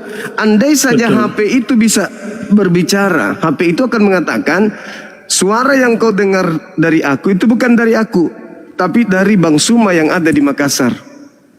Ya betul. Berarti trinitasnya adalah suara Bang Yuma melalui HP gitu. HP termasuk HP ini masuk dalam trinitas itu. Karena Bang Yuma kan yang menggambarkan itu, oleh karena itu saya mengatakan trinitas bagi Bang Yuma adalah sumber dari Bang Yuma, suara saya. Bapak, terus yang satunya apa? Suara yang saya dengar dari HP dan terus? Rohnya Bang Yuma, Roh Kudus Bang Yuma itu trinitas. Itulah HP-nya gimana? HP-nya gimana? HP-nya nggak masuk. HP-nya ini adalah daging yang kita kenal Yesus itu HP-nya. Berarti daging, berarti HP bukan bagian daripada pribadi Bang Suma, betul? Saya katakan suaranya, Pak, bukan HP-nya. Iya, HP-nya. Berarti dagingnya Yesus bukan pribadi pencipta, betul? Nah, kalau makhluk pribadi bukan, karena dia keilahiannya itu bisa betul keilahian. Kalau pribadinya berarti kan ada 3 pribadi. HP ini kan dagingnya Yesus, HP ini kan? Kalau pribadi betul, tapi hakikatnya kan tetap Yuma. Bagaimana Anda bisa mengatakan HP itu adalah sehakikat dengan saya? Suaranya, Bang, ini kan kita mendengar. Ya kalau suara oke. Kalau suara oke, kan Yesus sudah mengaku, firman yang kau dengar dari aku itu bukan dari aku, tapi dari Bapa yang mengutus aku. Oke. Betul, betul. Antara firman Tuhan dengan Yesus memang bukan satu hakikat. Sekarang Yesus itu kedudukannya sama seperti HP itu. Apakah HP itu sehakikat dengan saya? Suaranya iya, tetapi begini Pak Yuma. HP-nya abangku, HP itu apakah sehakikat dengan saya? Saya berbicara iman atau berbicara menuruti apa yang ini iman Anda, Bang nih. Dengar dulu, nih perhatikan, Bang Suma, suara Bang Suma yang sampai ke abang, alat yang dipakai untuk menyampaikan yaitu perantara, yaitu berupa HP yang terdiri dari besi dan kemudian plastik, kabel-kabel, baterai dan seterusnya. Oke? Ini adalah Elohim. Ini adalah Roh Kudus yang suara ini adalah Yesus. Ini Bang Suma, ini suara Bang Suma, ini HP. Pertanyaannya, pertanyaannya, apakah HP ini sehakikat dengan Bang Suma? Apakah HP ini satu pribadi dengan Suma? Kalau ibaratnya seperti ini, maka sepenuhnya HP dan sepenuhnya ilahi. Sepenuhnya HP adalah sepenuhnya begini, karena jadi HP itu sepenuhnya Bang Suma, sepenuhnya HP. Bukan sepenuhnya HP, suaranya sepenuhnya Bang Yuma, suaranya. Begitu kan kebenaran. Ini abangku, Anda mendengar, Anda mengatakan Anda tidak bisa mendengarkan suara Tuhan, maka Yesuslah sebagai corongnya. Anda tidak bisa mendengarkan suara Bang Suma, maka HP lah sebagai corongnya. Betul. Nah, oleh karena apakah HP itu Bang Suma? Iman kami ada HP dan ada suara, gitu loh. Suara inilah sepenuhnya Bang Yuma, HP inilah sepenuhnya HP, begitu. Itu iman kami, Bang. Oke. Saya ulang lagi. Suara HP ini adalah sepenuhnya suara Bang Suma. HP ini sepenuhnya HP. Berarti dagingnya Yesus sepenuhnya manusia. Suara yang disampaikan Yesus adalah suara sepenuhnya Tuhan. Ilahi. Iya betul. Sepenuhnya ilahi. Udah selesai. Bedanya dengan Musa apa? Bedanya dengan Musa itu mendengarnya dari suaranya sang logos itu, yaitu suaranya sang sumber, gitu. Bukan sang sumber yang bersuara, tapi firman-Nya itulah yang menyampaikan. Yesus tadi kan cuman HP. Bingung kan? Ya makanya Enggak bingung. Anda aja yang tidak bisa nipu saya. Yang tadi itu kan Anda mengatakan HP sepenuhnya HP dan suara sepenuhnya suara Bang Suma. Dagingnya Yesus sepenuhnya manusia ciptaan dan yang didengar dari Yesus itu adalah suara Bapa. Suara ilahi, betul. Suara ilahi. Dagingnya Yesus manusia seutuhnya. Manusia seutuhnya dan suaranya adalah ilahi sepenuhnya ilahi. Gitu. Oke, sekarang Musa menyampaikan Taurat itu sepenuhnya suara Tuhan dan Musa sendiri sepenuhnya manusia. Iya, betul. Bedanya dengan Yesus apa?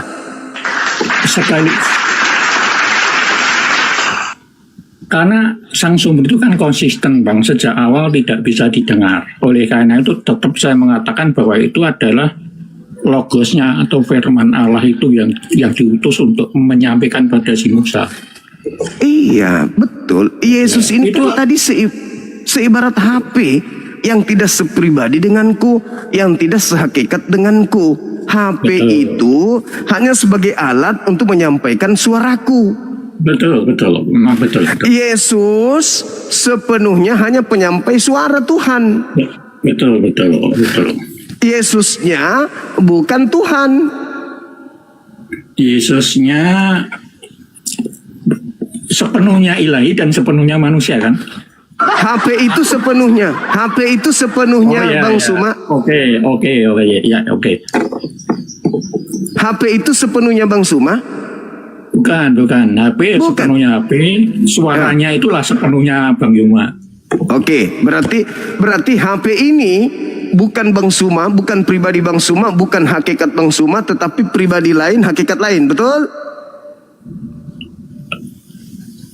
Hakikat lain untuk mengetahui Bang Yuma. Si HP itu. HP ini apakah Bang Suma? Hakikat lain kan? Kan saya mengatakan perantaraan tadi kan, perantara. Iya, perantara. Berarti HP itu bukan saya. HP itu sepenuhnya HP sebagai perantaraan suara Bang Yuma kan? Iya, betul.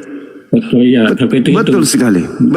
Iya. Nah, ketika HP itu dimasukkan ke dalam tanah, 3 hari 3 malam kemudian HP-nya keluar dari tanah. Apakah HP itu berubah menjadi Bang Suma? Kalau iman kami ya Bang, sekali iman kami itu sudah menjadi bangkit menjadi tubuh kemuliaan ya. Iya, jadi HP tadi berubah jadi apa? Jadi Tuhan? Menjadi Bang Suma? Tetap HP. Tetap HP kemuliaan yang beda dengan HP yang saya di depan saya ini. HP kemuliaan.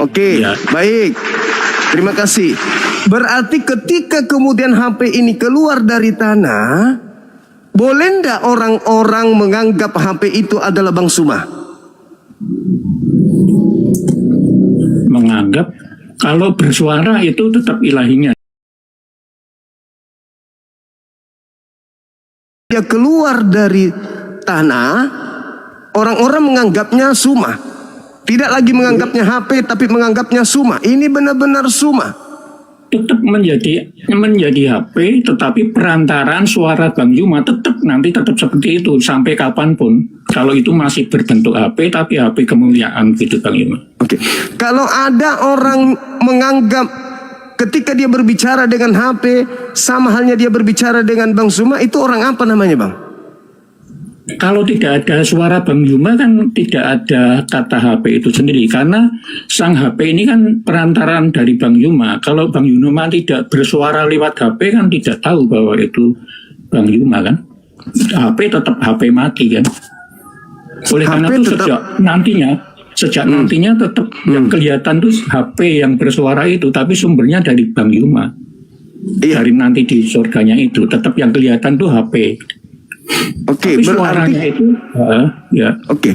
Kalau orang ini menganggap bahwa HP ini adalah alat yang digunakan Bang Suma untuk menyampaikan firman-Nya, oke, orang itu masih sehat.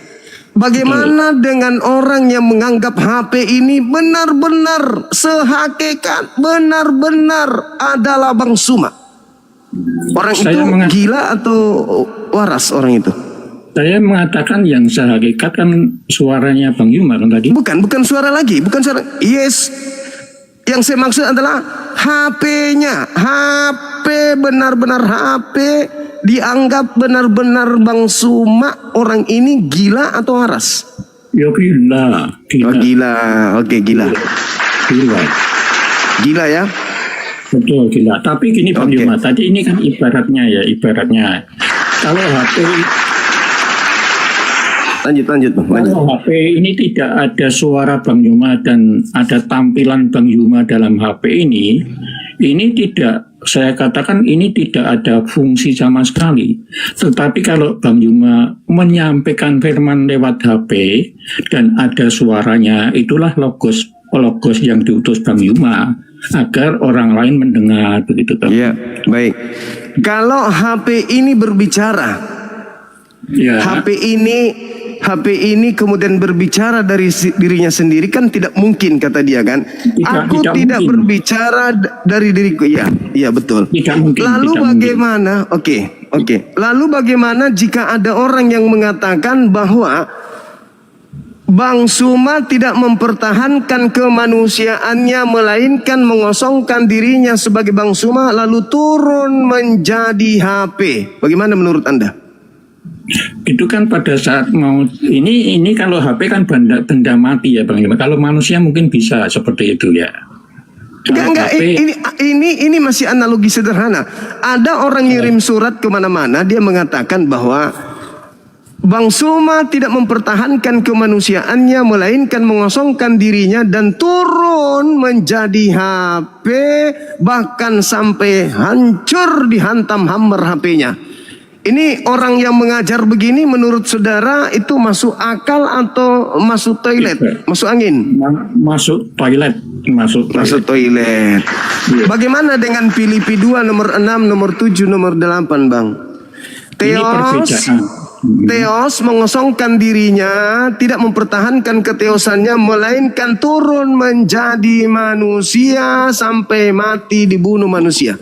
Anda mengatakan tadi orang gila. Yang HP Bang Yuma, yang saya katakan gila HP karena manusia beda. Kalau manusia pengertiannya beda.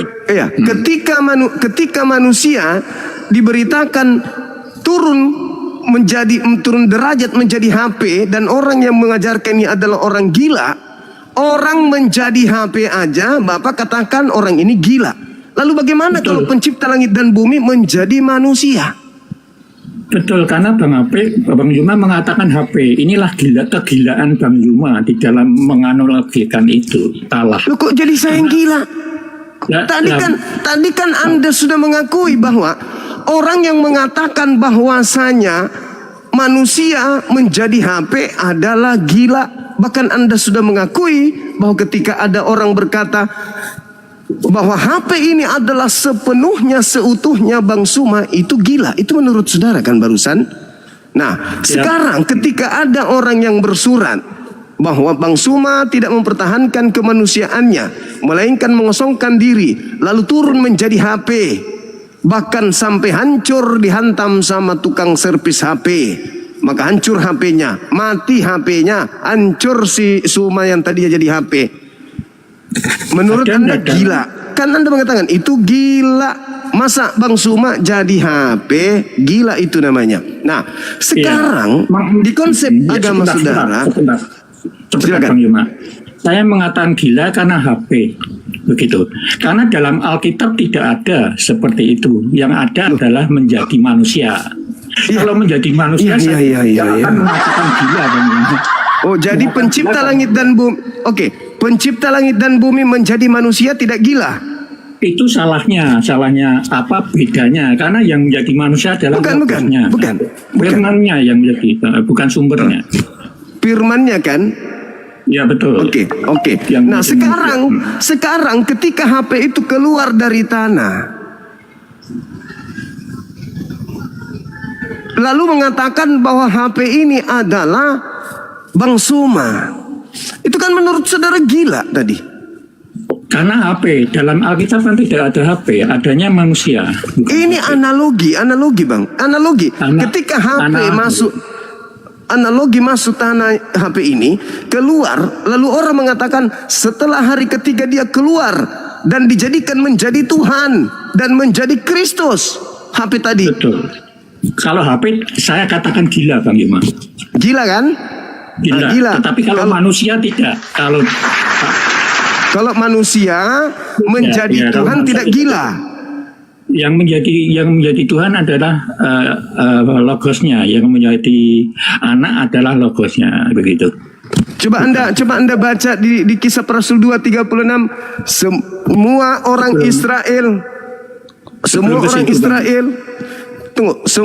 Israel harus tahu bahwa Yesus yang telah kau salibkan itu telah dijadikan menjadi Tuhan dan menjadi Kristus. Berarti daging yang Anda akui tadi sepenuhnya daging, sepenuhnya ciptaan, telah menjadi Tuhan, telah menjadi pencipta dan Kristus bagi penyalib-penyalibnya. Di sana apakah Theos? Di sana kan Theos tulisannya, atau Tuhan kan tulisannya. Coba dibaca ulang, memakai Tuhan bukan Tuhan ya. Iya betul.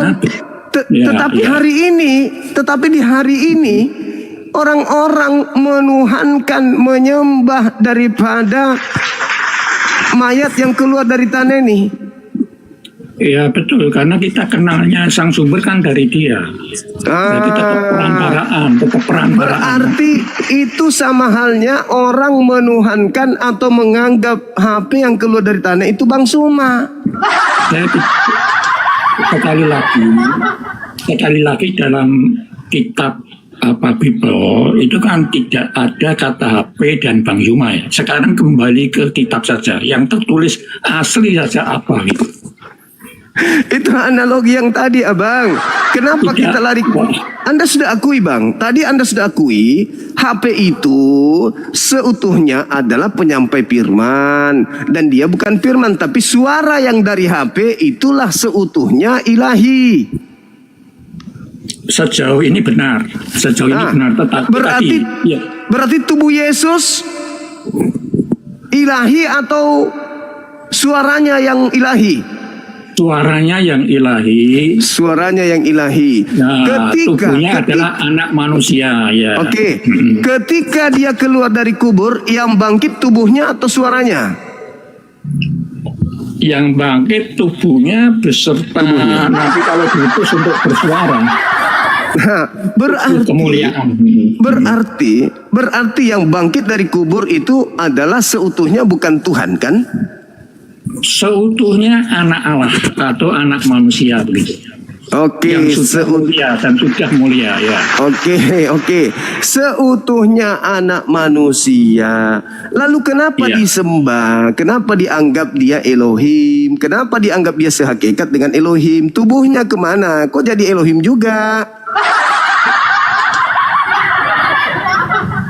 Inilah perbedaan pemahaman saya dengan Bang Yuma. Kalau saya memahami sepenuhnya ilahi adalah suaranya, sepenuhnya anak manusia adalah gebleger atau badannya Sang Yesus itu. Begitu. Nah, sekarang tubuh Yesus yang adalah manusia seutuhnya, yang adalah ciptaan ini, perantara ini, apakah sehakikat dengan pencipta tubuhnya? Ya, kalau di dalam pengertian Trinitas adalah tetap itu adalah sehakikat keilahian dari suaranya, Bang. Tubuhnya enggak? Ya otomatis, karena dia sebagai perantaraan kan, dia tidak. Berarti HP ini dengan suara HP ini otomatis adalah Bang Suma menurut iman saudara. Itulah gila, Bang Yuma. Nah, makanya kalian disebut dalam Al-Quran gila. Makanya Yesus, tadi tubuh Yesus Anda katakan Tuhan, sehakikat dengan Tuhan, karena dia adalah sumber suara. Yang Bang Yuma dengar apa tadi saya katakan? Suaranya inilah yang sehakikat. Tapi Anda mengatakan otomatis.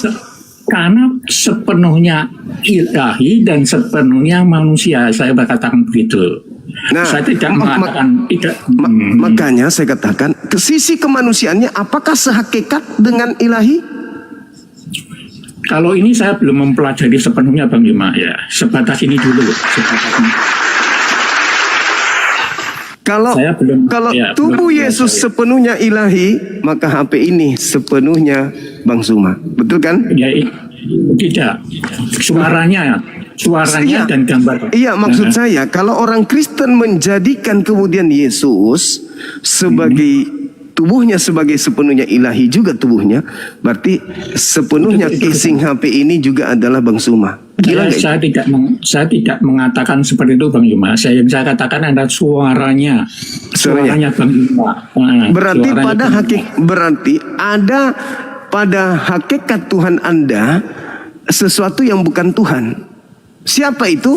Tubuh jasmaninya Yesus menempel pada sisi keilahian Tuhan Anda, betul?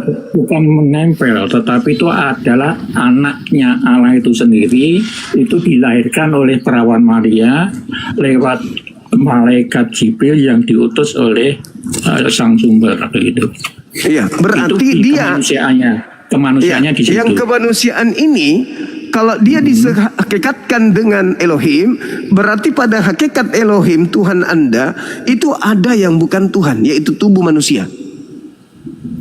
Ya, pada saat manusia betul Bang Yuma, itu karena sepenuhnya manusia. Memang sekarang Yesus bukan manusia. Dia tetap anak manusia di sana. Tetap anak manusia. Setiap bersuara itu adalah kehendak Sang Sumber, Bang. Karena untuk perantaraan bersuara, ya. Baik. Sisi kemanusiaannya ini apakah bertuhan? Kalau dia iya, karena sumbernya kan dari Sang Sumber. Oke. Berarti yang keluar dari kubur adalah tubuh kemanusiaan yang memiliki Tuhan. Masih bertuhan, betul? Tubuh kemuliaan yang mempunyai Sang Sumber di dalamnya. Yang keluar dari kubur berupa daging manusia ini itu masih bertuhan kan? Bukan, tidak. Tetapi setiap mengatakan sesuatu itu kan sumbernya dari Sang Sumber. Iya, saya ngerti. Makanya justru dia menyampaikan apa yang diperintahkan, bukti kalau dia itu adalah hamba Tuhan. Bukan ingkar kepada apa yang dititahkan, diperintahkan oleh Tuhannya untuk diucapkan, itulah yang diucapkan. Sama seperti HP ini, apapun yang saya katakan itu yang keluar. Tidak bisa HP ini berubah. Kapan dia berubah dari suara saya atau perkataan saya, berarti HP ini harus diservis. Atau rusak dia. Kalau pengertian Trinitas itu satu Bapa, satu Anak, satu Roh Kudus, atau tiga Bapa? Satu Bapa. Betul. Terus? Tiga pribadi. Betul. Yang saya katakan satu Bapa, satu Anak, dan satu Roh Kudus kan Trinitas itu, bukan tiga Bapa kan? Iya betul. Memang satu Bapa. Bapaknya itu siapa, Bang? Kalau Elohim. Bukan, kalau bapaknya dari Alkitab itu sendiri apa? Karena dia itu tidak didengar suaranya. Apa itu? Roh? Bukan. Jadi? Sang Sumber, Pak. Bapak itu Sang Sumber. Saya sudah mengatakan tadi, Bapak itu Sang Sumber. Sekarang yang jadi permasalahan ini adalah si daging ini apakah bertuhan? Si daging ini dikuasai oleh Sang Sumber, Bang. Apakah bertuhan? Dikuasai oleh Sang Sumber, terserah apakah bertuhan? Apakah dia bertuhan? Dikuasai oleh Sang Sumber. Iya, maksud saya apakah dia bertuhan atau tidak bertuhan? Dikuasai oleh Sang Sumber, Bang. Bertuhan atau tidak?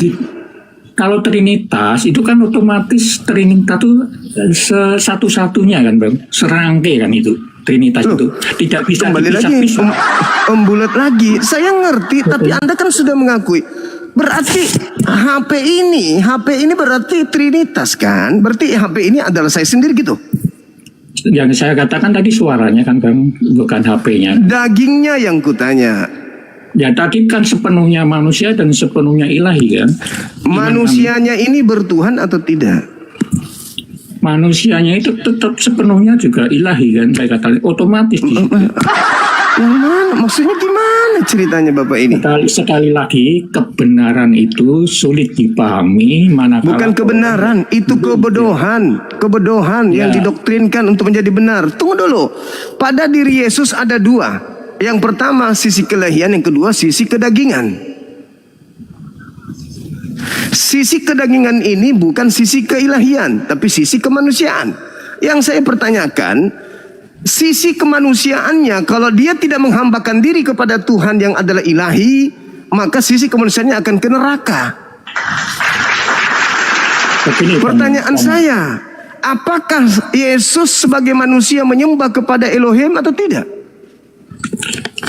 Kalau berdasarkan Yohanes 1:14, si Yesus itu apa, Pak? Yang diutus itu apanya? Apanya? Firman. Firman. Ya, betul.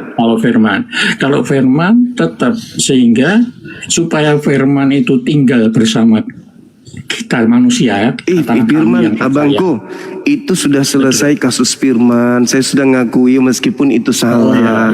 Saya sudah akui firman yang adalah suara itu ilahi. Oke. Yang saya permasalahkan dagingnya Yesus. Daging Yesus bersuara apa tidak nantinya? Bersuara dagingnya. Kalau bersuara itu keilahiannya melekat pada kedagingannya, kan? Kalau tidak, ya itu tetap kita kenalnya Yesus di sananya itu. Tapi Yesus mengatakan, aku tidak berkata-kata dari diriku sendiri. Betul. Oke. Yang berkata-kata di situ ilahi atau manusiawi?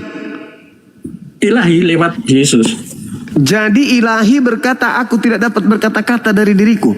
Itu ilahi. Iya betul, karena dia kan sepenuhnya anak manusia kan.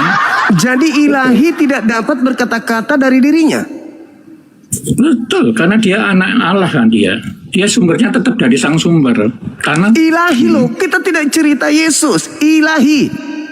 Aku tidak berkata-kata dari diriku sendiri. Apa yang aku katakan adalah apa yang disampaikan, diperintahkan oleh Elohim untuk aku katakan, aku sampaikan. Ini yang berkata ini sisi kemanusiaan atau sisi keilahian? Sisi kemanusiaannya, Bang. Sisi kemanusiaan. Iya, betul. Berarti sisi kemanusiaannya punya suara sisi kemanusiaan.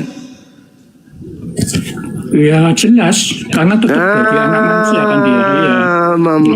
Mantap. Berarti pada diri Yesus ada dua suara. Pada diri, saya sejak semula mengatakan bahwa dia sepenuhnya manusia dan sepenuhnya ilahi kan, Bang. Oke, berarti ada dua suara kan? Ada dua suara. Ada dua suara, ada satu daging. Iya betul, kemanusiaan penuh biasa. Oke, sebagai suara dan daging yang adalah sepenuhnya manusia, menyembah enggak kepada Elohim Bapa? Bukan menyembah, dia doa ya.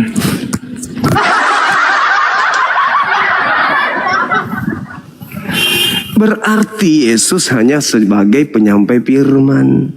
Dia bukan ilahi, dia manusia seutuhnya yang diutus sebagai perantara untuk menyampaikan firman kepada kaumnya Bani Israel.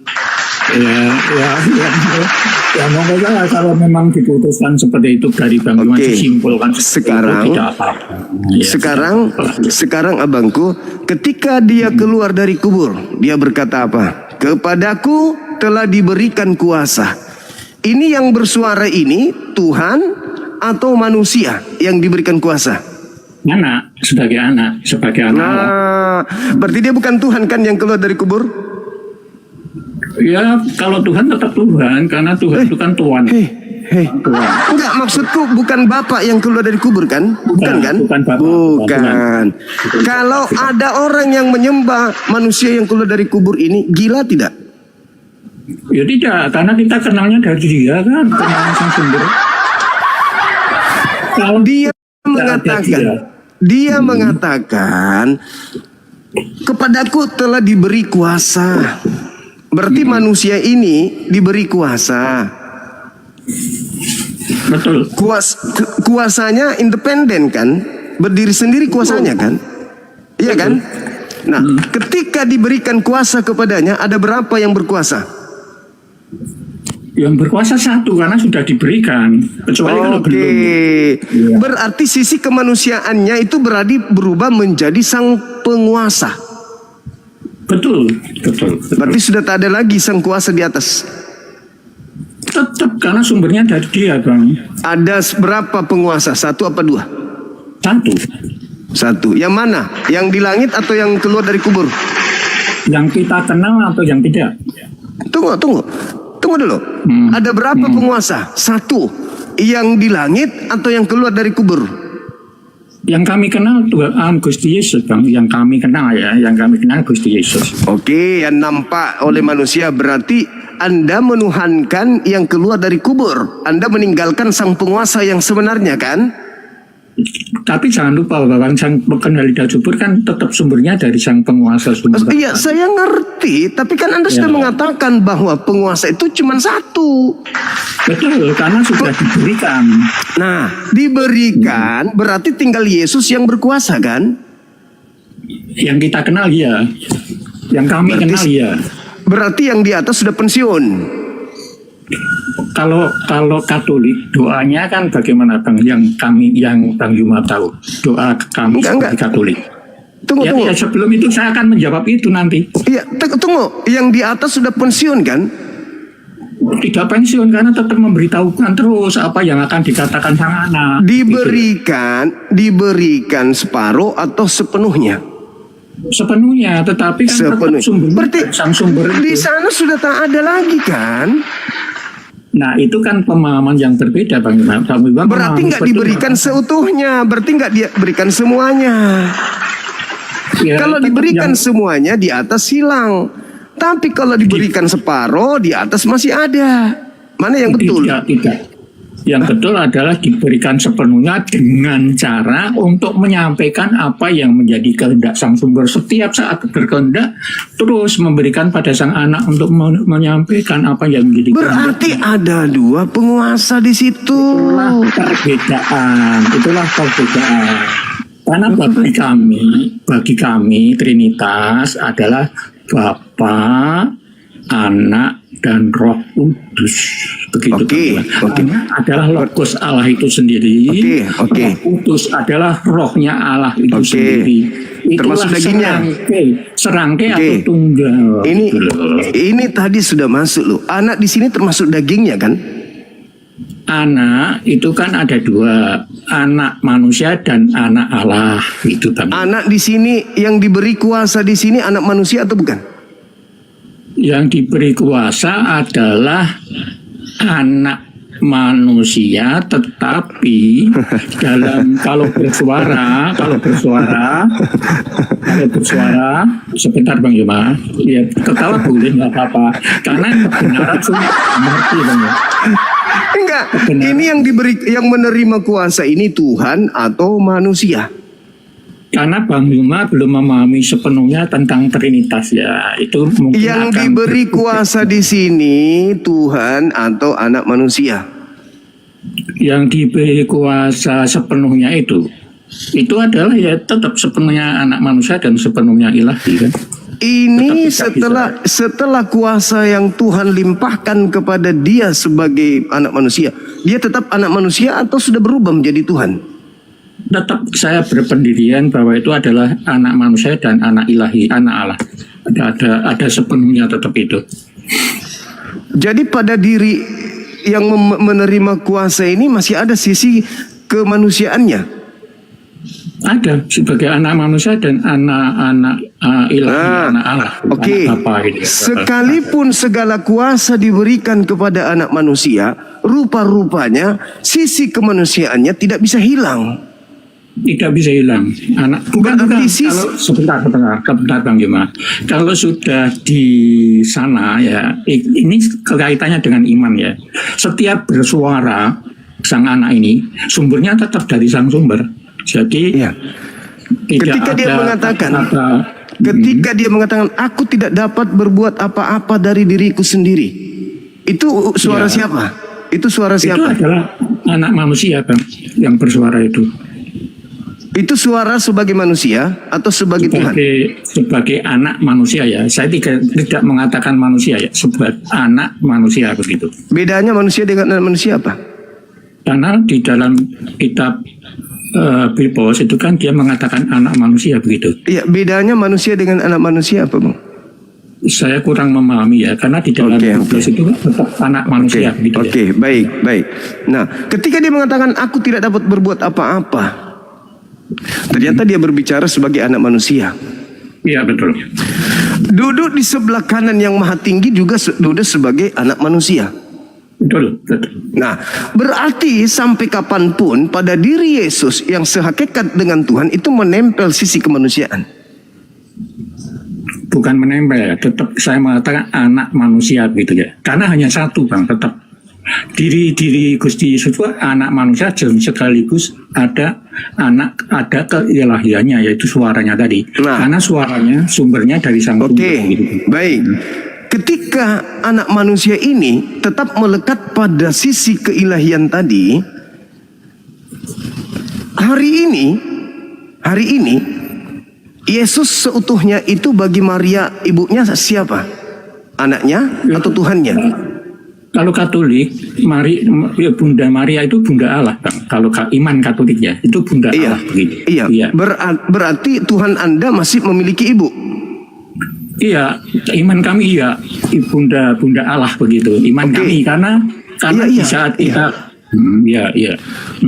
Apakah Maria menyembah anaknya? Tidak ada sembah menyembah Bang di sana. Enggak, maksud saya sebentar. Silakan, salah. Apakah kemudian Maria yang melahirkan Yesus ini mengilahkan anak kandungnya sendiri? Di waktu kapan itu? Karena waktu hari ini iman Katolik adalah Bunda Maria itu adalah Bunda Allah, begitu iman Katolik ya. Kemudian Gusti Yesus adalah Gusti Yesus Maria adalah Bunda Allah. Bunda kami hari ini Maria Tuhannya siapa? Anaknya atau bukan? Tidak tertulis ya Bang di sana. Hanya tertulisnya Bunda Allah. Kemudian Gusti Yesus adalah perantaraan kami untuk menyampaikan pada Sang Sumber supaya apa yang jadi kehendak kami itu tersampaikan. Pada diri Yesus kan masih ada anak manusia. Nah, Maria ini ibunya. Pertanyaannya, apakah Maria menyembah anaknya? Tidak tertulis, jadi kami tidak tahu Bang ya. Saya sekali lagi tidak tertulis dan saya tidak tahu. Tapi yang saya imani, Maria adalah Bunda Allah. Itu sekali lagi ya, Bunda Allah. Kalau masalah menyembah, yang mana nih? Ya, anak yang masih mengabdi ke ibu atau ibu yang mengabdi ke anak? Tidak tertulis juga, karena hanya saya imani Bunda Allah begitu, si Bunda Maria. Oke. Tidak ada yang tertulis. Terakhir abangku, terakhir. Iya. Yang bangkit adalah manusia, yang tadi HP itu ya. Nah sekarang, apakah sisi? Mohon maaf, kalau HP saya tidak akan menjawab. Bukan untuk abang, orang-orang yang menganggap HP itu, orang-orang yang menganggap HP itu adalah seutuhnya Bang Suma itu orang gila. Kan tadi kita sudah sepakat. Betul, karena tidak ada dalam kitab suci kita yang kalau gitu. Yang dibicarakan yang ada dalam kitab suci aja, karena HP tidak ada. Saya mengatakan gila karena dalam HP tidak ada. Oke. Jadi sisi kemanusiaan Yesus ini sampai kapanpun tetap ada kan? Selama-lamanya. Bukan sisi kemanusiaan. Bukan. Anak manusia. Karena anak manusia ini bukan sisi kemanusiaan.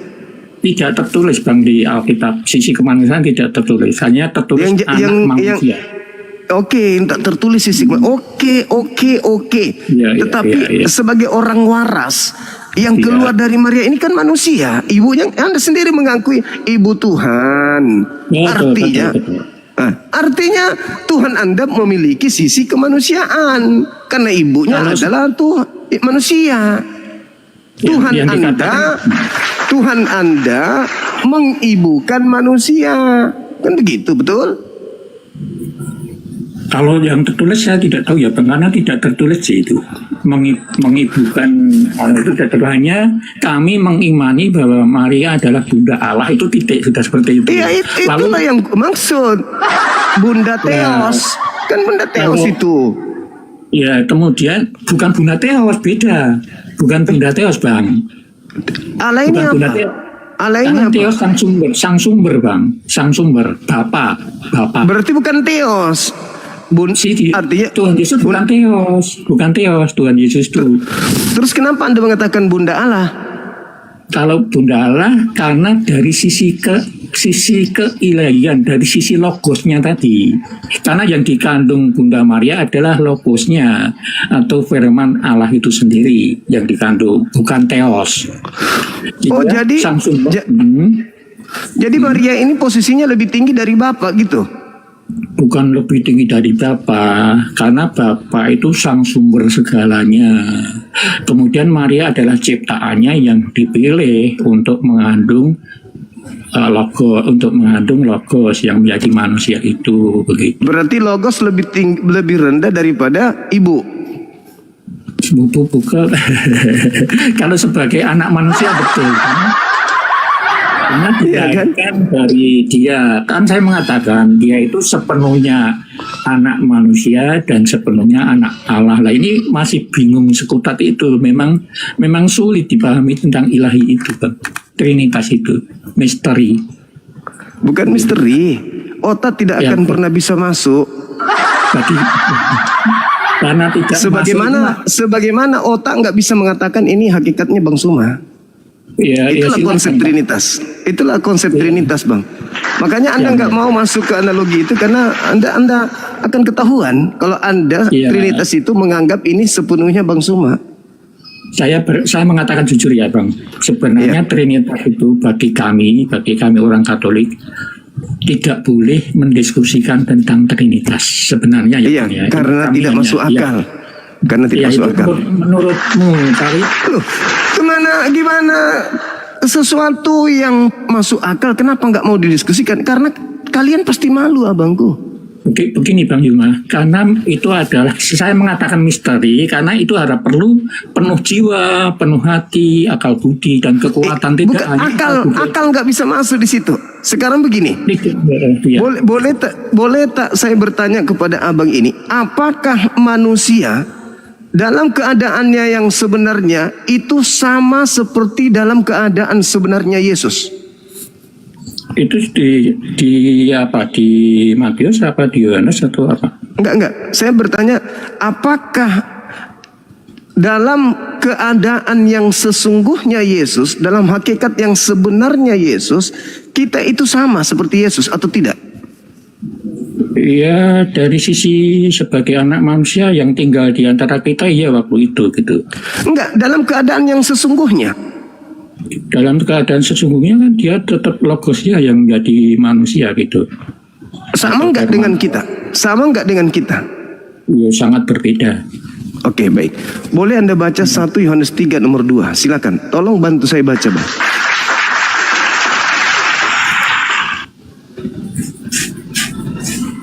Saya nggak ada, silakan dibaca. Di dalam 1 Yohanes dikatakan, anak-anakku yang kekasih, memang kita tidak tahu seperti apa keadaan kita, seperti apa nasib kita kelak. Akan tetapi kita akan melihat Yesus dalam keadaan yang sebenarnya. Sebab kita akan sama. Sebab dalam keadaan yang sesungguhnya Yesus, kita akan sama seperti Yesus. Itu Yohanes 1 berapa ya? Apa ya? Itu perkataan Yohanes apa ya? Itu saksi 1 Yohanes 3 nomor 2. Itu kesaksian Yohanes. Kesaksian Kalau kesaksian Yohanes barangkali benar seperti itu, tetapi yang dimaksud Yohanes itu kan perlu dipahami dan saya perlu menanyakan yang lebih ahli Bang Yuma. Saya belum memahami itu. Oke. Silakan abangku lihat nanti 1 Yohanes 3 nomor 2 kita akan sehakikat dengan Yesus. Kemudian Anda baca 1 Korintus 15 nomor 1 Korintus 15 nomor 28, Anda juga baca di sana bagaimana Yesus akan takluk seperti manusia takluk. Iya, yang takluk pada apa? Pada Bapa atau takluk pada manusia yang lain gitu? Takluk kepada manusia, takluk kepada Bapa, dan hanya ada satu hakikat saja. Kalau takluk dengan Bapa betul, tapi kalau takluk dengan manusia yang lain, berarti Yesus dan manusia lainnya itu sama-sama takluk kepada Sang Elohim. Yesus juga takluk kepada Elohim. Kalau menurut Bang Yuma, apakah Gusti Yesus yang kami imani sepenuhnya ilahi, sepenuhnya manusia itu sama dengan manusia seperti kita? Tadi sudah dikatakan abangku 1 Yohanes 3 nomor 2.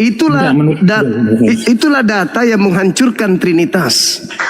Iya, silakan. Kalau memahami itu apa yang panjenengan pahami? Yang saya pahami ilahi apa sebagai manusia? Sebagai manusia, karena kita tidak mungkin ilahi. Nah, kita akan melihat Yesus dalam keadaannya yang sebenar-benarnya. Iya betul. Memang di sana adalah masih anak manusia Bang, di sananya di dalam kitab itu kan. Nanti di kehidupan berikutnya kita akan melihat Yesus dalam keadaan yang sesungguhnya. Iya betul. Dan kita dan kita akan melihat Yesus dan kita akan sama seperti Yesus. Itu dalilnya. Iya betul. Memang di sana masih anak manusia yang kita lihat, tetapi suaranya itulah keilahiannya kan. Tadi suaranya aku tidak dapat berbuat apa-apa, kan itu suara manusia abangku. Kenapa? Iya, tetapi kan sumbernya dari Bapa, Sang Sumber. Iya, kalau siapapun yang dijadikan sebagai alat penyampai firman Tuhan itu sama posisinya.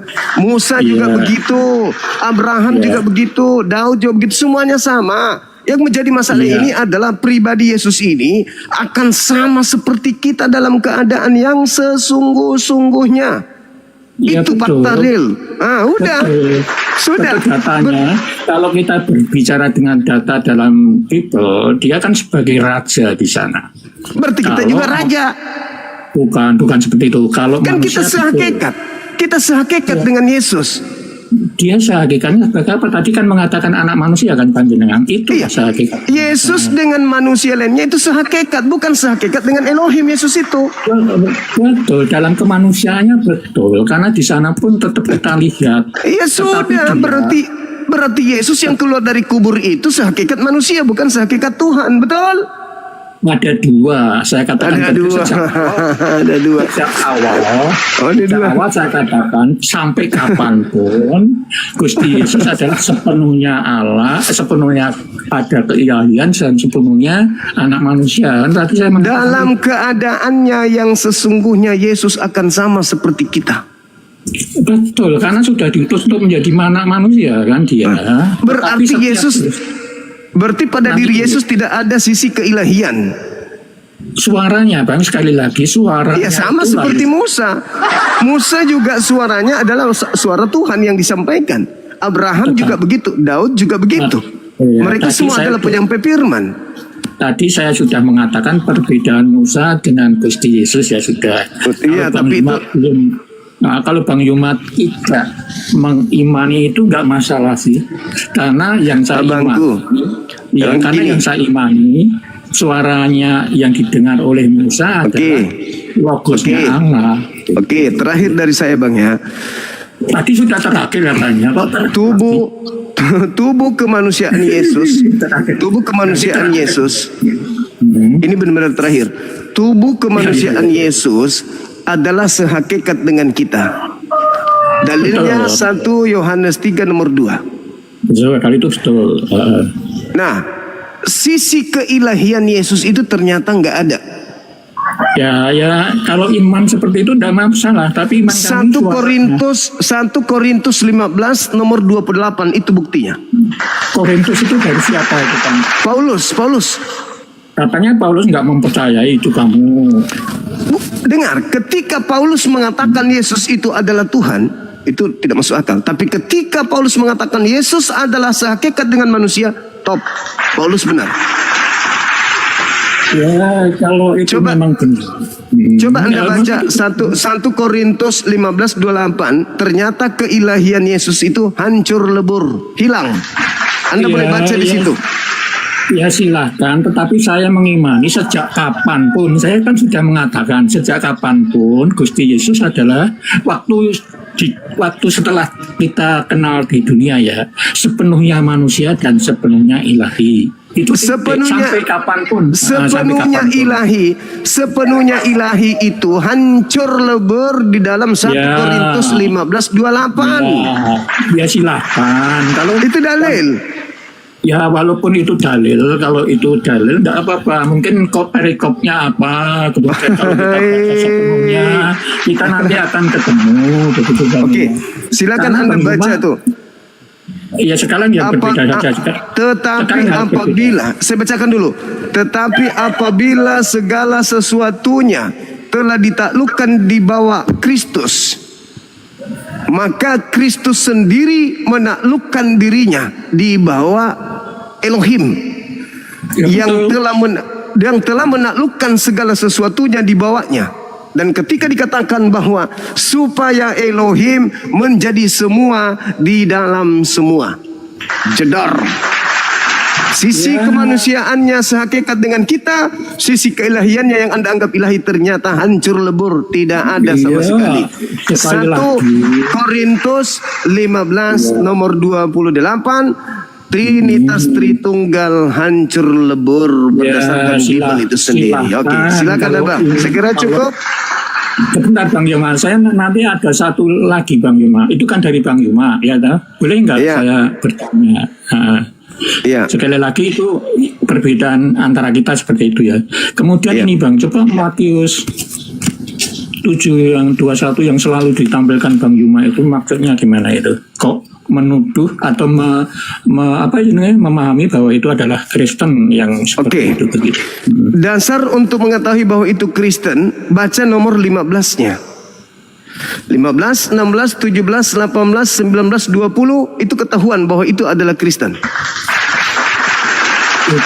Bukankah di sana yang mengatakan hanya dikatakan banyak orang begitu Bang? Tidak ada yang mengatakan Kristen, tidak ada yang mengatakan Islam, tidak ada tertulis ini. Ada dua yang memanggil Yesus sebagai junjungan, gembala. Bani Israel yang percaya kepadanya dan kelompok di luar Bani Israel yaitu Kristen, Katolik, Protestan dan seterusnya. Ada dua. Nah, untuk mengetahui siapa di antara kedua kelompok ini yang selamat adalah mereka yang melakukan kehendak Elohim. Kehendak Elohim itu adalah menjalankan hukum-hukum Taurat. Iya. Ini kan sekali lagi itu kan tertulisnya pada hari akhir banyak orang begitu kan? Bukan pada hari akhir Kristen Yahudi mengatakan begitu, tidak. Tetapi banyak orang. Nah, kalau banyak orang berarti tidak bisa dikatakan itu Kristen atau apa. Kalau Tuhan itu kan sebenarnya Kyrios, bukan Theos kan di situ. Atau Tuhan begitu Bang Yuma, sehingga saudaraku. Ya, itu tidak bisa dikatakan itu Kristen, itu Islam. Enggak, karena Tuhan, terjemahan itu Tuhan atau Kyrios, bukan Sang Baik. Itu ya Bang Yuma. Sudah ya. Saya jawab dulu. Saya jawab sedikit loh. Ya, silakan. Ketika dikatakan tidak setiap pada hari terakhir itu nanti di padang mahsyar, nggak ada lagi hari. Besoknya setelah hari itu hanya ada surga atau neraka. Di padang mahsyar ini. Pada saat orang dikumpulkan, banyak orang berseru kepadaku Tuhan. Iya, betul. Iya kan? Jadi ya Tuhan, bukan Tuhan. Iya, bukan Theos. Tidak setiap orang, tidak semua orang yang memanggil aku Tuhan akan masuk ke dalam kerajaan surga. melainkan mereka yang melakukan kehendak Elohim. Oke. Sabar dulu. Itu dulu, nanti akan terputus nanti kalau tidak. Atas kehendak siapa kalian menghakikatkan Yesus dengan Elohim? Atas kehendak siapa kalian menyembah Yesus? Atas kehendak siapa kalian tidak bersunat? Atas kehendak siapa kalian ibadah minggu? Atas kehendak siapa kalian makan babi? Atas kehendak siapa kalian memahami Trinitas satu Tuhan tiga pribadi? Jawab. Atas kehendak Bapa atau bukan kehendak Bapa? Silakan. Saya akan memakai Matius 7 saja Bang, karena kehendak Bapa kuncinya ada dalam Matius 7:12 itu loh. Iya, silakan. Apakah setiap orang ini melakukan segala sesuatu yang kamu kehendaki orang berbuat kepadamu, berbuatlah demikian juga pada mereka. Inilah inti hukum-hukum para nabi gitu di situ. Sehingga kalau menjalankan perintah Bapa yang seperti itu sudah menjadi anak-anak Allah itu. Coba Matius 7:12. Nah, sekarang begini, sabar dulu. Ketika dikatakan bahwasanya kalau engkau ingin orang lain berbuat baik, berbuat apapun, maka perlakukanlah itu juga terhadap orang lain. Pertanyaan saya kepada Bapak nih, yang jujur Pak, itu ucapan Yesus kepada orang Katolik, orang di luar Yahudi, atau murid-muridnya orang Yahudi? Ya, itu catatan Matius ya Bang. Itu catatan Matius, di mana Matius itu kami imani bahwa itu adalah murid dari Gusti Yesus gitu, atau muridnya Gusti Yesus. Sehingga otomatis apa yang dicatat oleh Matius itu apa yang didengar dari sang gurunya begitu. Oke baik. Gini abangku, ketika dikatakan bahwa segala sesuatu yang kamu kehendaki supaya orang berbuat kepadamu, pertanyaan saya, apakah Anda kemudian menghendaki orang-orang Yahudi pengikut Yesus menyelamatkan Anda dengan ajarannya? Ya, memahami itu aja Bang Yuma beda dengan kami Bang. Lah, sekarang ketika dikatakan segala sesuatu yang kamu kehendaki,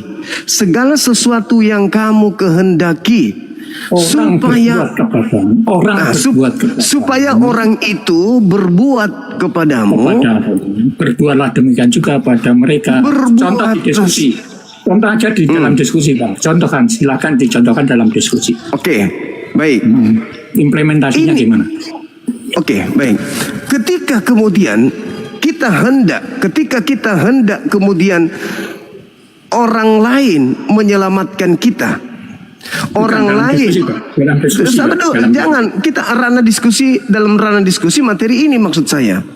Ini kan berbicara mengenai cakupan orang-orang Yahudi murid Yesus. Ketika engkau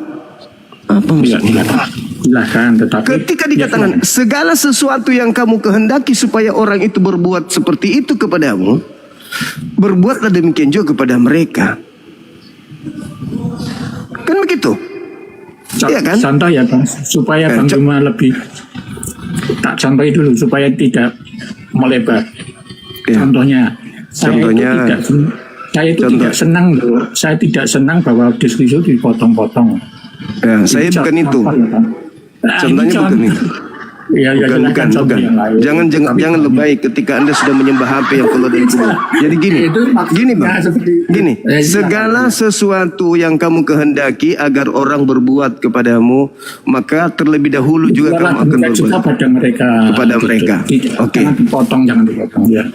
Oke, kan gitu. Nah, ketika orang-orang kita menginginkan orang-orang yang menerima kemudian pengajaran awal dari para nabi, termasuk dari Yesus, agar mereka menyampaikan itu kepada kita terlebih dahulu mengajarkan ajaran yang sama kepada mereka. Kan begitu poinnya. Itu umum ya Bang, secara pribadi aja. Ini dari sekarang pribadi aja, itu umum pribadi. pribadi berbicara itu yang Taurat, diinginkan apa? abangku. Ini berbicara Taurat. Maksudnya itu ya silakan karena beda. Ya silakan. Ini berbicara Tapi Taurat, bukan kehidupan sosial kita orang Indonesia, Pak. Ya, silakan. Jangan anda lebay karena dikatakan itulah isi seluruh seluruh dari hukum Taurat dan kitab para nabi, kan begitu? Betul, intinya di situ. Iya kan? Iya. Nah, intinya di situ kan? Iya. Benar nggak? Tapi terlalu luas memang harus. Sekarang begini. Pribadi saja bang, jangan Tunggu dulu. luas-luas. Oh nggak bisa. Ya, Sekarang begini. kalau pribadi Sekarang angel. begini, Kalau abang. pribadi Sekarang angel. begini. Apakah Anda ingin orang lain menyesatkan Anda, mengajarkan Anda menyembah kepada yang bukan Tuhan? Anda mau atau tidak? Oh nggak bisa, harus berpacu kepada Taurat, abangku. Sekarang Ya, pertanyaannya, apakah Anda menginginkan orang lain mengajak Anda menyembah kepada selain Tuhan? Ya mungkin sebagian Bang Yuma khususnya kan itu yang dikehendaki seperti itu. Tetapi bagi orang-orang awam, bagi orang-orang awam tidak seperti itu, begitu Bang. Saya ulang lagi. Apakah Anda menginginkan orang lain mengajak Anda untuk beriman kepada yang bukan Tuhan? Yang dimaksud kalau menurut Bang Yuma sebetulnya ya silakan, tetapi banyak orang yang tidak akan sepaham dengan Bang Yuma. Karena ini hanya pribadi sebenarnya. Kalau pribadi seperti apakah Anda ingin dipotong pada saat berbicara? Tidak ingin. Ya, itu contoh kecil ya. Maka janganlah kamu memotong pembicaraan orang, kan begitu? Apakah itu hukum Taurat? Apakah itu hukum Taurat? Nah, Yesus mengatakan itu. Salah ente. Cakupan daripada dijelaskan abangku. Cakupannya bukan di situ. Makanya dikatakan setelahnya data 13-nya, data 14-nya. Jadi nggak ngambang kita. Jangan Anda mengambil satu data aja. Apa yang dikatakan data 13-nya? Nggak tahu apa di situ. Nah, makanya kalau belum tahu Bible itu didalami. Maksudnya yang Matius 7:13. Iya betul. Apa yang dikatakan tentang apa di situ? 13 kayaknya orang kaya apa ya? Saya lupa. Orang kaya atau apa ya? Itu kaitannya dengan masuk jarum lubang atau apa? Saya lupa. Pintar sekali, abang, pintar sekali. Artinya hanya dengan memotong pembicaraan orang itu tidak masuk di sana. Ini berbicara mengenai hukum. Makanya saya sampaikan kepada saudara untuk mengambil contoh yang besar. Anda apakah mau agar orang lain menyesatkan Anda dengan mengajak Anda menyembah kepada ilah selain daripada ilah Abraham, Ishak dan Yakub? Anda mau? Inilah perbedaan awam dengan Bang Yuma begitu. Karena saya tanya abang dulu, jawab aja. Apakah Anda menginginkan orang lain mengajak Anda, menginterogasi Anda, mendikte Anda, mendoktrin Anda untuk mengajak menyembah kepada selain daripada Tuhannya Abraham? Apakah Anda mau? Karena itu bagi kami malah justru lelucon Bang, seperti itu. Saya tanya sekali lagi. Kan Yesus mengatakan, apabila kau menginginkan orang lain berbuat baik kepadamu, maka terlebih dahulu juga kamu melakukan hal yang sama kepada dia, kan gitu. Nah, sekarang saya tanya, apakah Anda menginginkan orang lain mengajarkan Anda supaya orang itu mengajak Anda menyembah kepada ilah selain daripada ilahnya Abraham? Kalau saya hal itu lele-luwe Bang, kami imannya iman Gusti Yesus. Anda mau atau tidak mau? Itu dulu. Saya lele-luwe jawabnya, lele-luwe terserah apa kata orang, tetapi saya tetap imannya. Berarti Anda nggak paham isi Bible sendiri. Perbuatlah demikian juga kepada mereka. Ya, saya itu kan kecil, yang saya tidak, itu kan besar, hal yang besar. Tetapi hal kecil aja nggak bisa. Segala sesuatu, Pak, bukan hal kecil. Segala sesuatu, hal kecil sampai hal yang besar, betul nggak? Betul. Yang kecil aja nggak bisa, apalagi yang besar nggak bisa. Nah, sekarang bukan hal itu yang dipermasalahkan di sana. Yang dipermasalahkan di sana itu adalah jalan sempit, jalan yang sesat, yang hanya sedikit orang yang bisa masuk ke sana. Ya betul, itu yang ke-13 seperti itu. Sekarang kalau Anda melihat orang berbuat baik, bicara sopan, tidak memotong perkataan saudara, tapi dia mengajak Anda menyembah kepada makhluk yang keluar dari kubur, apakah itu bisa menyelamatkan? Yang perlu dicek dulu kebenarannya. Nah, maka dari itu Pak, saya bertanya, apakah Anda menghendaki supaya orang mengajak Anda menyembah kepada setan? Apakah Anda mau menghendaki? Saya mengukurnya tetap dari Yohanes 7:12. Sejauh orang itu yang mengatakannya, yang kecil yang saya tidak bisa, ya sudah. Anda tidak paham. Anda tidak paham maksud saya. Maksud saya jelas. Enggak, itu pernyataan Yesus. Apa yang engkau, dengar dulu Pak, jangan banyak ketawa. Apa yang engkau dengar, apa yang engkau kehendaki agar orang berbuat kepada Anda. Iya. Nah, apakah Anda menginginkan orang lain mengajak Anda menyembah iblis? Iya, silakan. Kalau Apakah Anda menghendaki? Yang kecil aja contohnya, jangan seperti itu. Astagfirullahaladzim. Apakah Anda menghendaki orang lain? Anda yang menghendaki, bukan orang. Andanya. Apakah Anda menghendaki orang lain mengajak Anda untuk menyembah kepada iblis? Apakah Anda menghendaki orang itu melakukan hal itu? Karena iya atau tidak? Saya kebenaran tidak. Astagfirullahaladzim. Ya Allah, kalau Anda menghendaki orang lain, dengarkan. Kalau kata Yesus, kalau Anda menghendaki orang lain agar mengajak Anda menyembah setan, maka lakukanlah hal yang sama, ajarkan mereka menyembah setan. Itu maksudnya. Kalau Anda tidak ingin, dengar, kalau Anda tidak ingin agar orang lain mengajak Anda menyembah setan, maka janganlah engkau mengajak orang lain itu menyembah setan. Itu maksud dalil itu. Itulah seluruh hukum dari Taurat dan kitab para nabi. Apa itu?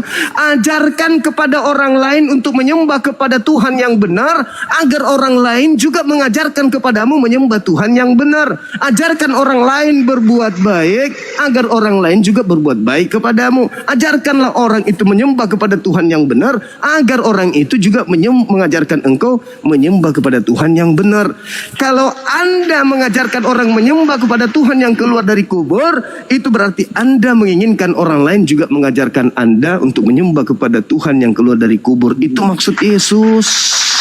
Ya, ukuran pengetahuan manusia kan berbeda-beda. Kalau saya cukup memahami hal-hal yang kecil saja, Bang Ima. Kalau kami tidak menghendaki marah-marah di dalam diskusi, saya tidak akan marah-marah, Bang Ima. Kalau saya tidak menghendaki diayeli oleh saya sudah paham itu. Saya sudah paham. Saya sudah paham itu. Sekarang artinya bahwa ketika Anda tidak ingin agar orang lain mengajak Anda menyembah Yesus, menyembah iblis, maka jangan Anda mengajak orang lain menyembah makhluk yang keluar dari kubur. Paham? Sudah paham kan? Sejauh itu yang mengatakan bisa melakukan hal yang kecil, saya akan percaya, Bang. Tetapi sekarang ketika Anda kecil aja tidak bisa dilakukan, saya tidak akan percaya. Ketika Anda tidak menginginkan orang lain agar mengajarkan Anda menyembah kepada setan, maka Anda terlebih dahulu jangan mengajak orang menyembah kepada makhluk yang keluar dari kubur. Sampai sini paham? Sekali lagi, sejauh yang mengatakan itu, sejauh yang mengatakan itu bisa melakukan hal yang kecil, aku akan percaya apa yang dikatakan mereka. Ini ukuran kami ya, Bang. Ukuran saya seperti itu. Sekarang gini, saya kembalikan kepada saudara. Iya, saya kembalikan. Apakah sebagai seorang Katolik, Anda punya niatan mengajak orang lain menyembah kepada makhluk yang keluar dari kuburan? Ya otomatis tidak toh Bang. Tetapi begini Bang, ya sekali Bagaimana lagi, dengan amanat agung? ya sekali lagi kalau Jadikanlah seluruh bangsa menjadi pengikutku. Gimana dengan amanat agung itu? Beritakanlah Bible kepada seluruh makhluk.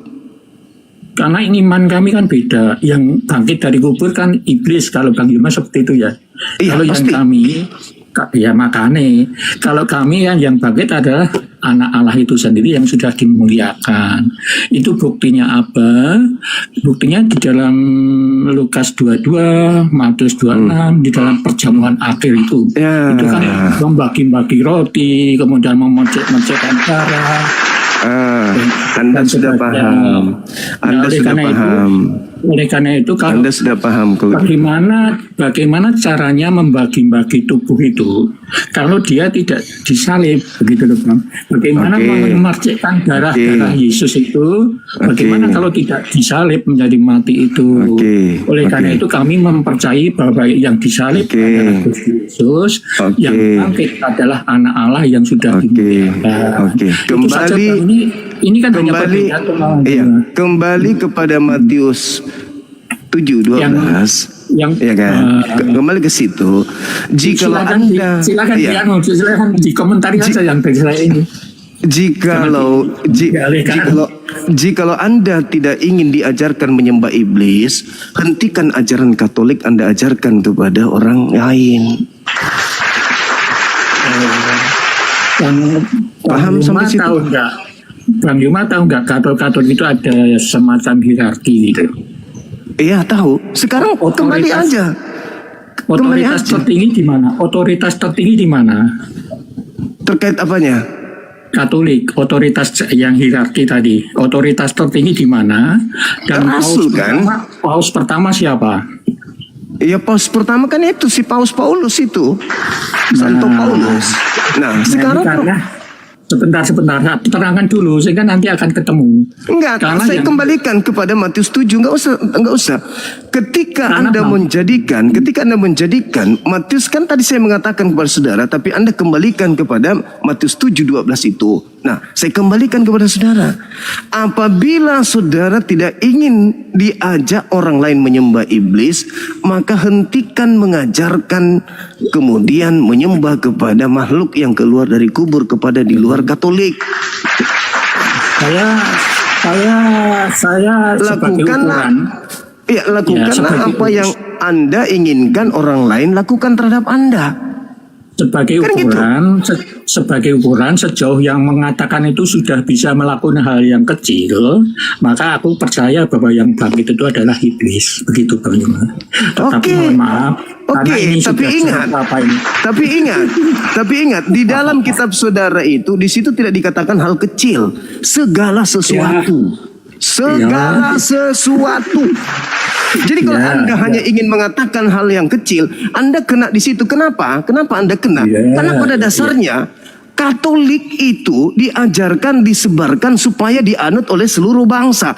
Gereja-gereja Katolik pertama kali ketika muncul di bumi, mereka melakukan penekanan kepada seluruh wilayah-wilayah yang ada di bawah kekuasaannya untuk menjadikan orang lain menjadi Katolik. Kalau tidak bunuh. Ya, sejarah ya. Nah, makanya jadi jangan lebay, Pak. Jangan lebay. Mungkin di antara jutaan orang Katolik, oke lah, Pak Yusuf mungkin mempraktikkan hal yang kecil dulu. Jangan motong pada saat engkau berdialog supaya orang lain juga tidak mendengar. Silakan aja, Pak. Silakan. Tetapi saya adalah seorang apologet. Saya bukan jemaat yang harus manut. Saya adalah apologet. Saya harus mempertahankan kebenaran itu adalah sebuah kebenaran yang harus mutlak diperjuangkan. Gitu abangku. Thank you. Sebentar, sekali lagi saya sebagai ukuran mendengar dalam diskusi itu saya mengukurnya dari Matius 7:12 itu, gitu Bang Yuma. Oke, silakan. Bila banyak kesalahan saya mohon maaf ya, saya tak turun orang berlama. Ya. Sama-sama saudara Ibu Yusuf. Oke, thank you. Makasih. Baik teman-teman sekalian, kembali saya harus ibadah dulu. Ayo teman-teman, adik-adikku, Dinda Kores, Bang Dandi, Menrik Yolo Cinampolo, kemas sumpah ya kasih macuan waktu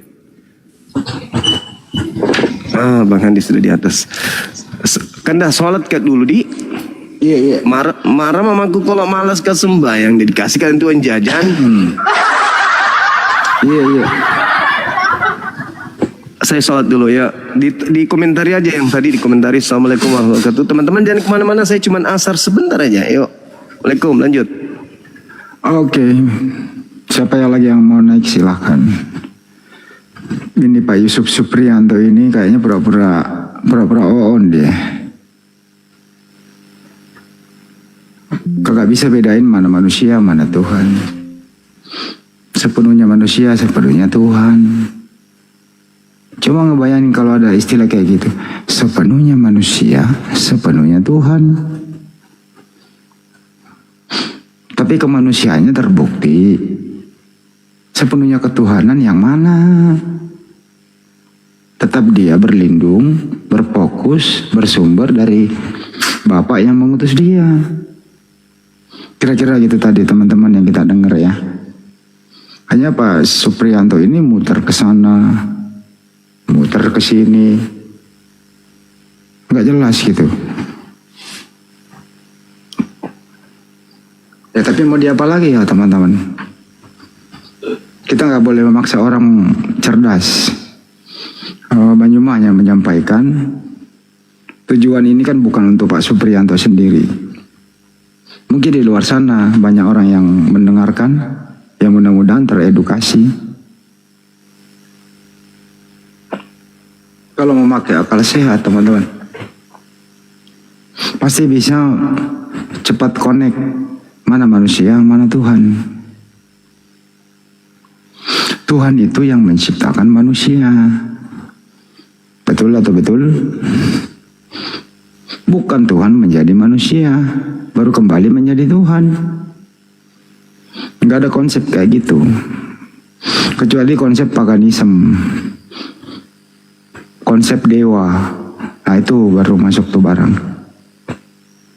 Tapi kalau konsep samawi, nggak ada kayak gitu. Yang saya komentari juga mengenai suara Bang Juma, mau dikategorikan adalah Bang Juma itu sendiri. Ya nggak bisa. Suara saya yang Anda dengarkan lewat HP itu bukan aku, tapi itu suara saya. Saya tetap ada di rumah. Begitu, bukan saya secara pribadi yang Anda dengar, bukan. Jadi suara saya keluar melalui media telekomunikasi, yaitu handphone. Itulah kecanggihan. Tapi itu bukan saya. Jangan sampai misalnya nih, wah suara Bang Handi berkelakuan baik misalnya. Atau kasih contoh, wah suara Bang Handi kan Bang Handi sendiri. Jadi kalau ada masalah, ya Bang Handinya biarin aja tidur di rumah. Suaranya aja yang dibawa ke persidangan atau dibawa ke kantor polisi, direkam, kan aneh kalau gitu. Jadi suara itu ada yang bersuara. Bukan suara itu orangnya sendiri, beda. Nah inilah pemikiran-pemikiran kolot doktrin kayak gini itu susah memang untuk didiskusikan. Akhirnya deadlock kan. Hanya orang yang berakal bisa menerima ini semua. Kalau kayak Pak Yusuf tadi memang sudah ujur kayak gitu. Mohon maaf Pak ya. Terus masih dalam tahap pertumbuhan gigi sih tadi tuh Pak Yusuf Supriyanto. Assalamualaikum. Waalaikumsalam warahmatullahi wabarakatuh. Bang Handi sehat? Yang kedua kali saya bertanya. Alhamdulillah sehat. Tapi kesehatan saya bukan saya. Jadi? Oh iya benar, benar itu, benar. Contoh nih, saya ke rumah sakit, diperiksa dokter, dikasihlah surat keterangan sehat. Kan gitu ya. Ya surat keterangan sehat ini bukan saya. Bukan. Bukan. Tapi yang sehat aku. Benar. Nah, gitu. Sama seperti begini ya Bang Handi ya. Ketika saya ngomong sama Bang Handi begini, saya akan menyediakan tempat di rumah Bang Zuma untuk Bang Handi. Apakah berarti Bang Handi itu Bang Zuma? Ya bukan. Bukan. Berarti tujuannya ke Bang Zuma, bukan Bang Handi, bener nggak? Mbak Nora ini mendengarkan saya atau suara saya? Mendengarkan suara. Jadi suara saya bisa kedengaran di rumah Mbak Nora ya? Ya, bukan berarti Bang Handinya di rumah saya. Ya kalau Pak Supriyadi itu bisa kena fitnah itu. Aduh. Memutar lagu, misalnya lagunya siapalah penyanyi cewek cantik gitu ya? Ya. Dengar dia berdua dia. Berdua dia gitu kan. Atau ini jadi istrinya Pak Yusuf, Pak tadi sampai si Yusuf Supriyanto. Ya. Mendengarkan lagunya Ariel Noah. Oke. Dekat banget sama speaker. Cemburu dia. Kenapa kamu pacaran sama Ariel Noah? Padahal suaranya. Padahal suaranya doang. Dikira Ariel Noah beneran itu. Nah, kira-kira begitu. Cemburu sama suara. Ari lagi sepedaan naik motor-motoran. Dicemburuin suaranya kan gitu. Dikira pacaran. Mana ada Pak Yusuf pacaran sama suara? Iya. Kok gitu Misalkan, ya? kalau cara begini kena fitnah semua nih orang ini kita nih. Kena. Ya, suara Banjuma didengerin di rumah janda. Dipitnah nanti Banjuma pacaran sama janda. Padahal suaranya doang yang didengerin. Banjuma ada di Bolangi lagi istirahat, lagi sholat. Iya, benar. Kacau ini orang ya. Kacau ya. Kok nggak ke situ pemikiran mereka ya Bang Handi ya? Udah dikasih tahu sama Banjuma, tetap aja ngeyel. Waduh. Akhirnya apa Pak Yusuf Supriyanto tadi? Dia ambil tuh speaker. Karena cemburu sama suaranya Ariel, dikira Ariel, dibanting tuh speaker. Kata istrinya, kenapa dibanting? Saya banting si Ariel. Ini kan suara Ariel juga gitu.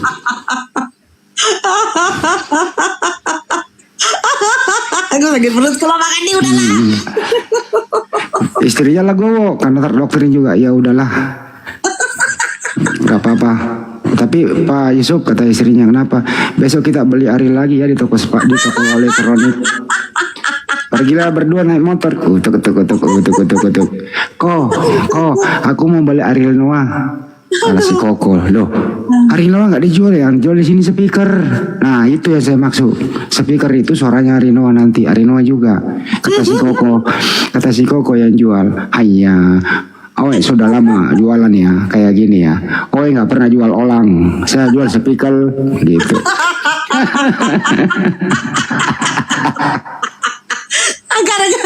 Gara-gara suara ya. Iya. Astagfirullahaladzim, ya Allah.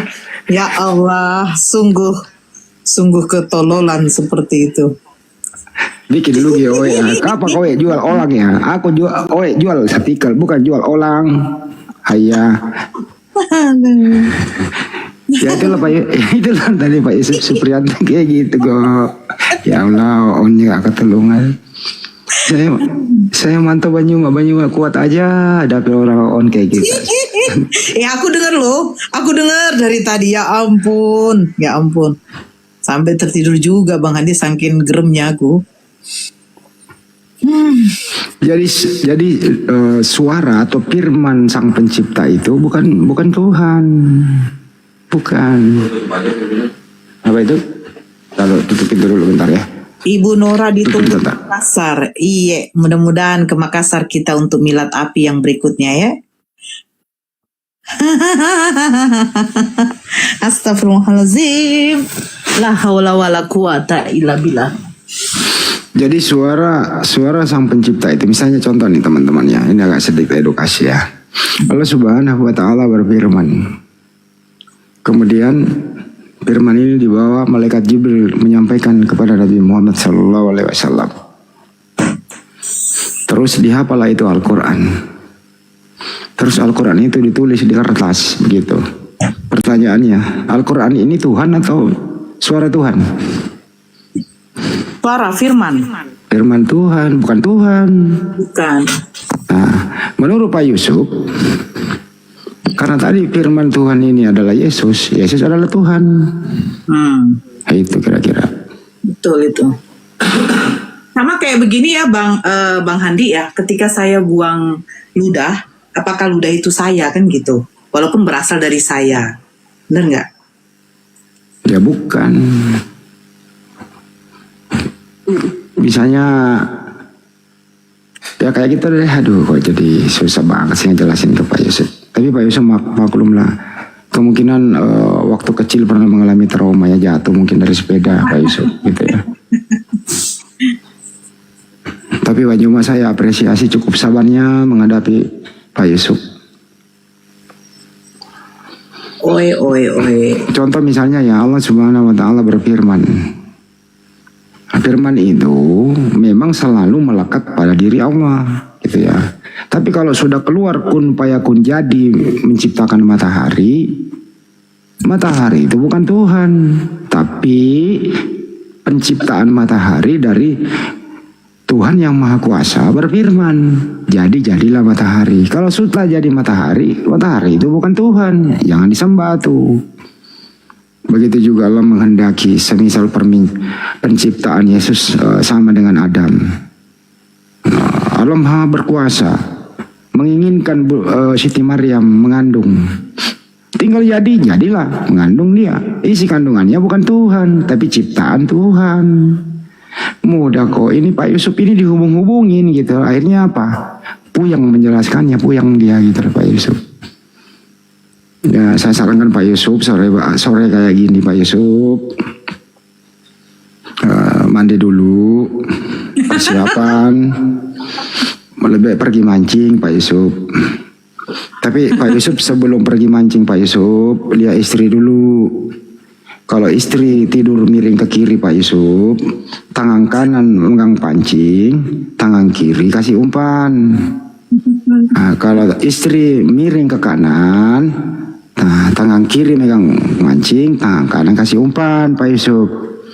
Tapi kalau istrinya Pak Yusuf tidak miring ke kiri, tidak miring ke kanan, tidurnya terlentang, nggak usah mancing Pak Yusuf, laksanakan tugas sebagai suami. Gitu ya Pak Yusuf ya. Gimana menurut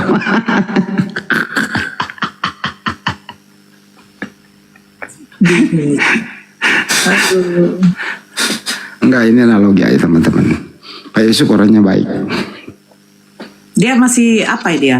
Masih bisa mengontrol tadi itu? Enggak, bukan. Pak Yusuf itu masih proses pertumbuhan gigi, masih bayi.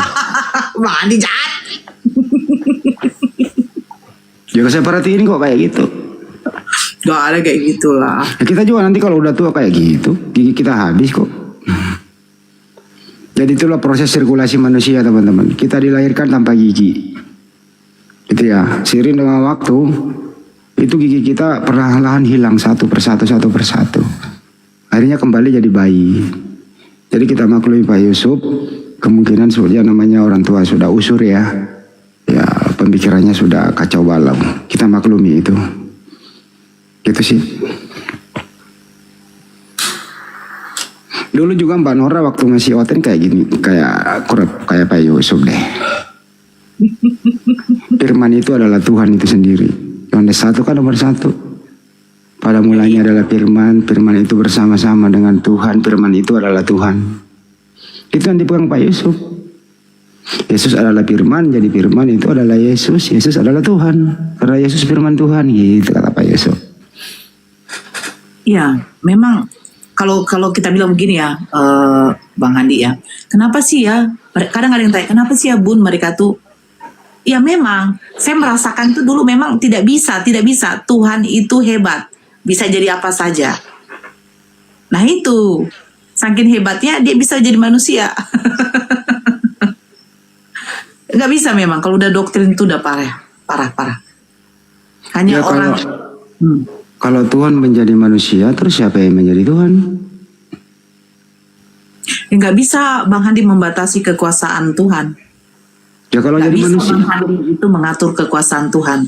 kalau jadi manusia kan terbatas dia. Bukan saya yang membatasi. Kan manusia itu terbatas. Saya belum pernah mendengarkan ada manusia super di muka bumi ini mampu tidak makan dalam setahun, makan minum dalam setahun, belum pernah. Kalau Tuhan nggak perlu mikirin kayak gitu, nggak ada. Saya belum pernah mendengarkan manusia Superman pun di muka bumi ini gitu ya, mampu menahan tidur selama setahun nggak tidur. Mustahil Tuhan ngantuk, mustahil Tuhan lapar. Artinya kalau jadi manusia ya terbatas lah dia. Pikir. Betul apa betul? Betul. Tapi itu nggak dipikirkan di situ, Bang. Intinya karena Tuhan itu sayang sama kita, akhirnya Tuhan berwujud jadi manusia, datang kepada kita biar kita tahu bagaimana sosok Tuhan itu. Ya karena Pak. Ya, coba sambut dulu. Tim.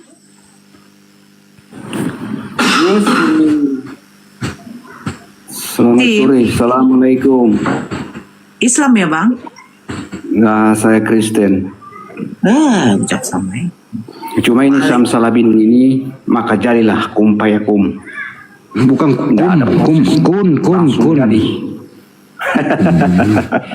Kun bahasa. Bukan kumpayakun. Oh, kumpayakum, ya sorry. Mulutmu itu loh kotor. Iya. Terus mau ngapain sih? Itu ada topik tuh, siapa yang keluar dari kubur? Oh, enak dengar ceritanya Andi Selebes. Siapa itu yang keluar dari kubur tuh? Jawab tuh di atas tuh. Lu bisa baca nggak? Yang keluar dari kubur, yang mati, yang cacingan mungkin, yang dimakan cacing. Loh? Gimana sih? Jadi ada orang dengerin. Ada orang mati di tiang salib. Terus mati, dikubur 3 hari, bangkit. Siapa nama orang itu? Saya tidak tahu. Yang dimakan cacing yang saya tahu. Kalau nggak tahu, saya sarankan kau ambil kantong plastik, gitu ya, yang gede, pergi ke bawah pohon, keluarkan semua isi perutmu di situ, dibungkus, baru dibuang, itu aja. Nggak ada ketidaktahuan kau naik di sini buat apa?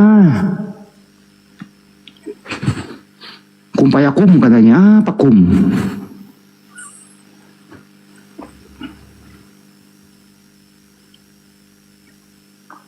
Enak kan kalau gue bersin saya mantap tuh. Jadi pada prinsipnya di Bible itu ada. Makanya diperingati kemarin hari kematian dan kebangkitan. Ada di Bible itu. Saya tanya baik-baik. Yang pernah mati di salib, dikapani, terus dikubur, hari ketiga bangkit. Siapakah itu? Jawabannya apa? Saya tidak tahu. Terus naik di sini kalau nggak tahu ngapain? Mau minta jatah? Hanya menunjukkan kebencian aja dia. Iya.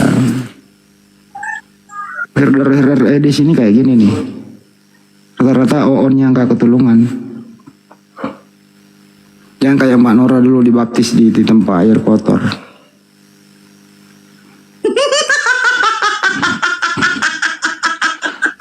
Bang Andi, itu satu peristiwa yang sangat menyedihkan bagi saya ya. Jauh-jauh hanya mau baptis selam. Jauh itu, Bang Andi, Bukit Timah dengan apa tuh 1 jam. Saya pikir di kolam renang, rupanya di tempat di mana tempat itu masih digali, tanahnya tanah kuning, airnya butek. Saya bilang sama Pak Pendetanya, masa kita di sini dibaptis? Kami waktu itu ada 5 orang. Gak ada lagi tempat katanya. Astagfirullahaladzim. Astagfirullahaladzim. Aku ingat itu ya Allah. Kan airnya keruh itu, kalau campur tanah. Iya. Itu rupanya kolam yang belum jadi hujan terus. Kadang hujan terus jadi kolam itu penuh, tapi butek ya karena masih tanah gitu loh. Mestinya hubungin aku kasih kolam renang. Teman saya punya kolam renang. Kita kan nggak kenal. Itu mah tempat lele, itu mah lele jumbo.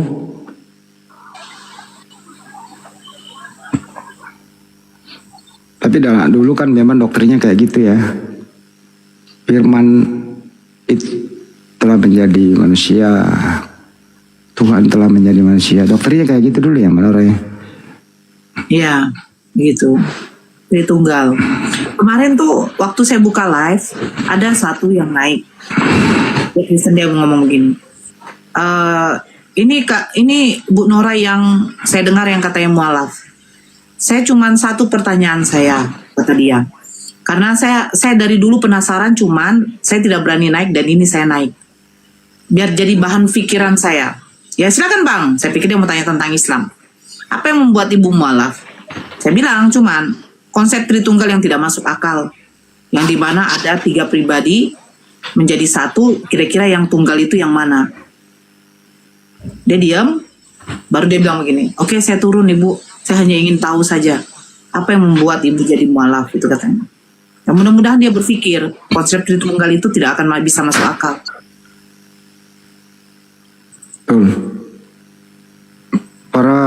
Si Edis sendiri mengatakan orang yang menganut itu kan GILA, kata Edis. Memang agak sulit untuk diterima akal sehat sih. Penjelasannya belum final, mengikat, sulit. Bombo pakai kertas disobek 3. Bombo pakai pulpen 3. Risirulubis pakai pulpen 3. Bayangin disobek-sobek dulu kertas jadi 3. Ketiganya satu hakikat tapi tidak bisa disatukan, tapi satu, kata Bombo. Ketiga kertas yang sobek ini, ketiganya ini satu hakikat, tapi tidak bisa juga dibilang 3 karena satu, tapi tidak bisa disatukan. Nah, gimana tuh coba? Dia sendiri yang ngomong, dia sendiri yang bantah omongannya.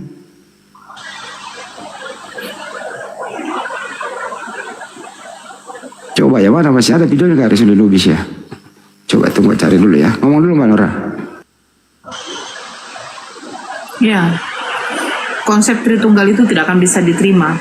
3 pribadi, satu hakikat. Dari 3 itu tetap satu. Nah yang satu tuh yang mana dari 3 itu? Nggak akan bisa.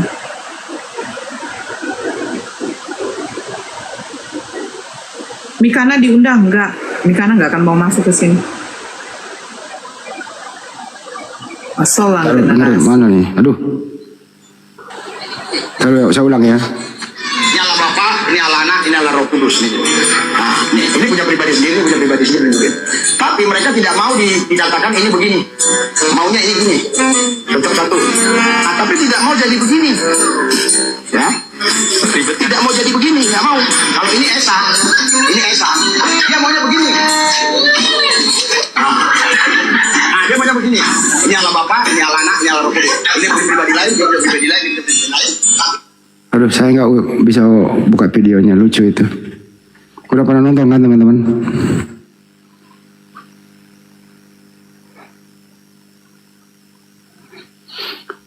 Tiga pulpen dijadikan simulasi Rasul Lubis. Pulpen itu kan 3 tapi satu, tapi tidak bisa disatukan. Jadi kalau Pak Rasul Lubis makan gorengan 3 dengan pakai cara ini, pasti bayarnya 1. Kenapa? Karena yang dia makan itu satu hakikat gorengan, tapi satu hakikat satu gorengan. Nah, gitu. Jadi makan 2, 3 ngaku 1. Ribut sama penjualnya. Lu kok bayar 1 Pak? Ini kan gorengan satu hakikat. Gitu. Iya Pak, satu hakikat, tapi saya udah potong-potong 3. Iya memang 3, tapi satu hakikat. Kata penjual gorengannya, Anda harus bayar 3. Kata Paris itu lebih. Saya bayar satu orang, saya hitung satu hakikat, kok sama-sama gorengan. Gitu kira-kira. Kata si Kepas, bener juga ya Bang dia. Gue pengen cobain tuh. Cobain aja lo digebukin sama tukang warung lo Kepas, gue bilang.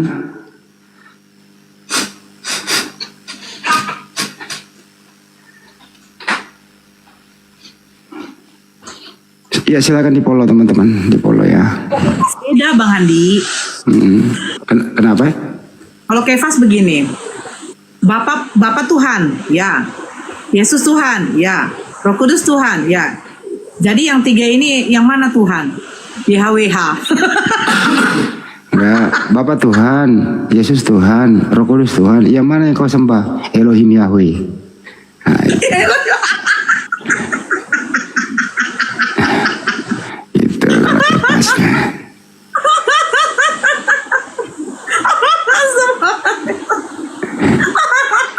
Bukannya jadi 4. Satu katanya satu. Ya Said, Islam ini. Ya Astagfirullahaladzim, Elohim Yahweh. Halo Said.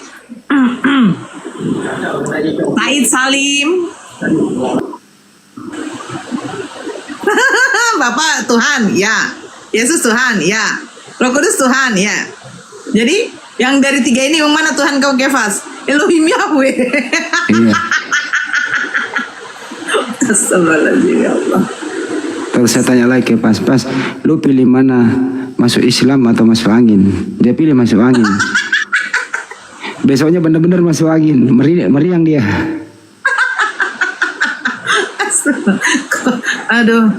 Aduh, ya Allah.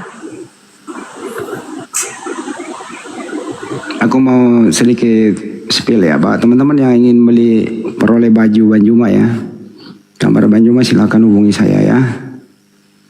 Kami akan kirimkan ke alamat yang bersangkutan. Bajunya ada lengan panjang, ada tangan pendek, tangan panjang.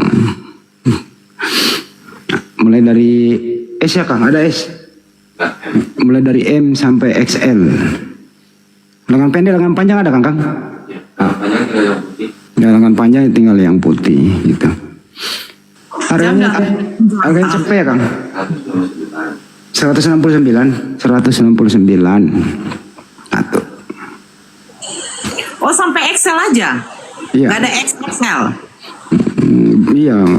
Kalau ukuran untuk benar orang nggak ada. Jadi kalau XL ya. Kalau ukuran bom nggak ada.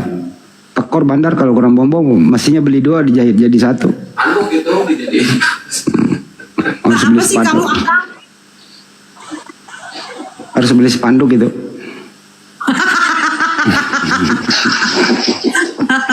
Lihat itu ada yang pengen lihat Bang Handi. Masuk Kang, spill dulu Kang. Ntar dulu, akan mau masuk. WA aja ke Bang Ali langsung nggak jadi kasihnya. WA ke saya aja nanti saya WA kirim. WA ke saya aja. WA tanya sama Bang Handi gambarnya. Nanti saya kirimkan fotonya. Kayak baju kaos apa, tapi bahannya dia bagus. Dia bahannya sekelas kaos kayak Cresida. Buat cewek cowok. Nomor saya 0813 9233 7800 0813 9233 7800. Ini Pak Bombon naik ini, katanya mau beli baju nih. Pak Bom asli? Bukan kayaknya.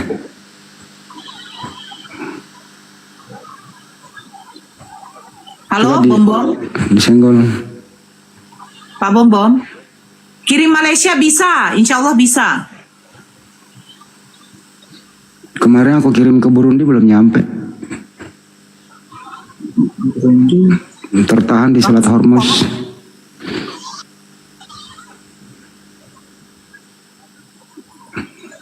Harganya berapa Bang Handi? 169. Harganya 169 luar ongkir ya. Ya. Harganya 169 luar ongkir. Ukuran dari ukuran M sampai XL. Yang lengan panjang tinggal warna putih. Oke. Nah, selain itu lengan pendeknya warna hitam. Gambarnya gambar Bang Zuma. Insya Allah kaosnya itu tebal. Karena saya kemarin waktu yang milad itu saya lihat. Tapi karena nggak ada ukuran saya, terpaksa terpaksa tidak ada. Hah? Kenapa Bang Andi? Oh, sorry. Ya benar. Jadi tangan pendek, tangan panjang, maling. Kasih ada tuh dulu tangan panjang. Kalau bilang tangan panjang kan maling. Kalau lengan pendek, lengan panjang enggak. Gitu. WA saya aja. Nanti tak spill, saya kirimin videonya gitu aja. HP ku ini kalau on cam ini rusak ini, kameranya rusak. Maklumlah, namanya juga HP 3310 Nokia, saya injek Android. Nggak ada Ditempelkan kamera gitu ya? Iya benar. Masih ingat kan Nokia 3310? Masih lah. Nah itu saya pakai sekarang, saya masukin Android di dalamnya, alhamdulillah nyambung. Iya sama-sama Bang Inando. Maaf lahir batin juga. Apa nih pakai bahasa apa? Seaga nange apa nih? Seaga apa? 169. Berapa tadi harganya? Oh. Bisa Bugis itu. Mbak Nora iya. Malaysia hadir ya. Itu bahasa Jawa. Oh. Nomor saya udah diketik di bawah teman-teman itu Pak Julhan minta nomorku. Di apa lagi dong? Diketik lagi nomor Bang Handi. Diketik di bawah. Baru screenshot. Siapa yang berani ketik? Oh itu dia tuh. Itu dia teman-teman tuh. Namanya tuh.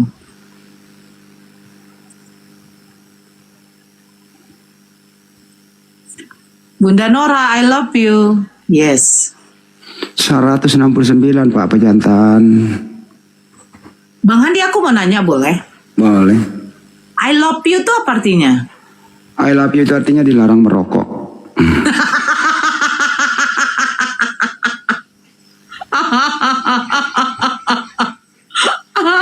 Bila.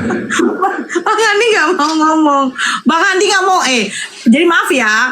Aku kan nanya nih sama Bang Handi, tapi Bang Handi gak ngasih jawaban. Nanti aku coba tanya sama apa lah. Coba tanya sama netizen. Jawab teman-teman. Coba typing. Apa arti I love you? Tadi ada yang bilang Bunda Nora I love you. Makanya saya bilang iya karena saya nggak tahu. I love you itu artinya apa, weh?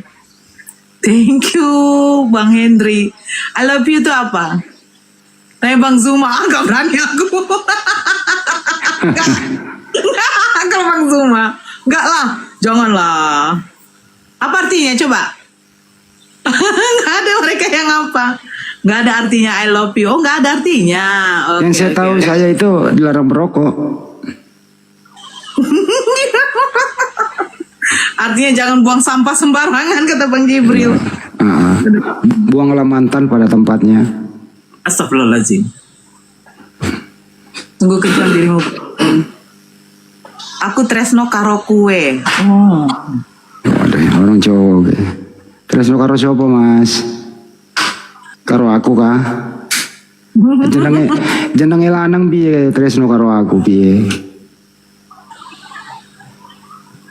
Kalau wadon ya tresno karo aku. Berapa? Saya mau beli. Coba diposting lagi dong nomor Bang Handi. Ini dari Mr. Pitoy. Mr. Pitoy. Di tag nama Mr. Pitoy. Mungkin beliau baru masuk. Minta disebutin lagi, tinggal di screenshot tadi tuh 0813. Tuh itu ada tuh, Bang Encus tuh. Di screenshot Bang. Ini banyak nih di screenshot.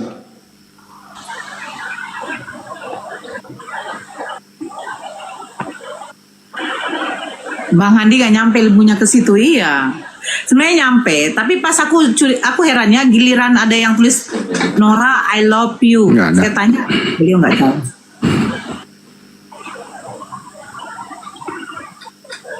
Thank you Kak Juleha. Hujan ya, hujan. Aku mau nanya ke netizen ya. Tinggal pilih A atau B ya.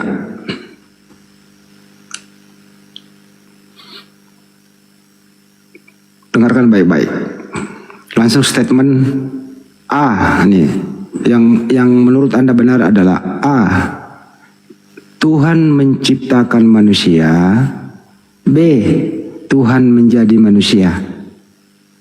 Yang mana yang benar menurut Anda? A. Tuhan menciptakan manusia. B. Tuhan menjadi manusia. Yang jawab B silakan naik.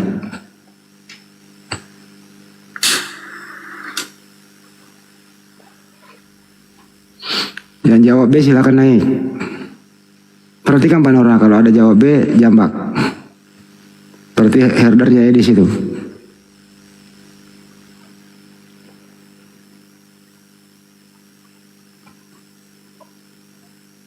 Nggak ada yang jawab B ya? Kok nggak ada yang jawab B? Ini lagi pakai C lagi, alternatif.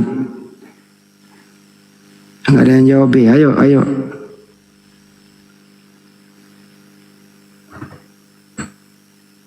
Oke, kita lanjut lagi.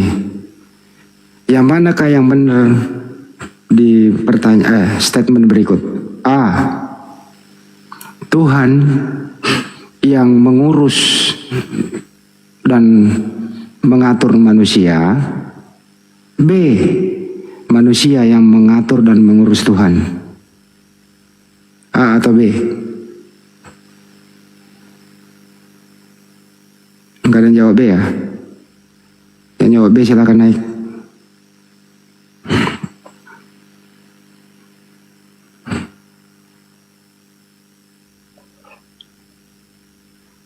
Enggak ada yang jawab. Ada yang jawab B. Samsul Arifin naik.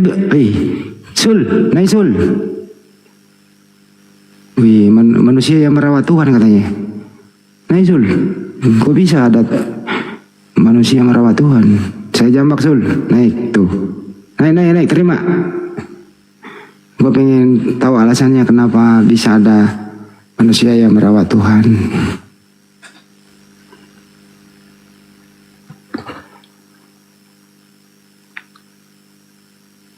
Gak ada ya? Gak ada yang jawab ya?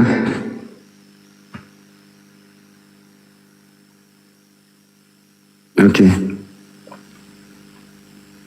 Pertanyaan ketiga. Nabi Isa alaihissalam itu diutus kepada A. Bani Israel, B. ke seluruh umat manusia. Nabi Isa alaihissalam diutus kepada A. Bani Israel, B. untuk seluruh manusia atau untuk seluruh dunia. Ada yang jawab B? Silakan. Oh ya, ada yang jawab B. Ada yang jawab B, silakan naik.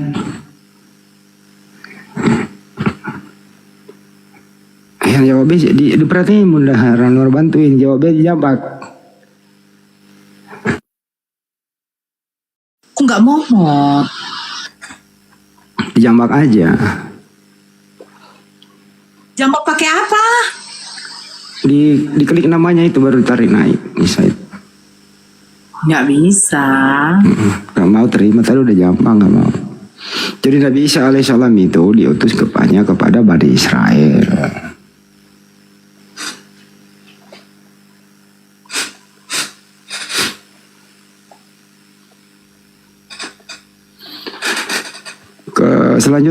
Selanjutnya ya. Arti alaihissalam adalah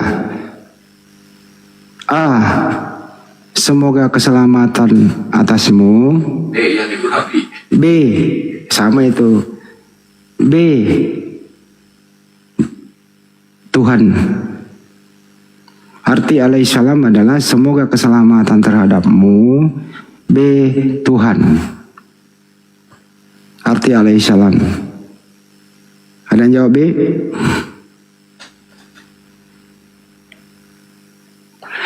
Susah lo bikin soal kayak gini, Bunda, bener susah mikirnya tuh gua. Nggak ada yang jawab B ah. Yang jawab B silakan naik.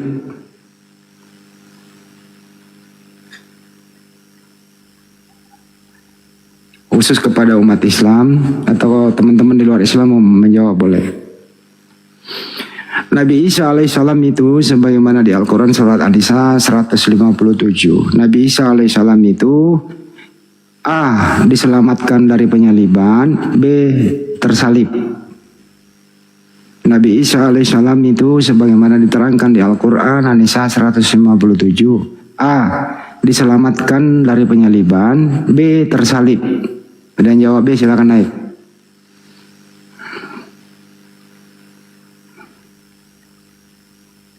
Ada yang jawab B? Muslim memang semua luar biasa pelajaran seperti ini ya. Pada pinter-pinter semua loh. Ya Mbak Noraya, Muslim pada cerdas semua. Muslim itu, Islam itu berakal dulu abang. Dulu juga Bunda Nora dulu pernah kehilangan akal. Percaya nyalip anak orang menebus dosa. Itu kan masa lalu. Jangan diingat lagi. Cukup. Dulu kan kayak gitu.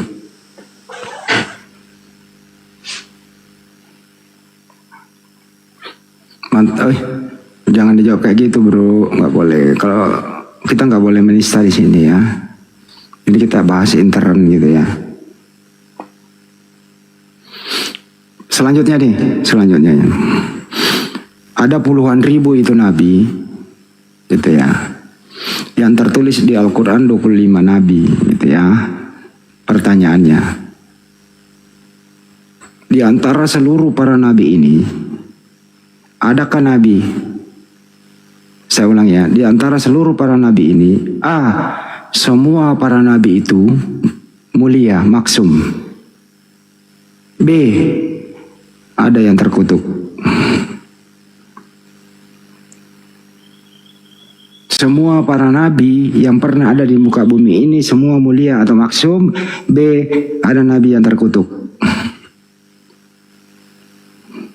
Ada yang jawab B? Silakan naik.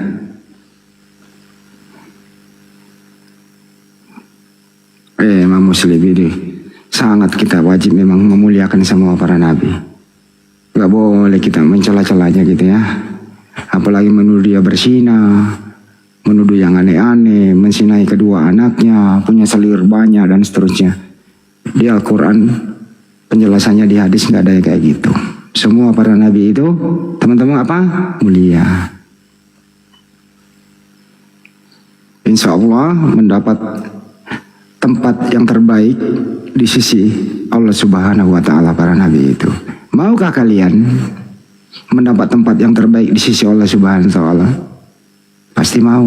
Bagaimana caranya? Mudah kalau di Islam itu ada aturannya. Ikuti seluruh perintah Allah, jauhi seluruh larangannya. Insya Allah kita semua nanti mendapat tempat yang terbaik di sisi Allah Subhanahu wa Ta'ala, yaitu di mana? Jannah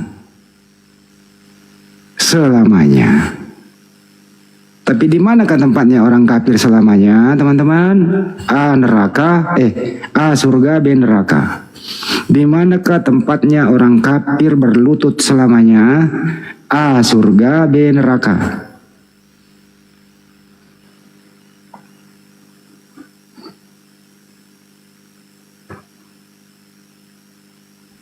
Pada pinter loh Mbak Nura jawabnya loh. Pada pinter loh.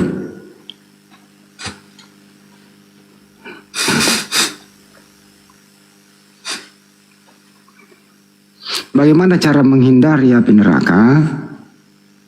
Ya itu tadi teman-teman. Harus mengikuti seluruh perintah Allah dan menjauhi segala larangannya. Itu yang penting. Makanya ada hukum Islam, ada rukun Islam. Itu pondasinya itu. Pondasi awalnya dulu Mbak Nora, dulu ya. Nah, itu harus syahadat dulu. Ikrar dalam hati Bisa bersuara, bisa tidak. Tapi sebaiknya bersuara disaksikan oleh orang banyak, supaya orang banyak ini ada saksinya, tidak kena fitnah lagi.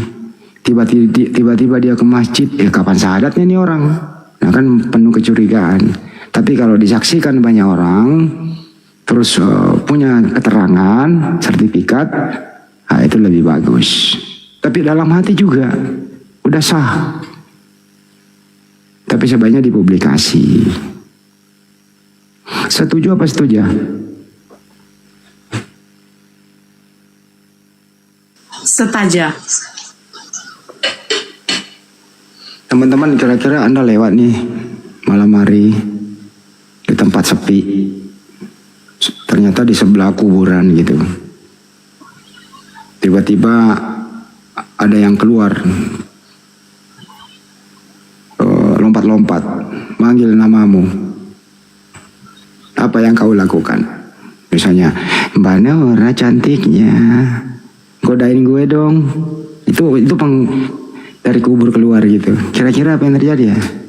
Nyamperin nggak Mbak Nora atau kabur? Ada aja Bang Anji. Kabur. Nggak dari kubur loh. Kabur. Kalau saya enggak. Panggil Bang Andi kabur nggak? Enggak dong. Kita tinggal halo kenalan dong. Saya cerita lah, saya ngobrol sama dia, duduk berdua. Kamu dulu kenapa jadi penghuni ini? Saya tanyakan dia, saya jadiin buku tuh. Nanti saya jadiin semacam film pendek. Ngobrol saya berdua, tapi saya nggak duduk di makam, nggak. Dia ajak saya, Bang Andi duduk di makam sini. Enggak, nggak boleh tuh. Kalau bisa duduknya di sini aja, di luar kubur. Tapi saya nggak bisa meninggalkan lokasiku. Saya komunikasi loh sama dia. Nggak apa-apa. Ngobrol lah. Saya tanya dia, kamu dulu kenapa ada di sini? Kenapa kamu bisa keluar masuk? Ceritalah sama saya. Dulu waktu saya hidup itu, Bang Andi, saya itu kerjanya di pasar. Saya suka ngurangin timbangan. Mbak Nora datang beli 1 kilo, saya kurangin tidak sampai 1 kilo. Berapa tahun kamu kerja begitu? Ya seumur hidup saya pas SMA. Waduh, lama kali kamu menipu. Nah, inilah saya sekarang menyesal. Arwah saya gentayangan di sini. Tolong saya Bang Andi. Gimana cara nolonginnya gitu loh. Ngobrol. Pas saya bangun ya ternyata saya mimpi gitu.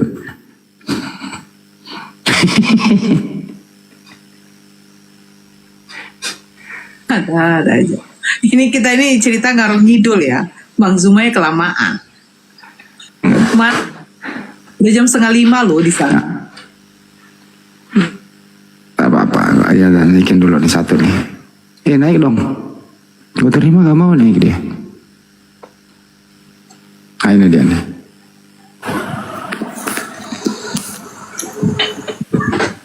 Kenapa saya dinaikin? Karena ibu minta naik. Oh enggak, aku nggak naik. Turunin aja dah. Enggak apa-apa. Ibu Umi di mana posisinya? Posisinya di Jakarta. Jakarta Timur. Jakarta Barat. Oh, daerah Grogol. Daerah Cengkareng. Oh, daerah Pesing sono banjir dong. Iya, banjir. Masih kebanjiran, udah aman? Iya, banjir kemarin banjir kan? Banjir. Iya. Udah turunin aja saya ya. Iya Bu, makasih ya Bu ya. Sama-sama. Oke. Ini sambil nunggu Banyuma teman-teman. Yang minta. Turunin katanya.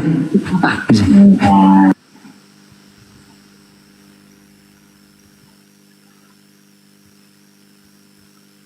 Itu ya teman-teman ya. Jangan mudah terprovokasi hal-hal yang bisa merusak akidah Anda. Benar.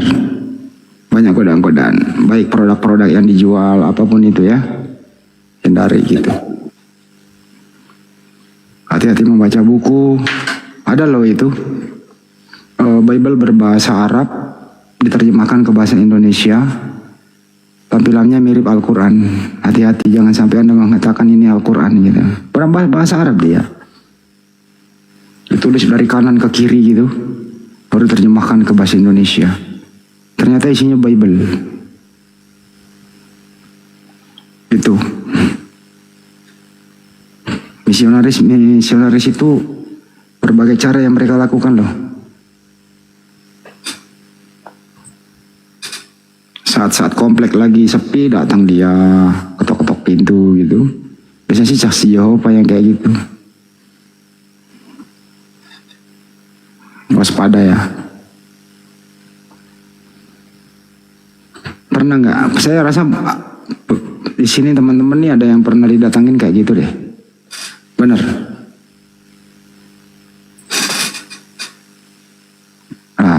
Bang Juma udah datang nih. Oke. Kita turun lagi.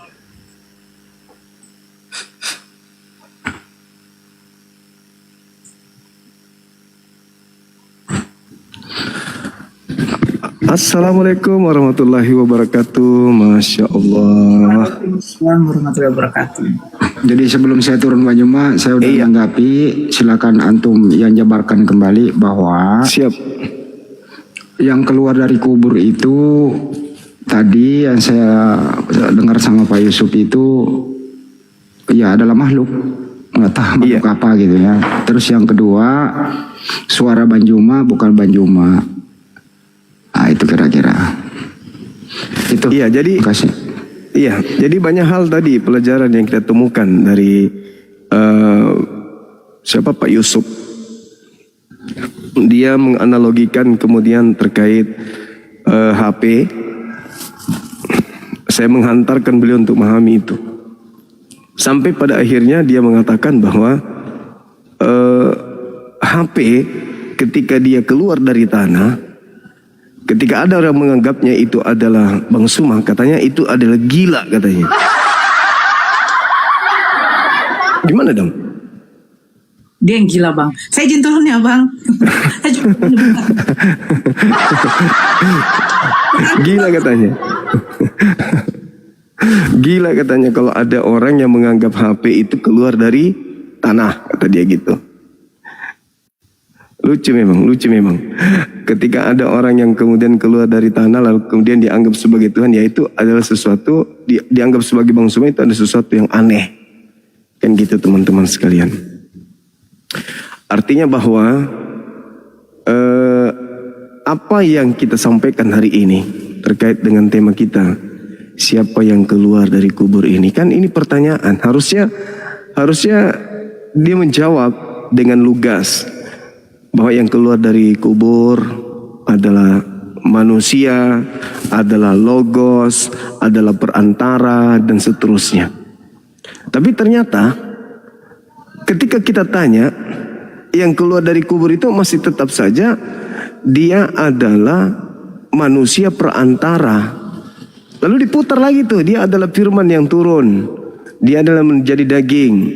Kita kasih perumpamaan kepada Musa, dia pun tidak terima. Musa berbeda katanya. Jadi maunya apa?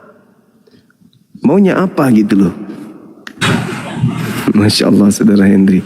Maunya apa orang ini? Musa penerima firman, Musa perantara, dia penyampai logos, dia menerima logos, ide Tuhan disampaikan kepada Bani Israel. Yesus juga demikian adanya. Nah, artinya bahwa apa yang disampaikan oleh Musa itu adalah ide, itu adalah logos yang keluar dari Elohim yang disampaikan kepada Bani Israel. Jelas itu adanya. Sama seperti Yesus. Yesus tidak berkata-kata dari dirinya sendiri. Firman yang disampaikan oleh Yesus dari mulutnya adalah firman yang diterima dari Elohim. Ya sama seperti Musa. Musa juga menyampaikan firman dari Elohim. Tidak ada bedanya. Tapi ya karena sudah terlanjur kata dia Trinitas itu tidak bisa dipahami kecuali oleh orang-orang yang bergabung di dalamnya, ya sudah.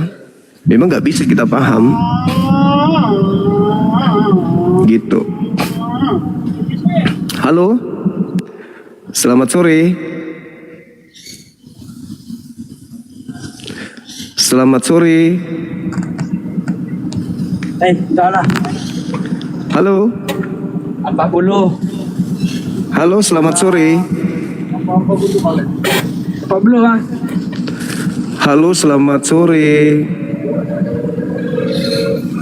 Bisa sekarang ini dipakai lagi dalam kaki. Cuma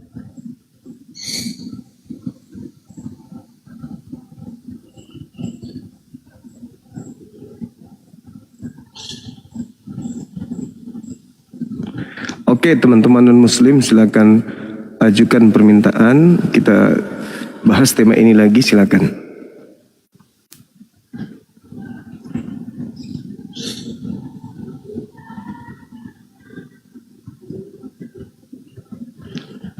Selamat sore.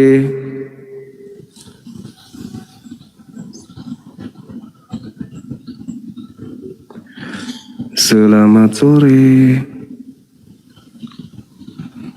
Belum ada ya teman-teman sekalian.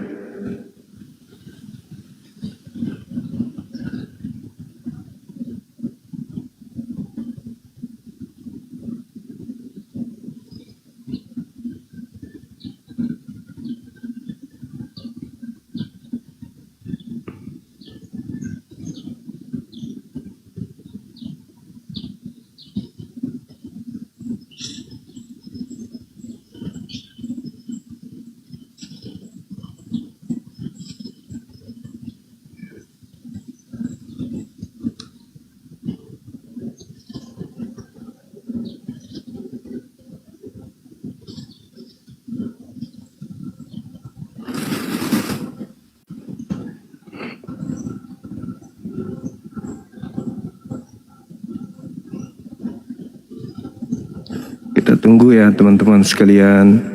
Mudah-mudahan ada oten di sore hari ini setelah mereka merayakan hari kebangkitan Tuhan mereka.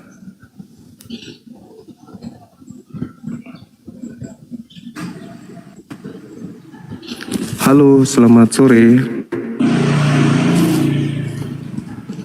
Halo, selamat sore.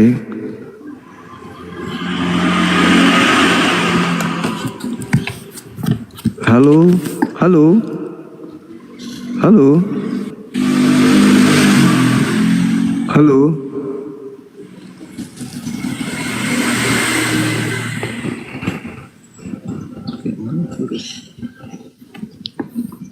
Oke, beliau kayaknya lagi sibuk.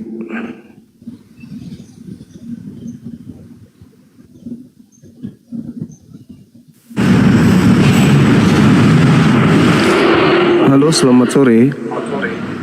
Sore. Halo, selamat sore. Halo. Halo, semangat sore.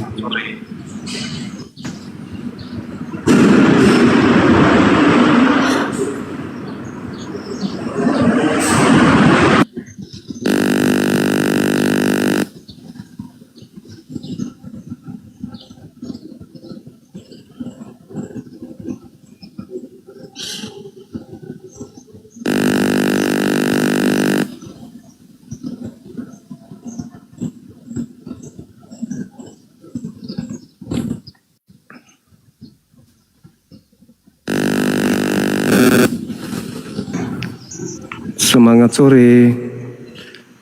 Halo. Halo. Semangat sore. Halo, semangat sore.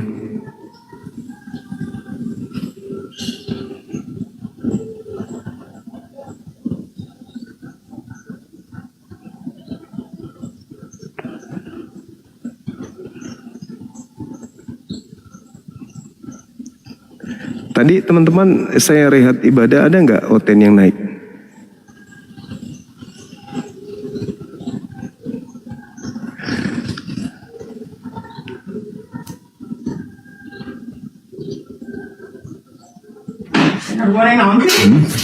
Halo, selamat sore. Kok turun?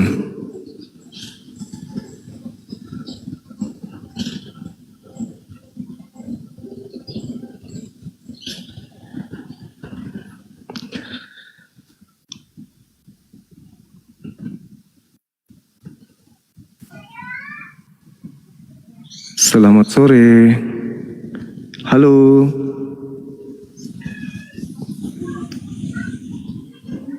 Selamat sore juga. Halo.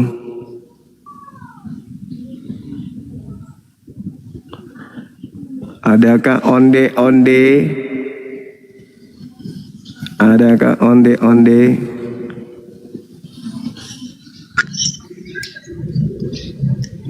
Halo, selamat sore.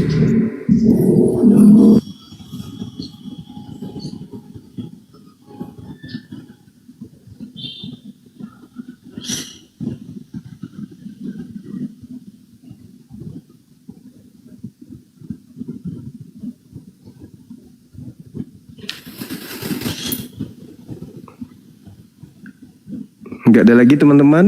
Kalau tidak ada lagi, gimana kalau kita rehat? Nggak ada lagi ya? Malam lagi kita jumpa.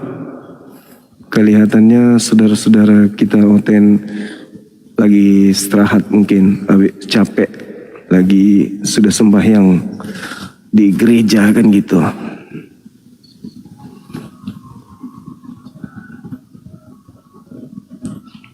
Karena yang naik ini Muslim, teman-teman.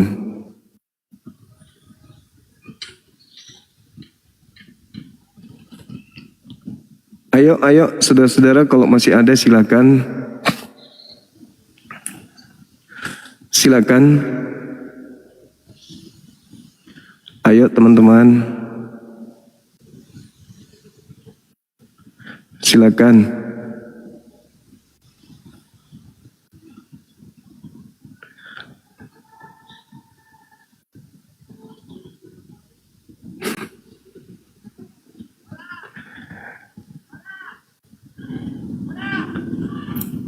Ayo, silakan teman-teman. Kalau ada yang mau naik, silakan. Ayo.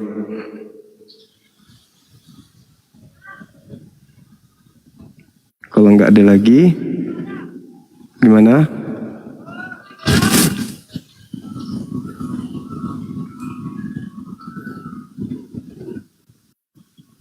Ini banyak sekali permintaan ini, teman-teman.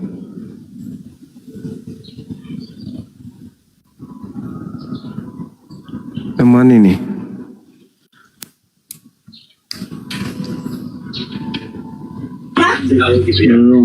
Astagfirullahaladzim. Halo. Coba Halo, selamat sore. Intensi mereka memang tidak mau terlibat, tidak mau memikirkan ada operasi militer di saat perang ini.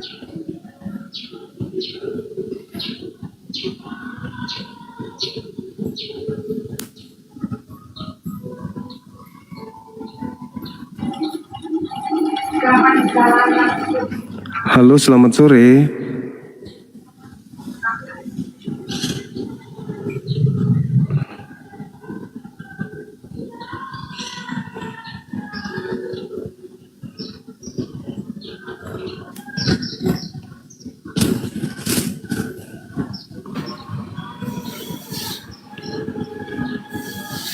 Semangat sore. Halo. Gak ada lagi. Tadi waktu saudara kita live, Bang Handi sama ini, ada Oten gak yang naik? Ada enggak? Tidak ada juga. Berarti mereka memang ini. Mereka memang menghindari komal kita ini ya.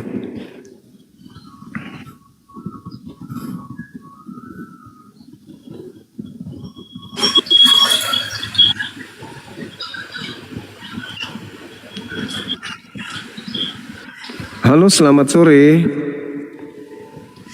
Halo.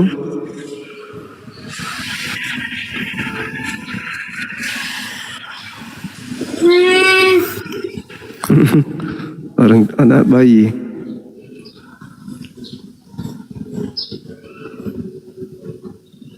Ini yang minta permintaan Muslim loh.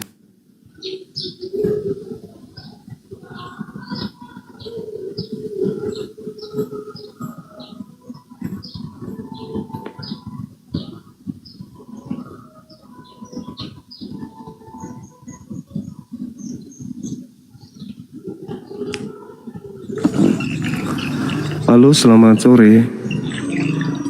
Halo. Oi, so ganteng Sumadi. Halo. Oh, sama dengan Migari bajunya. Ini. Apa ini? Sama dengan Migari punya bajunya. Apa itu? Ini sama dengan Migari punya baju. Ada di luar, ada di sini. Di lemari. Sebentar Mami Migari pakai. Hah? Iya, pakai pakai duluan. Baru kemana ini? Sumadi sudah ganteng. Oh, Mas tadi antar apa teh? Suruh apa? Suruh baganti. Oh, suruh baganti. Sokotol. Baru.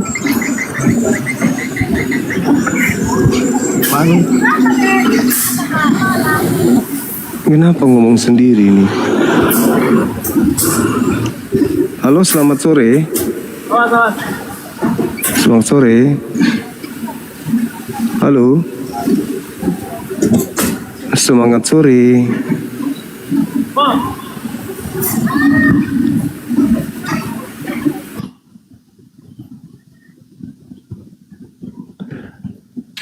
Oke, nggak ada lagi teman-teman sekalian. Mungkin di sini juga udah pukul 5 sore ya. Saatnya kita istirahat, saatnya kita rehat. Insya Allah sebentar malam kita live lagi. Tema ini masih kita lanjutkan ya teman-teman. Kita lanjutkan tema ini karena tema ini juga belum terjawab dengan maksimal. Oke.